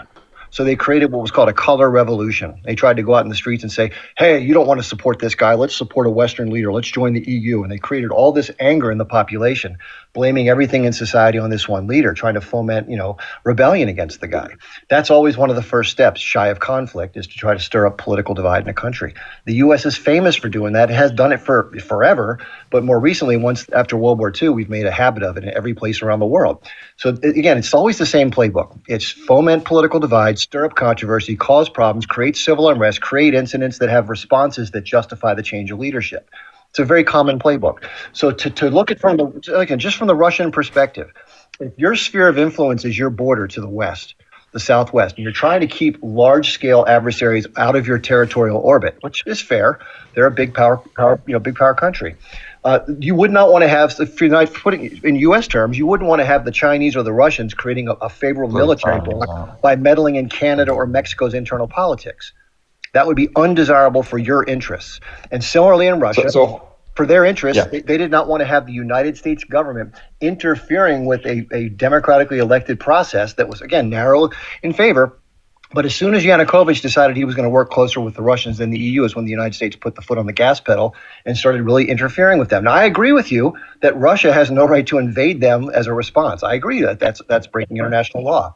But it doesn't change the rationale for why they did it and what interest they were protecting. I'm not saying they're irrational. And I don't have to agree with their interest to acknowledge that reality. No, I'm not saying they're irrational. They might be very rational and they might be very strategic. They're just wrong, right? Morally wrong and legally wrong. Because otherwise, Chip, and don't take this the wrong way, right? You're beginning to sound like the counter-psyop, right? This is the worry that I have, right? There's narratives going one way and narratives going the other way. You're pushing a narrative that I don't really understand. I mean, if you're just saying America has done evil in the world and should not meddle, that I'll agree with, right? They have done that, and I've lived in many countries where this was the history. I've lived in South America where they still tell the tale of the CIA toppling governments around there, which is now proven. So if your point is America should just stick to itself and stop meddling, fine, right? If your narrative is there's actually a reason and Russia can't be all that bad and can't be to blame, I'd be very, very cautious because. There's not the only thing that Russia does that is beyond the pale, and we should never agree on, and we should never align with. That's my saying. Yeah, I don't think that's what Chip is trying to say. Yeah, I'm simply acknowledging the play. I have to acknowledge the playing field within the geopolitical context, and from the Russian point of view, I didn't say I agree with it. I'm not for the Russians, but I understand their logic. If they are trying to keep potential competitors off their doorstep who have nuclear missiles that can be armed very quickly, that are only 5 minutes away from their capital, that obviously is concerning. Listen. Look at the history of the U.S. Concerning, Chip. But let me finish the thought here. So in 1960, we were in big trouble because the Russians had moved their offensive weaponry into an island 90 miles off our coast. Right? What did we do? We freaked out, and we took whatever measures we had to do to stop that threat. What are we doing right now? We have a blockade right now that's starving the Cuban island from electricity, fuel, energy. I mean, we're doing horrible things to Cuba right now. Their population is suffering dearly because of our leadership. And it's no different. We're protecting our hemispheric interests by doing so. Similarly, the Russians in their hemisphere, yeah, Ukraine is sovereign, no doubt. But like I said, if Canada, which is sovereign, or Mexico, which is sovereign, decided right now to align with China and start training military personnel and being favorable politically with those other countries. Heck, Mark Carney decided he was going to go talk to the Chinese about trade agreements, and we freaked out about that. Just the fact that they're going to have a conversation about trade. So you have to be fair-minded and say, if something does become a threat to a country on their border, do they have a right to address that threat or not? That's a fair question to ask.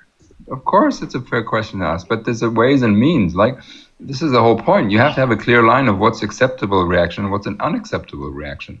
And this is the thing that I don't understand of you, Chip. I'm not clearly getting your message. There's all this slightly vague messaging around, you have to understand. I'm not for them, but you have to understand. Where is your line? What's your line in this conversation? Well, people have to understand the negotiations that took place. So, look at Belarus. Belarus hosted the negotiations for the two different times. You're still not answering my question, my friend. Well, I'm trying to tell you the point. You're saying, why did they choose what they did? I'm telling you why they chose what they did, because two different times. That wasn't my question, but fine. This was being negotiated very clearly, and over time, the Russian leadership realized that the United States and Germany were not negotiating in any kind of good faith. They were trying to buy time to build up the Ukrainian military to invade and forcibly submit the eastern part of the country to central authority. Obviously, if you realize that someone's doing that and they're building a military response to a problem you're trying to solve diplomatically in good faith, and obviously if you don't do anything about it, they're going to militarily move in and take over the territory by force. And meanwhile, over the 8-year period, 15,000 Russian nationals are dying, and they're begging the Russians to do something to protect them from this bombardment that's slaughtering their citizenry. It's the same thing that Germany did in 1939 in Poland. It's no different.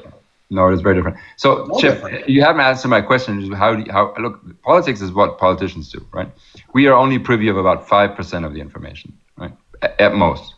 I'm a fairly informed guy, right? I still don't know the ins and outs, and I don't have access to all the classified material, and I'm guessing neither do you. None of us do.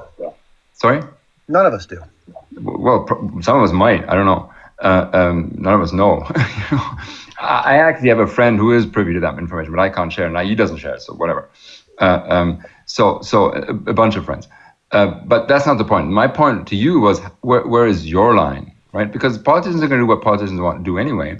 I'm just not sure who are you trying to convince of what? Are you trying to say life is complicated? Yeah, I'll take that. Are you trying to say, actually, what the Russians did wasn't so bad? I would say, that's beyond the line that I would tolerate. I don't think of it from those terms, although you can certainly put that. What if we say the United States needs to stop pushing shit in other countries, especially butting up against other nations that we deem as enemies, and Russia should not have fucking invaded, and they need to stop and pull their shit back and find another way? Can both of those things be true? I 100% agree with that. Chip, would you agree with that? Chip, would you agree with that? Well, obviously, that's the whole point. I mean, just to draw it back to present, why did this conflict go to the next level with Iran right now? It's because the U.S. is poking and prodding and trying to force somebody to submit to our demands with very little back and forth negotiation. In fact, in the midst of negotiations, not once but twice, we actively bombarded the other party midstream of negotiations on what I would consider to be very unreasonable demands to begin with. Yeah. Okay, so we could go back and forth on this conversation all day. Chip, you don't think it was a good idea to invade Ukraine, I assume, yes? Well, the question I want to ask is this, and if I was the Russian leadership, what are my choices at the time? And this is the key thing that I think we're not told, which is frustrating to me because it totally changes the way we think towards this kind of stuff. But if during the negotiations with a third party who's trying to supposedly earnestly work this thing out so there can be a peaceful resolution, you find out that they're arming and training and mobilizing military forces that are encroaching towards the Dnieper River, which is the territorial boundary from the Donbass to the west of Ukraine, you find out that all the time that's what's been going on, and that they had no real intention of trying to resolve it diplomatically. They're just buying time to reinforce and arm that military. How would you feel if you found that out over time about the negotiation process? Look, you're still talking. You're still talking the mouth of the opponent, and I don't agree. If I'm looking from a perspective. I mean, think about it. If you're looking at it from a military standpoint, because if they're moving troops or whatever around, I mean, obviously that would be of concern. Because if somebody put fucking missile launchers in Cuba, we would go in there and freak out on whoever that was, right? We would deal with that. So I understand what you're saying. Targeted strikes, but they didn't do that, right? Targeted strikes to take out those logistics, proving it to people why we're doing it. You know what I mean? Like, but they didn't do that. They just invaded. So I think it's, you know what I mean? Like, there's an argument to be made by what you're saying, if true, but they didn't do that. They just went whole. It's like, Israel claiming they're defending themselves, yet toppling the entirety of the fucking residential building, claiming that there was a Hamas in there. I think it's more like that. Yeah, targeted strikes, in which they're capable of doing. I don't know whatever other measures they could have taken. I would assume they're not dumb and they thought that kind of stuff through. The thing from the people who live in that region, and it's not 100% Russian speaking, it's a mix because it's like any territory, but the overwhelming majority of the population, since the Russians have moved into that territory, those that have fled, those that stayed. For those that have stayed and have been interviewed, they are just happy as can be that they're no longer being subjected to the same pressures they were before, which are pretty severe. When people are literally dropping artillery into your neighborhood, it's booming buildings, and people, while they're walking down the street, 1 minute it's peaceful, 1 minute, boom, your friend is on the ground, just having been boom, out of the blue. Nobody wants to live like that. I don't blame them for when What's your connection to this area? I still don't get where you are in this. If the only and this is the other listen, morals for individuals and morals for nation states unfortunately are in different categories. But from Russians' point of view, and I don't blame them because like Liberal just said, if China or Russia right now was angling to put something into Canada, Mexico, or Puerto Rico or wherever, Cuba, we would have an issue with that. Well, the Russians very similarly knew that if the Ukrainian government was able to continue arming as a de facto NATO ally, which they weren't part of NATO, but they might as well have been based on how they were equipping and training them. And politically, they were shifting away from Russia and towards the West, and they could then position, quote unquote, defensive missile systems that could be easily outfitted with offensive, weaponry, and could reach Moscow or St. Petersburg in 5 to 7 minutes versus Poland, which takes about 15 or 20. That's a big deal. That's a big, big deal. And we would say the same thing. So I don't know what their answer was. I don't know if they could have done it by limited strikes or whatever. I think the point they had to make was, and I think this is what was said in the late 2000s, Putin gave a speech in one of his, I think it was in Germany, but he said, this is a red line for our country's existential existence. We're not going to allow the West to militarize our border states to the Southwest. That includes Georgia and that includes Ukraine. And any NATO presence, from their point of view, any permanent NATO presence in those territories is a threat to their country. I don't blame them for that. Yes, but the problem is, none of this was in actual light of the day, an existential threat to Russia, right? Putin, unfortunately, is a slightly delusional person, right? And he's a psychopath. So whatever a psychopath or a sociopath thinks, he might think that. That has nothing to do with reality. And you can see that now today as well. None of this, what is happening right now, was in any way an existential threat to Russia. None. According to who? If you think that, that's fine, but then you're delusional. That's okay. Wait, why would you say that though? Why would you say that them being concerned about their presence militarily on their doorstep is delusional? That's not delusional. I'm not saying they're concerned. That's rational. That's not. No, I'm not saying that. I'm saying if they're considering this to be an existential threat to their country, right? So that's a difference. But just get back to our. I'm from the United States. Liberal just said we. I don't know where you're from. I'm from the east coast of the U.S. I'm about an hour north of D.C. But let's just quick. We just acknowledge that if the United States encountered a similar set of circumstances, we would consider it an existential threat to our survival. Having a foreign military, having an alliance with a foreign military, and positioning weaponry that can harm our country in close proximity is existential. So why is it different for the U.S. and Russia? Is my question for you. Why is it different? There's nukes on German soil. There's nukes on French soil. There are nukes on British soil. None of this normal weaponry that has been deployed to Ukraine is in any way worse than what is already in Europe in France, I don't Germany, disagree. in the UK. So this is delusional. Unfortunately, the narrative is completely delusional. Yeah, but proximity matters. It does matter in by terms of 2 time. minutes, Not that matters much. nothing. If you have, again, just get back to reality, okay? This is nation Chip, state. I can see you're not going to change your mind, which is fine. As John, listen, it's not about changing my mind. It's about interests of the parties. I don't have to agree with Russia to understand that they have an interest in protecting their neighborhood. Doesn't mean I want to protect Russia. From being delusional and invading another country. And I think categorizing Vladimir Putin as a psychopath and into sort of an incoherent, sort of unenlightened leader. He's highly coherent, but he's still a psychopath. I think that description of him is highly inaccurate. You can disagree with his pursuit for his country if you want to, but describing him that way, I don't think is factual. He's not crazy. No, he's not. He's a megalomaniac. Russia has this is part of the West problem, I think, guys. I used to believe that. In fact, up until about 3 years ago, I had to catch myself. I'd say, well, he's a bad guy, and then I'd get into this conversation. I no longer believe the programming that I was programmed with about this particular person. I think he's not a cupcake. He's not a cupcake. No strong leader is, including ours. However, he's none of the things that you're describing right now. Well, I don't know. Certainly nuance to everything and everybody. But again, it's been you two for a minute. Let me get around the panel. I'm sure other people would like to say something. Aaron, I feel like you wanted to jump in. Did you want to jump in? And then we'll get to Mark after that. Go ahead. Feels like it's been years since he said what I want to address, but I mean, it was a couple minutes ago. But, when you're talking about the eastern region of Ukraine and saying, okay, well, now many of the people fled and the ones who stayed there are happy now that there's not, attacks constantly. Well, of course they are. Like, no one wants to be in the middle of a war zone. But Chip, what you're describing is colonization.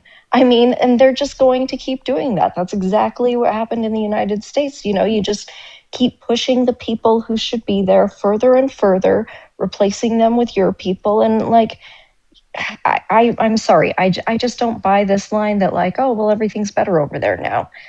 Absolutely not. Everything was better before a war started. I don't disagree with that because war is obviously turmoil. So in that regard, here's the difference. In my view, if Russia does have a desire to take over not only all of Ukraine, but push through Western Europe and start conquering states one after the other, then yeah, that's concerning. I've not seen any indication that is their pattern of behavior thus far. Everything that they've spoken to about the 2007 Red Line speech that Putin gave is he's followed through with exactly what he said he would do if the Americans and the Ukrainians kept pushing the way they were. And that's it. He hasn't tried to expand and take over the entire country. Look at where their troops are. I'm not saying I like it. I'm simply saying that I think it's an irrational fear that the Russians are trying to, quote, take things over. Look who's actually taking over territory right now. Look who's bombing other countries right now. It's not Russia. Well, of course it's America. But I think we're not agree with none that of us either. disagreeing that America should stick to its guns or not, or lay them down, more for the matter of fact. If you think, some people are being irrational for fearing, but Russia is completely irrational for fearing, that's two different metrics, right? And that doesn't track. Now, real quick, let me do a quick PSA, and then I'm going to get to Mr. Mark down there in the bottom. Guys, we have 83 people in here. I've been live for almost 2 hours, and we haven't even hit 10,000 likes. What the fuck? Please tap while you're in the comment section. I don't. Please tap. Just if you're listening, just tap the screen, get the likes up. TikTok needs to do that to push it out to the algorithm. I also have a gifting goal of 50 donuts there. I want to give a shout out to Marcus. Thank you for the donut. Jonathan, thank you for the donut. And Kara, I think I missed your gifts earlier. Thank you for that. Little Red also. I appreciate all of those who have gifted. And if you want to support the live, please continue to do so. Now, Mr. Mark, go ahead and jump in there if you'd like. Mr. Mark? I just think that... Yeah, I just think that you can always find a reason to reason with someone and a reason to make whatever someone's decision is seem valid or okay, but the result is still the result, in the sense of that. So you can say, oh, well, I think that, well, if they crossed the line and he said he's going to do what he's going to do. Who determines that he has the the authority to make these decisions where this line that we crossed is that he determined that he would do what he want to do? I don't get how we can see that and say, okay, well just because he said he's doing what he said he's going to do doesn't mean what he said he's going to do is okay. I think that's where I'm kind of getting at with that, Chip. So when it comes to what he's doing right now, you say, well, he's valid because we're building up arms over there, this and that, and giving all these reasons of why. But technically, I mean, Ukraine has been friend to us. We've gotten good with Germany. We're in with Poland. Like, see these places that are right over there. And it seems as though you're thinking that he's only doing what he said he's going to do and he's stopping. But once he went into Crimea, the reason for going into Crimea was crossing the line. And then now he's just continuing to move. So where do you feel he's going to stop? You think he's not going to try to go into Poland next, things of that sort? Like, why do you feel as though he's being reasonable and logical with his decisions? I think that's where I'm kind of getting at. Yeah, that's a fair question to ask. So, listen, I don't know what's in the person's head or other leaders in Russia and where they may go in the future. I can only go on what people have done and what they've said so far. So I hope they don't want to go there. But at the same breath, it was very clear the line that was laid down. In fact, if you look up William Burns, and there's a cable that he sent back to the United States government after hearing that same speech I referred to, and it was entitled "Niet means Niet, no means no." And he was talking about how staunchly resolute the Russian government, not just the leader, but the entire apparatus of the government, was regarding their neighbor to the west, and that they were not under any circumstances going to allow an expansion of reach. In other words, I agree, there are already weapons in Europe, there's France, wherever they may be, but they weren't going to allow an additional state. After the U.S. promised in 1990, if we would let East and West Germany reunify, they would not expand NATO 1 inch to the east. That was our promise to them. It wasn't ratified in formal written treaty, but it was negotiated with James Baker, the then Secretary of State, when they sat down with Gorbachev and they had these talks. And that's what they agreed to. We agreed not to try to add any NATO member states in the Warsaw Pact. And what have we done since? We've added 15 separate nation states. Now you can say, well, they're sovereign countries. But our commitment was, we're not going to try to push towards your borders over the next 2 decades if you let the peace happen. And that's where we've gone wrong, in my view. We've continued to push and push and push and push. And finally, the Russians said, you know what, enough. This is where we're drawing our line. Now, do I agree or disagree? It's their choice. This is their interest. I understand why they would lay that line down and say, you know what, you guys have lied and lied and lied. Now you're meddling in our neighbor's country. You're fomenting revolution in the country to try to change the legitimate government. Now you're pushing against, you want to put missiles right next door to us. You want to arm them. They can be nuclear tipped. You're still subjecting the population that I've tried to protect for the last 10 years to this brutal mistreatment and subjugation. We're just not going to put up with it anymore. And that's the decision they made. You can disagree with the choice they made. But look what they've done so far. Now, to answer your question about expansion, they've not said they have any desire to take over Europe at all. People were told that in our media, that he's a megalomaniac, which this person called him, but they've not shown any indication that they want to take over territory. People have said he wants to, quote, reestablish the Soviet Union. That's his goal. But nothing could be further from the truth. When he said that the greatest tragedy of the 20th century was the breakup of the Soviet Union, what he meant by that was all of the sovereign Russian citizens who were deployed across all the regions that then fell had no social services or backbone then to deal with, and their lives became total hell after the change. That's what he meant by that statement. So he's a very staunch Russian nationalist. You can agree or disagree with that point of view. I kind of respect him in a way because he advocates for his people. He stands up more for the common Russian person more than any of our leaders ever have or ever will. We're in this weird kind of oligopoly with wealthy people kind of throwing the rest of us to the meat grinder. Who cares what happens to our population?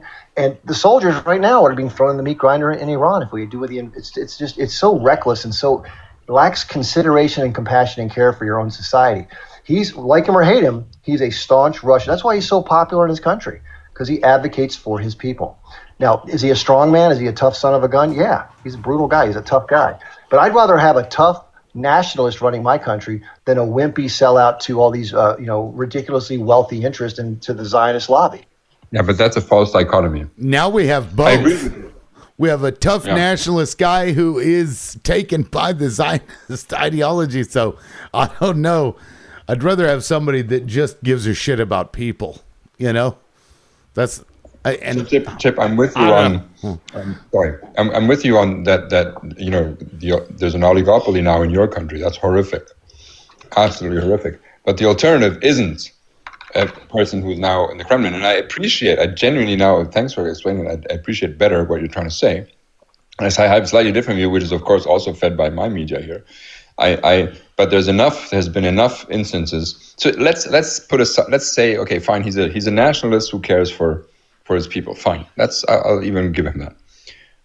There's another red line that I don't understand, which is to be so anti-democratic and literally unalive his opponents. Right? That's another red line. So this is not just a tough guy, who speaks a good talk. That's fair. But he actually has lots of his colleagues and his co-compatriots falling out of windows, falling out of airplanes, all this kind of thing, which is again not within any rules of anything that I would consider acceptable ever. Yeah, I mean that does happen, sadly. Now, let's see. Oh, well, Andrea, is it Andrea or Andrea? It's Andrea. Andrea. Damn. Yeah, I was so close. Yeah. Andrea. No worries. Welcome in. If you want to jump in there, go ahead. I just had a few questions. This is, a very informative conversation, in my opinion. And so I was wondering what was the purpose for pushing up against those boundaries that Chip was referring to for Putin? I appreciate the nuance as into why this was something that is kind of crossing his red lines and everything. But I think I missed the part. Why did we or other nations push against his boundaries? Well, again, the geopolitical chessboard. There's a great book written by Zbigniew Brzezinski, who was the national security advisor during the Jimmy Carter. It's called The Grand Chessboard.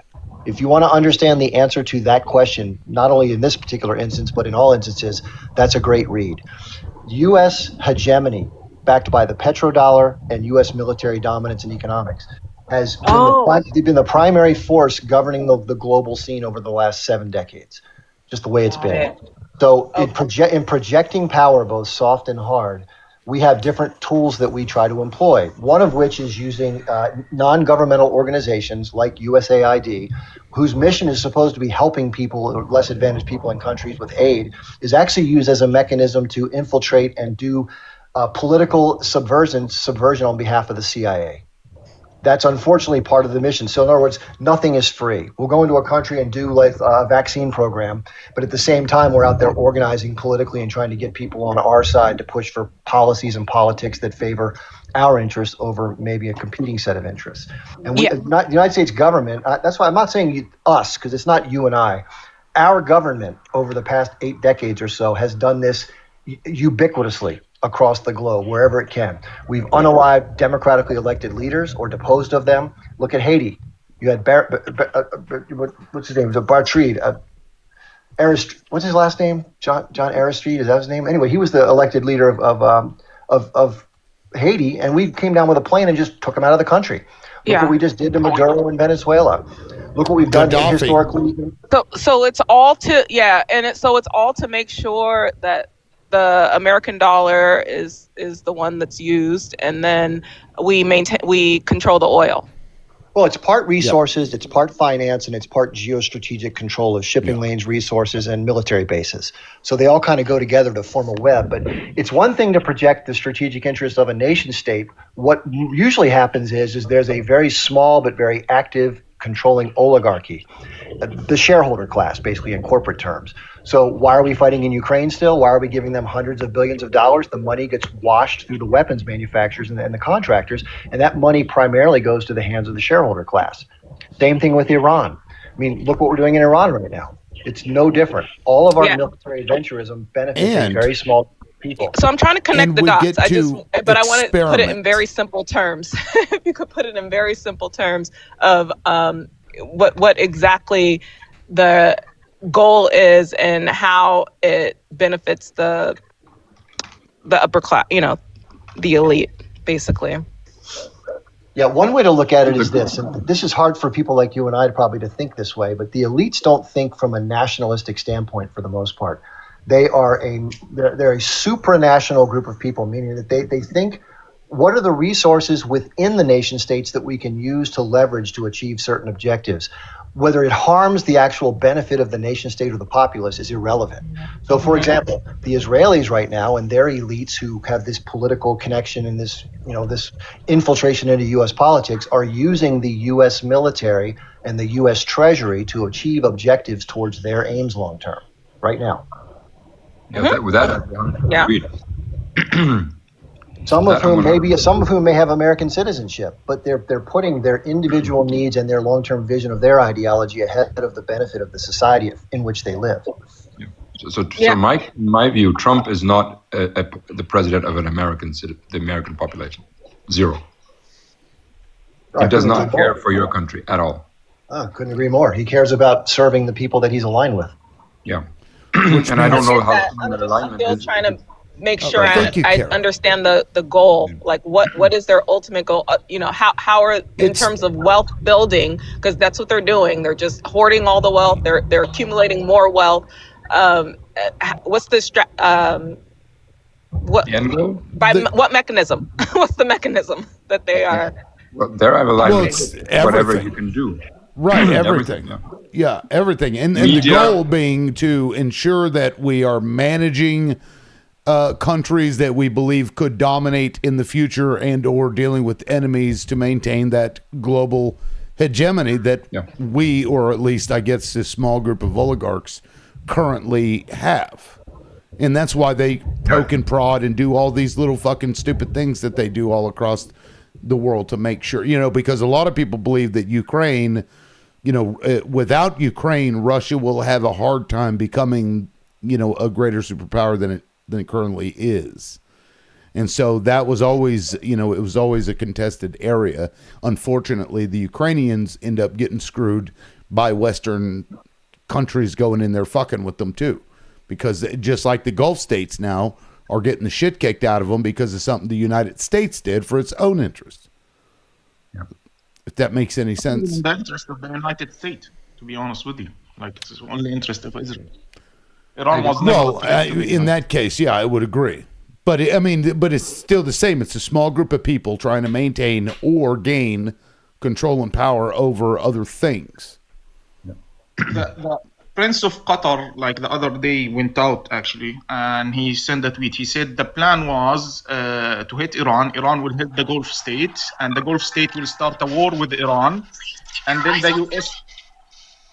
then the US will withdraw and sell weapons to both sides. So it's what happened with Iran was purely like out of interest for Israel. It's nothing to do with the US. 100%. The US will actually pay a huge price for it. Not the US government, the US citizen, because think about it. Yeah. The economy will pay out of it. Arms dealers will get rich. Other than that, no one. Agreed. There's one other side effect though, which is Chip, I'm coming around to your point of view slowly, but I still have some disagreements with you. The other thing that I'm seeing if this makes sense, I'm also trying to make sense of it, right? Is now you have a situation where the world is getting evidence of how incompetent U.S. military action is, right? You don't, because I heard the speech that our chancellor, the German chancellor, gave in Munich at the security conference, which is like every year. Now is a fairly pro-American guy. He does not toss out that he does not toss away that relationship easily. He's ex-BlackRock, and he said the world order, how we now know it, how we used to see it, how we used to see American relations, does not exist anymore. We're entering a new era of international allegiances. Now he knows things that I don't know. Obviously, he sees all the intel reports. He gets the cleanest intel in the hemisphere. And he said that. Now, this also means that anyone who wants to wants to have proof that the United States is no longer a hegemon can see that right now, because what they're doing is not in the American interest, and it is not going to succeed in any way, in any sensible way. So now everyone who's questioning, is this still the old world order or not, will have proof and say, no, it's not, because America totally screwed up. Yeah, I So agree. what was America It's getting so shifting. nervous about? Was it like the BRICS? Is it What is it these saying? other It's any major kind of- forces coming together? Any kind of challenge to control over any region across the world that they believe is strategic in terms of maintaining that power, they will respond to. Here is the thing, Andrea. You need to understand something. The U.S. economy, the best guy who said the Chinese is a professor, if you ever see his, he said the U.S. economy at the moment is a Ponzi scheme. You don't have any actual manufacturing, something in-house that will keep the engine running in case of all global war.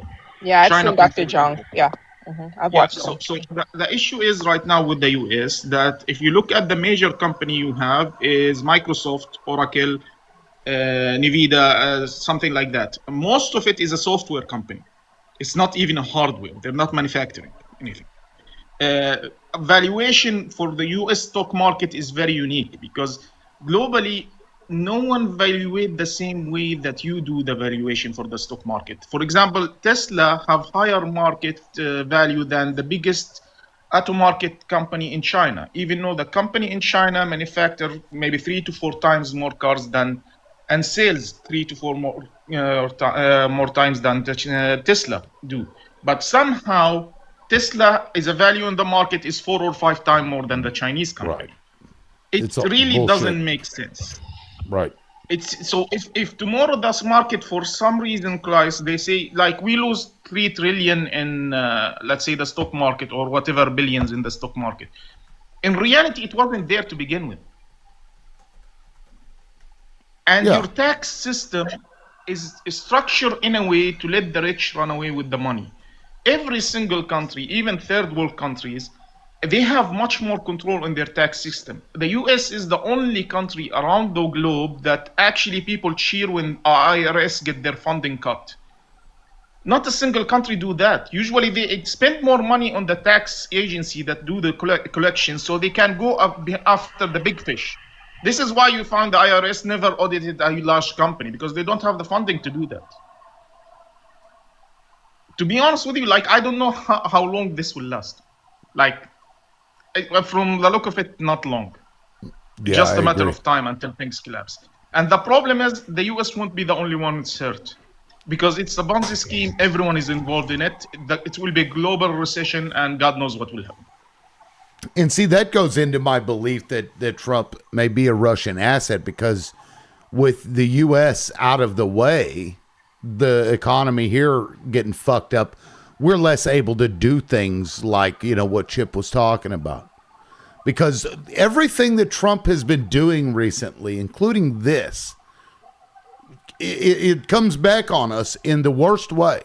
Isolating ourselves from our allies, pissing our allies off. Now, you know, pew-pewing the thing that that Republicans have been trying to make sure that we stay addicted to, which is oil, and causing that shit to collapse. Like, none of this appears to be good for the United States in any way whatsoever, short or long term. So I have to believe that this is being done on purpose. Or maybe Israel is done with us and they've moved on to like India or whatever, which we're starting to see that they have, and they're like, well, fuck it, we'll just trash them. We're done with that. No, I mean Can I mention something? Hold on, check now. Just one before. It does feel intentional. It's It does completely- seem intentional. So I'm a biologist, and the best parasite keeps the host alive for as long as it can while extracting the most amount of value from it. Right? And this is what Trump is doing. He's keeping everyone. You have to be covert. You can't be that obvious. And everything he's doing. I mean, the first thing he did is close USAID. Well, if that, according to Chip, is the best way to maintain soft power abroad, that's the first thing you cut. You cut it. So everything he does fits 100% perfectly into the mold of someone who's intentionally trying to destabilize, weaken, and maybe even destroy the United States. Yeah, and it's possible that it's both a Russian plant and now also Ukraine. But how that works itself out, I don't know. So I'm of the belief that there's nothing new under the sun. These things are just, repeats of historical conflicts, and I just want to know if there's any historians on the line that can relate this to something that was done in the past, and how did it get? What was the answer? How did it get resolved? Which one, Iran or which one exactly?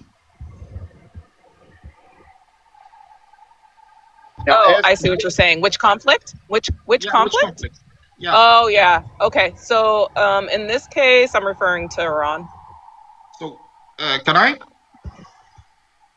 Okay. I'm assuming Andrew is familiar with the 1979 revolution that happened in Iran. Maybe. That's how it changed at that period of time. They had a U.S. puppet. The Shah of Iran was running that country since 1953, when the U.S. overthrew Mossadegh, and was using it for Anglo-American British oil interests. It was no longer nationalized oil, so there was a lot of money going to U.S. interests and British interests. But the Iranians overthrew the government. We had a huge CIA presence in the country, running things from behind the scenes, and they overthrew the government. And a lot of times revolution is how these things change, which is, by the way, the only way things are going to change in this country if they can. Wow. Okay. Yeah, I don't disagree.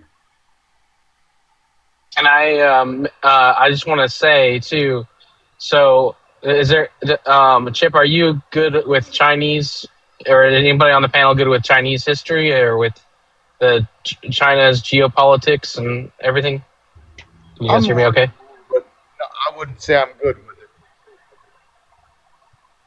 Okay, because what I'm noticing too, so we were talking about how the billionaires are kind of like the leeches, and they're taking advantage of the host countries. Like the USA is just eventually it'll be sucked dry, and won't, they'll move on to like you said, India. I agree with that.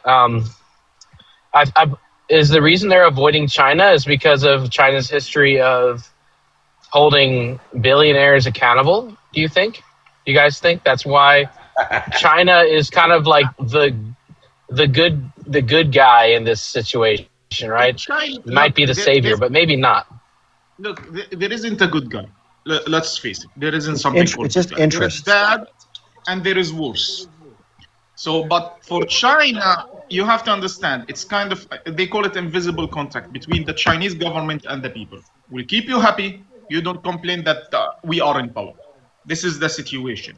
So what they do is, when some company open, whatever the company is, once it reaches a certain level, the government will go to them, okay, thank you very much, you've done well, we're happy for you, you can keep the money, but we're taking a share in the company. The government itself, no matter what the company is, they always take a share. They take billionaires 20%. Don't like that. Exactly. So once a small share is subject to the company will block all the movement that the billionaires in the US do, which is moving money aboard, not giving dividends, so there is no income tax, taking loans on the shares. This will not happen in China. You can't do that because, again, part of it is owned by the government. Government make sure they make the decision accordingly, make sure dividends is distributed, make sure everything is going according to the law. So this is the problem with the US. Like, they could have actually passed a couple of laws and just scratch everything that they're doing over there, the billionaires, but they don't want to. Actually, 90% of the countries around the world have laws in place that doesn't allow the scheme that the billionaires in the US do it being done somewhere else. All the world's company, basically, if you're charging any charge from outside the country, you need to justify it with a clear structure why it was charged. In the US, you don't. Really. So basically, you open a company in outside, any God knows where, and you make it the manager of the whatever the assets inside the US. And end of the year, you make a charge for the US company, almost the same as the profit. So your declaration doesn't have a lot of profit. You don't pay much tax. Any company around the world, any countries around the world, usually they have a law for this. You want to charge, fine, but you need to justify it. You can't just charge millions and millions and millions of dollars for nothing. Yeah, and I mean, it's a trade-off with China because, like, you know, what I learned about China, and they don't have access to Google or YouTube or things like this. They're very censored. And it's kind of a philosophical question of just to clarify something. Just to clarify something, it's not about censoring, it's more about independence, to be honest with you. Well, it's censorship. That's what it is. You're censoring information. I think you're missing my point. You're missing my point. Yeah. The point is that they do censor, right? They absolutely do. They allow you they don't allow you access to certain things, but at the same time, you're also not getting a lot of propaganda that isn't coming from the interest of your own country, right? And that's what they feed them. But they also have health care. Everything is affordable. They have a place to live. They don't deal with a lot of the problems that we do. It's kind of a trade-off. I don't know if it's worth it or not. To me, I don't necessarily like that, but I was, not born in a culture like that. But I don't know. It's not in their interest to, you know what I mean? It's not in their interest to help us. They're going to help their own, like that. The Chinese, correct? I mean, that's kind of the way I see it. Is it's not really about. Sorry, I interrupted you, liberal. You want to go ahead and finish, Sarman? No, I think I was done. I think I was okay. Done. Here is the thing. There is a conversation between one U.S. citizen and a Chinese citizen. So the U.S. citizen telling the Chinese citizen, he's telling him, you have a lot of propaganda coming to you through your media. The Chinese guy said, yeah, we know that. He said, you too have a lot of propaganda coming through your media. He said, no, we don't. We don't have propaganda. We have news. So I think this is a core reason. The Chinese knows they're watching propaganda from their government. The majority of U.S. citizens don't realize that half the things, more than half, 90% of it is just propaganda in the U.S. There is censorship in the U.S. more than you think. They control the most of the news. And the moment that something like TikTok came out that basically shifted the narrative, they bought it. It's more so about picking a system, right? I never, which system? I never did say that the U.S. doesn't have censorship. No, he's not saying. I don't think you said that. Well, actually, he interrupted me while I was talking to make that point. So I think that he was trying to make sure that I knew. I'm well aware, but it's a much different type of censorship. But also, I mean, to the point, like, I don't think that the average Chinese citizen really deals with politics in this way from a day-to-day basis. It's just not part of their day. And it's designed that way. In general, right. In general, like I said, it's on purpose. It's on purpose. It's basically an invisible contract. We're safe. Right. We're provided. We have health care. Food is available. Then we'll stay with the government. This is actually the situation over there right now. Right. And again, philosophically, is like, I look from an outside looking in, I don't know that I like that, but at the same time, it appears to be working. I don't know I'd have to look at the happiness scores, but I think you can have a hybrid of both things, where you can have an open society and also take care of it at the same time without the great firewall, as it were. I mean, they can block some of the literal fake news and lies that we're given here. No. The government could literally keep that out of the stream, right? Look, socialism works. Look at Europe. Look at Norway. Look at Switzerland. Look at these countries. They have social systems. They have universal health care. They have child care. They have vacations. They have everything. And they're doing very well for themselves. The U.S. could do the same. But the problem is, your government doesn't want to. They can do it tomorrow. Trust me. Just pass a few laws and you can do it. It's not a big deal. But a lot of people will lose money. Who will lose money? The people who are making money out of it. That's it. The insurance company, this companies that is basically leeching on the citizens. Other than that, you can do it. It's not hard. Anybody else want to weigh in on any of that? I just want to give you an example. Okay, my main residence is in Jordan. Jordan is considered a third world country, correct? It's basically not very developed. 10 million citizens. Our GDP, all of it is around 4 to 5 billion. I think it's not a big deal. Like, I don't know. It's very low. I travel a lot, but my mom is there. My mom got cancer 1.5 years ago. Okay, we have one major hospital in Jordan for cancer, and so far we only paid around 200 Jordanian dinar, which is around $300 as expense. The rest paid by the government. Full treatment, including 3 operations. Yeah, if Jordan can do it, the US can. Well, of course the U.S. can do it. Ridiculous. Yeah.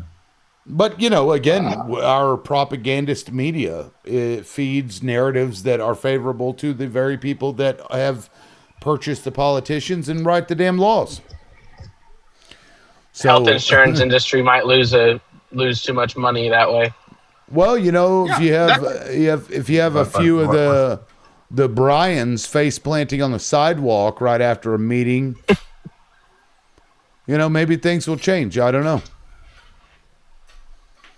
United Healthcare. And I don't honestly see the downside because I live in a European country where we don't have free healthcare. We pay for it, but it is subsidized, or there's and the employers pay half of your share, and it gets paid even if you're laid off. I was laid off a year ago. For 1 year, the government paid all my expenses, all my healthcare. And well, it's an insurance, basically. You pay into the insurance, but I never paid in as much as I took out. So this is socialized. It's socialized healthcare. It's not free healthcare. So the insurance industry is nationalized? Sorry? Look, like a nationalized insurance? Yeah, it's a national. It's a 2-tier system. There's a national one, and there's a private one. You can also sign up to a private insurance, which is more expensive, and you get better service. But even the socialized one, the national one, is very, very good. You know, you're talking about German engineering here, right? Literally German type of organization, which is very high quality, and it's the cheaper one. And there's nothing wrong with it, and the country survives. The country is doing well. There's all this bullshit that this socialism is bad. It's not socialism. It's just socialized. It means the crazy thing I find is, oh, well, what do people do? Well, they start a GoFundMe. Well, that's nothing else than socializing your costs, right? Just that you have to do it yourself, whereas previously the government would do the GoFundMe for you because it's the fucking government. It's their job. And you say, no, I'm just going to start my own GoFundMe. And then you have to run your shitty GoFundMe. That's such a dumb idea. I mean, I get it, but it's just nuts. It's the same principle. You have to socialize the costs. You have to spread the costs across as many people as you want, which is nothing else than socializing your costs. It's the same thing. Well, we also need to socialize wages a lot better. Yeah, 100%. Because currently it's all going to the fewest number of people possible. It's kind of nuts. But it just seems to me like with the situation geopolitically with Iran and with everything happening, it just seems to me like the billionaires are running everything, and they are. I mean, Trump in particular, right? And they're gonna pick. They don't want China to win. The reason they don't want China, they don't want the yuan, yang, or what's the yuan, the dollar, the Chinese dollar, the yuan. Yeah. They don't want the yuan to come out on top because a society that is that holds more people responsible and actually has a pretty good system in place for their own people might take the lead. So, I mean, that's kind of how unless we make a change, like revolution, like you guys were saying, it's just nothing's gonna change. I mean, it's gonna go the way of the billionaires again. I mean, we need another another cultural revolution to get out of this violent culture that we live in. Like, I don't know why it is that we have to, like, you know, attack people in order to gain things. You know what I mean? Like, there are better ways to do it, and China is proof of that. You know, they gain. That was because of the E-files, right? Trump is this whole Iran thing is a distraction away from, in part, right? In part, distracting, and just we're at the whim of a madman. Yeah, I'm not sure that the attack on Iran was. I mean, that's a happy byproduct of it, but I don't know that was even part of their calculation. Maybe it was. They've been wanting to do that since we went into Iraq in early 2000s. You know, Iran was part of that plan then. Yeah, but here is the thing. I think Israel was asking the U.S. in 1995 to attack Iran. One guy said is only basically they ask every single president since then until Trump to go and attack Iran. Every single one of them refused because they understand the consequences. The Strait of Hormuz will be blocked and no one can open it beside Iran. No, even before that. Because you have to understand, the H group in Lebanon was existing before that. Everything was existing before that. Iran had a lot of connections even before that. They were asking the U.S. to attack Iran even before that. Sure. So the Strait of Hormuz, there is no way to open it without Iran approval. Every single president knows that. Now, UAE and Saudi Arabia already made plans. So they can actually export their oil somewhere else. But you're stuck with Qatar, Kuwait, Bahrain, which are major oil exporters. They can't do it. And even Iraq can't do it. Iraq is stuck as well. So you have 4 major oil production countries are right now stuck like hell. By the way, the price of oil, what you see is the average. It's not the fixed one.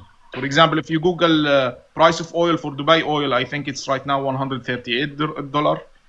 The one from Oman is $169 or something like that.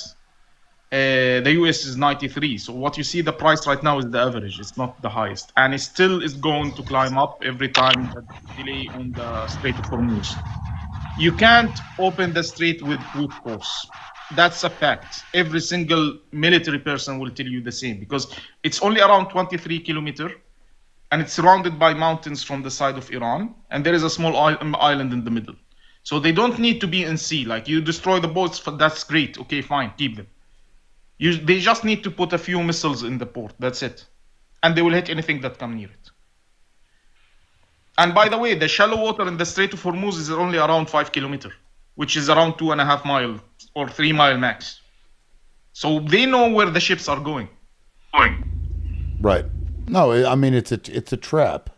It's a trap. And as you said, everybody prior to Trump was well aware. Surely they told Trump. Somebody, I'm sure, told this idiot, but he's like, they gave me $250 million, so I'm going to just do whatever they tell me to do. The guy's nuts. But I want to play this clip in case you guys haven't seen this. This was right after 9/11. Let me play it.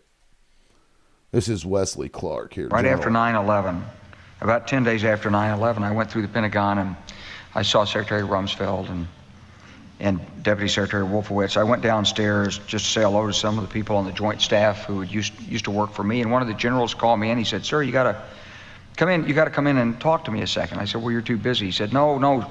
He says, "We've made the decision. We're going to war with Iraq." This was on or about the 20th of September. I said, "We're going to war with Iraq. Why?" He said, "I don't know." He said, "I guess they don't know what else to do." So I said, "Well, did they find some information connecting Saddam to Al-Qaeda?" He said, No. He says, "There's nothing new that way. They just made the decision to go to war with Iraq." He said, "I guess it's like we don't know what to do about terrorists, but we've got a good military and we can take down governments." And he said, "I guess if the only tool you have is a hammer, every problem has to look like a nail." So I came back to see him a few weeks later, And by that time, we were bombing in Afghanistan. I said, are we still going to war with Iraq? And he said, oh, it's worse than that. He said, he reached over on his desk, he picked up a piece of paper, and he said, I just got this down from upstairs, meaning the Secretary of Defense's office today. And he said, this is a memo that describes how we're going to take out 7 countries in 5 years, starting with Iraq and then Syria, Lebanon, Libya, Somalia, Sudan, and finishing off Iran. I said, is it classified? He said, yes, sir. I said, well, don't show it to me. And I saw him a year or so ago, and I said, you remember that? He said, sir, I didn't show you that memo. I didn't show it. So, yeah, I mean, this was, and they had that list prior to. I'm sure Israel's the one that gave it to them. And so they've, that's why I say the e-files don't necessarily, I don't think, play a huge role in why we would do it. They've been wanting to do it for a long time. Just like said. I know that sounds funny, but anybody, do you guys remember that? Does anybody not remember that?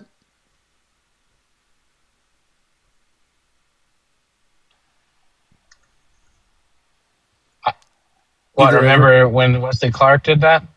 Yeah, have you seen that clip before? No. Yeah. No, I remember when that shit was on TV. Like, I lived through all this. So he was a candidate, right? A presidential candidate. Wesley Clark? I don't think so. Was he? I think he was in the primary for the Democratic Party. Wesley Clark? Let me look. I don't remember that.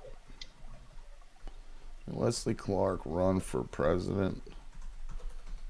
I mean, it's possible. Does anybody on the panel know if Trump is worried about his ran his family's dealings with in 2004? Oh, he did? Yep. Okay, well, against Kerry then. Yep. So Trump and his sons had all these dealings with the GCC countries, like with the golf courses and hotels. Is that at risk with the way that the GCC countries are upset with him over all of this? Did he forget about his deals? I wonder if he thought that because of all of that stuff, including the Board of Peace, that they would get on board going after Iran once he attacked. I wonder if he thought that. You know what I mean? It's like, oh, I got them. They really like me. Look at that. They just gave me $1 billion. Let me attack this country, and they're all going to come and love me. And that billionaire sent that letter, which I have, by the way. Let me read this fucking letter. This was Khalaf Ahmad Al-Abtur. I'm sure I'm butchering that. He said, His Excellency President Donald Trump, a direct question. Who gave you the authority to drag our region into a war with Iran? And on what basis did you make this dangerous decision? Did you calculate the collateral damage before pulling the trigger? And did you consider that the first to suffer from this escalation will be the countries of the region itself? The peoples of this region have the right to ask as well, was this your decision alone, or did it come as a result of pressures from Netanyahu and his government? You have placed the countries of the Gulf Cooperation Council and the Arab countries at the heart of a danger they did not choose. Thank God we are strong and capable of defending ourselves, and we have armies and defenses that protect our homelands, but the question remains, who gave you permission to turn our region into a battlefield? That's what this billionaire sent to Trump, and he posted it on X. Yikes. Oof. Yeah. Now, he deleted it, but of course it's the internet, and it didn't take long for everybody to latch onto that because, that's probably the most stern this guy has ever had somebody talk to him in a while. Oh, Bone Spurs Donnie, McTaco Tits. Anybody have anything to Truth? You just showed up. Did you want to jump in there?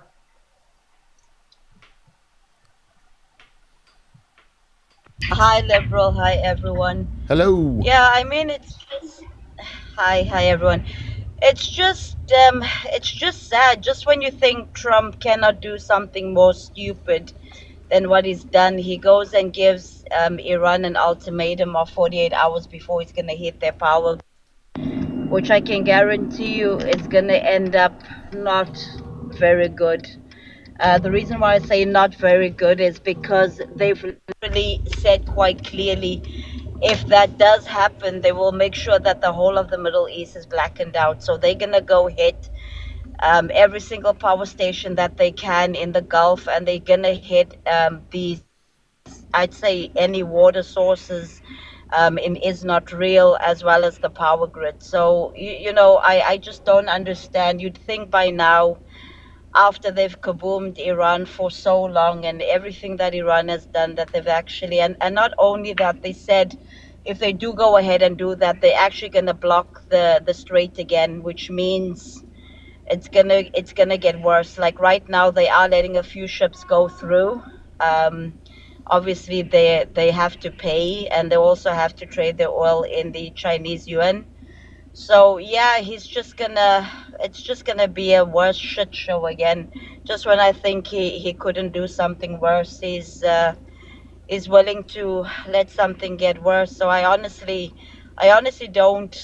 don't really like what's gonna happen in the next, I'd say, today or tomorrow. To be honest, it's gonna be bad. Yeah, I agree. It will be bad. But, you know, whatever happens to us is probably well-deserved. I'm certainly sick of my tax dollars going to pay to unalive people across the world. And people just can't seem to figure out how to provide health care for somebody. It's fucking weird. Very strange. Well, everybody's very quiet. The numbers are dropping, so I'm going to go ahead and shut it down. I appreciate everybody. I really do. If you guys want to support the show, you can send gifts or you can send me a Crash App or a Venmo. But as it stands, the way the show is going, I'm not sure I'm going to be able to do this anymore. So we'll see. The groups that continue to do what they do just keep on and keep on and keep on. So if there's not much need or want for the show, then I will just hang it up because that's the way life is. And with that, guys, we will see you when we see you. Peace. Thanks a lot, man. Peace out. Peace out, liberal. Take care. Take care.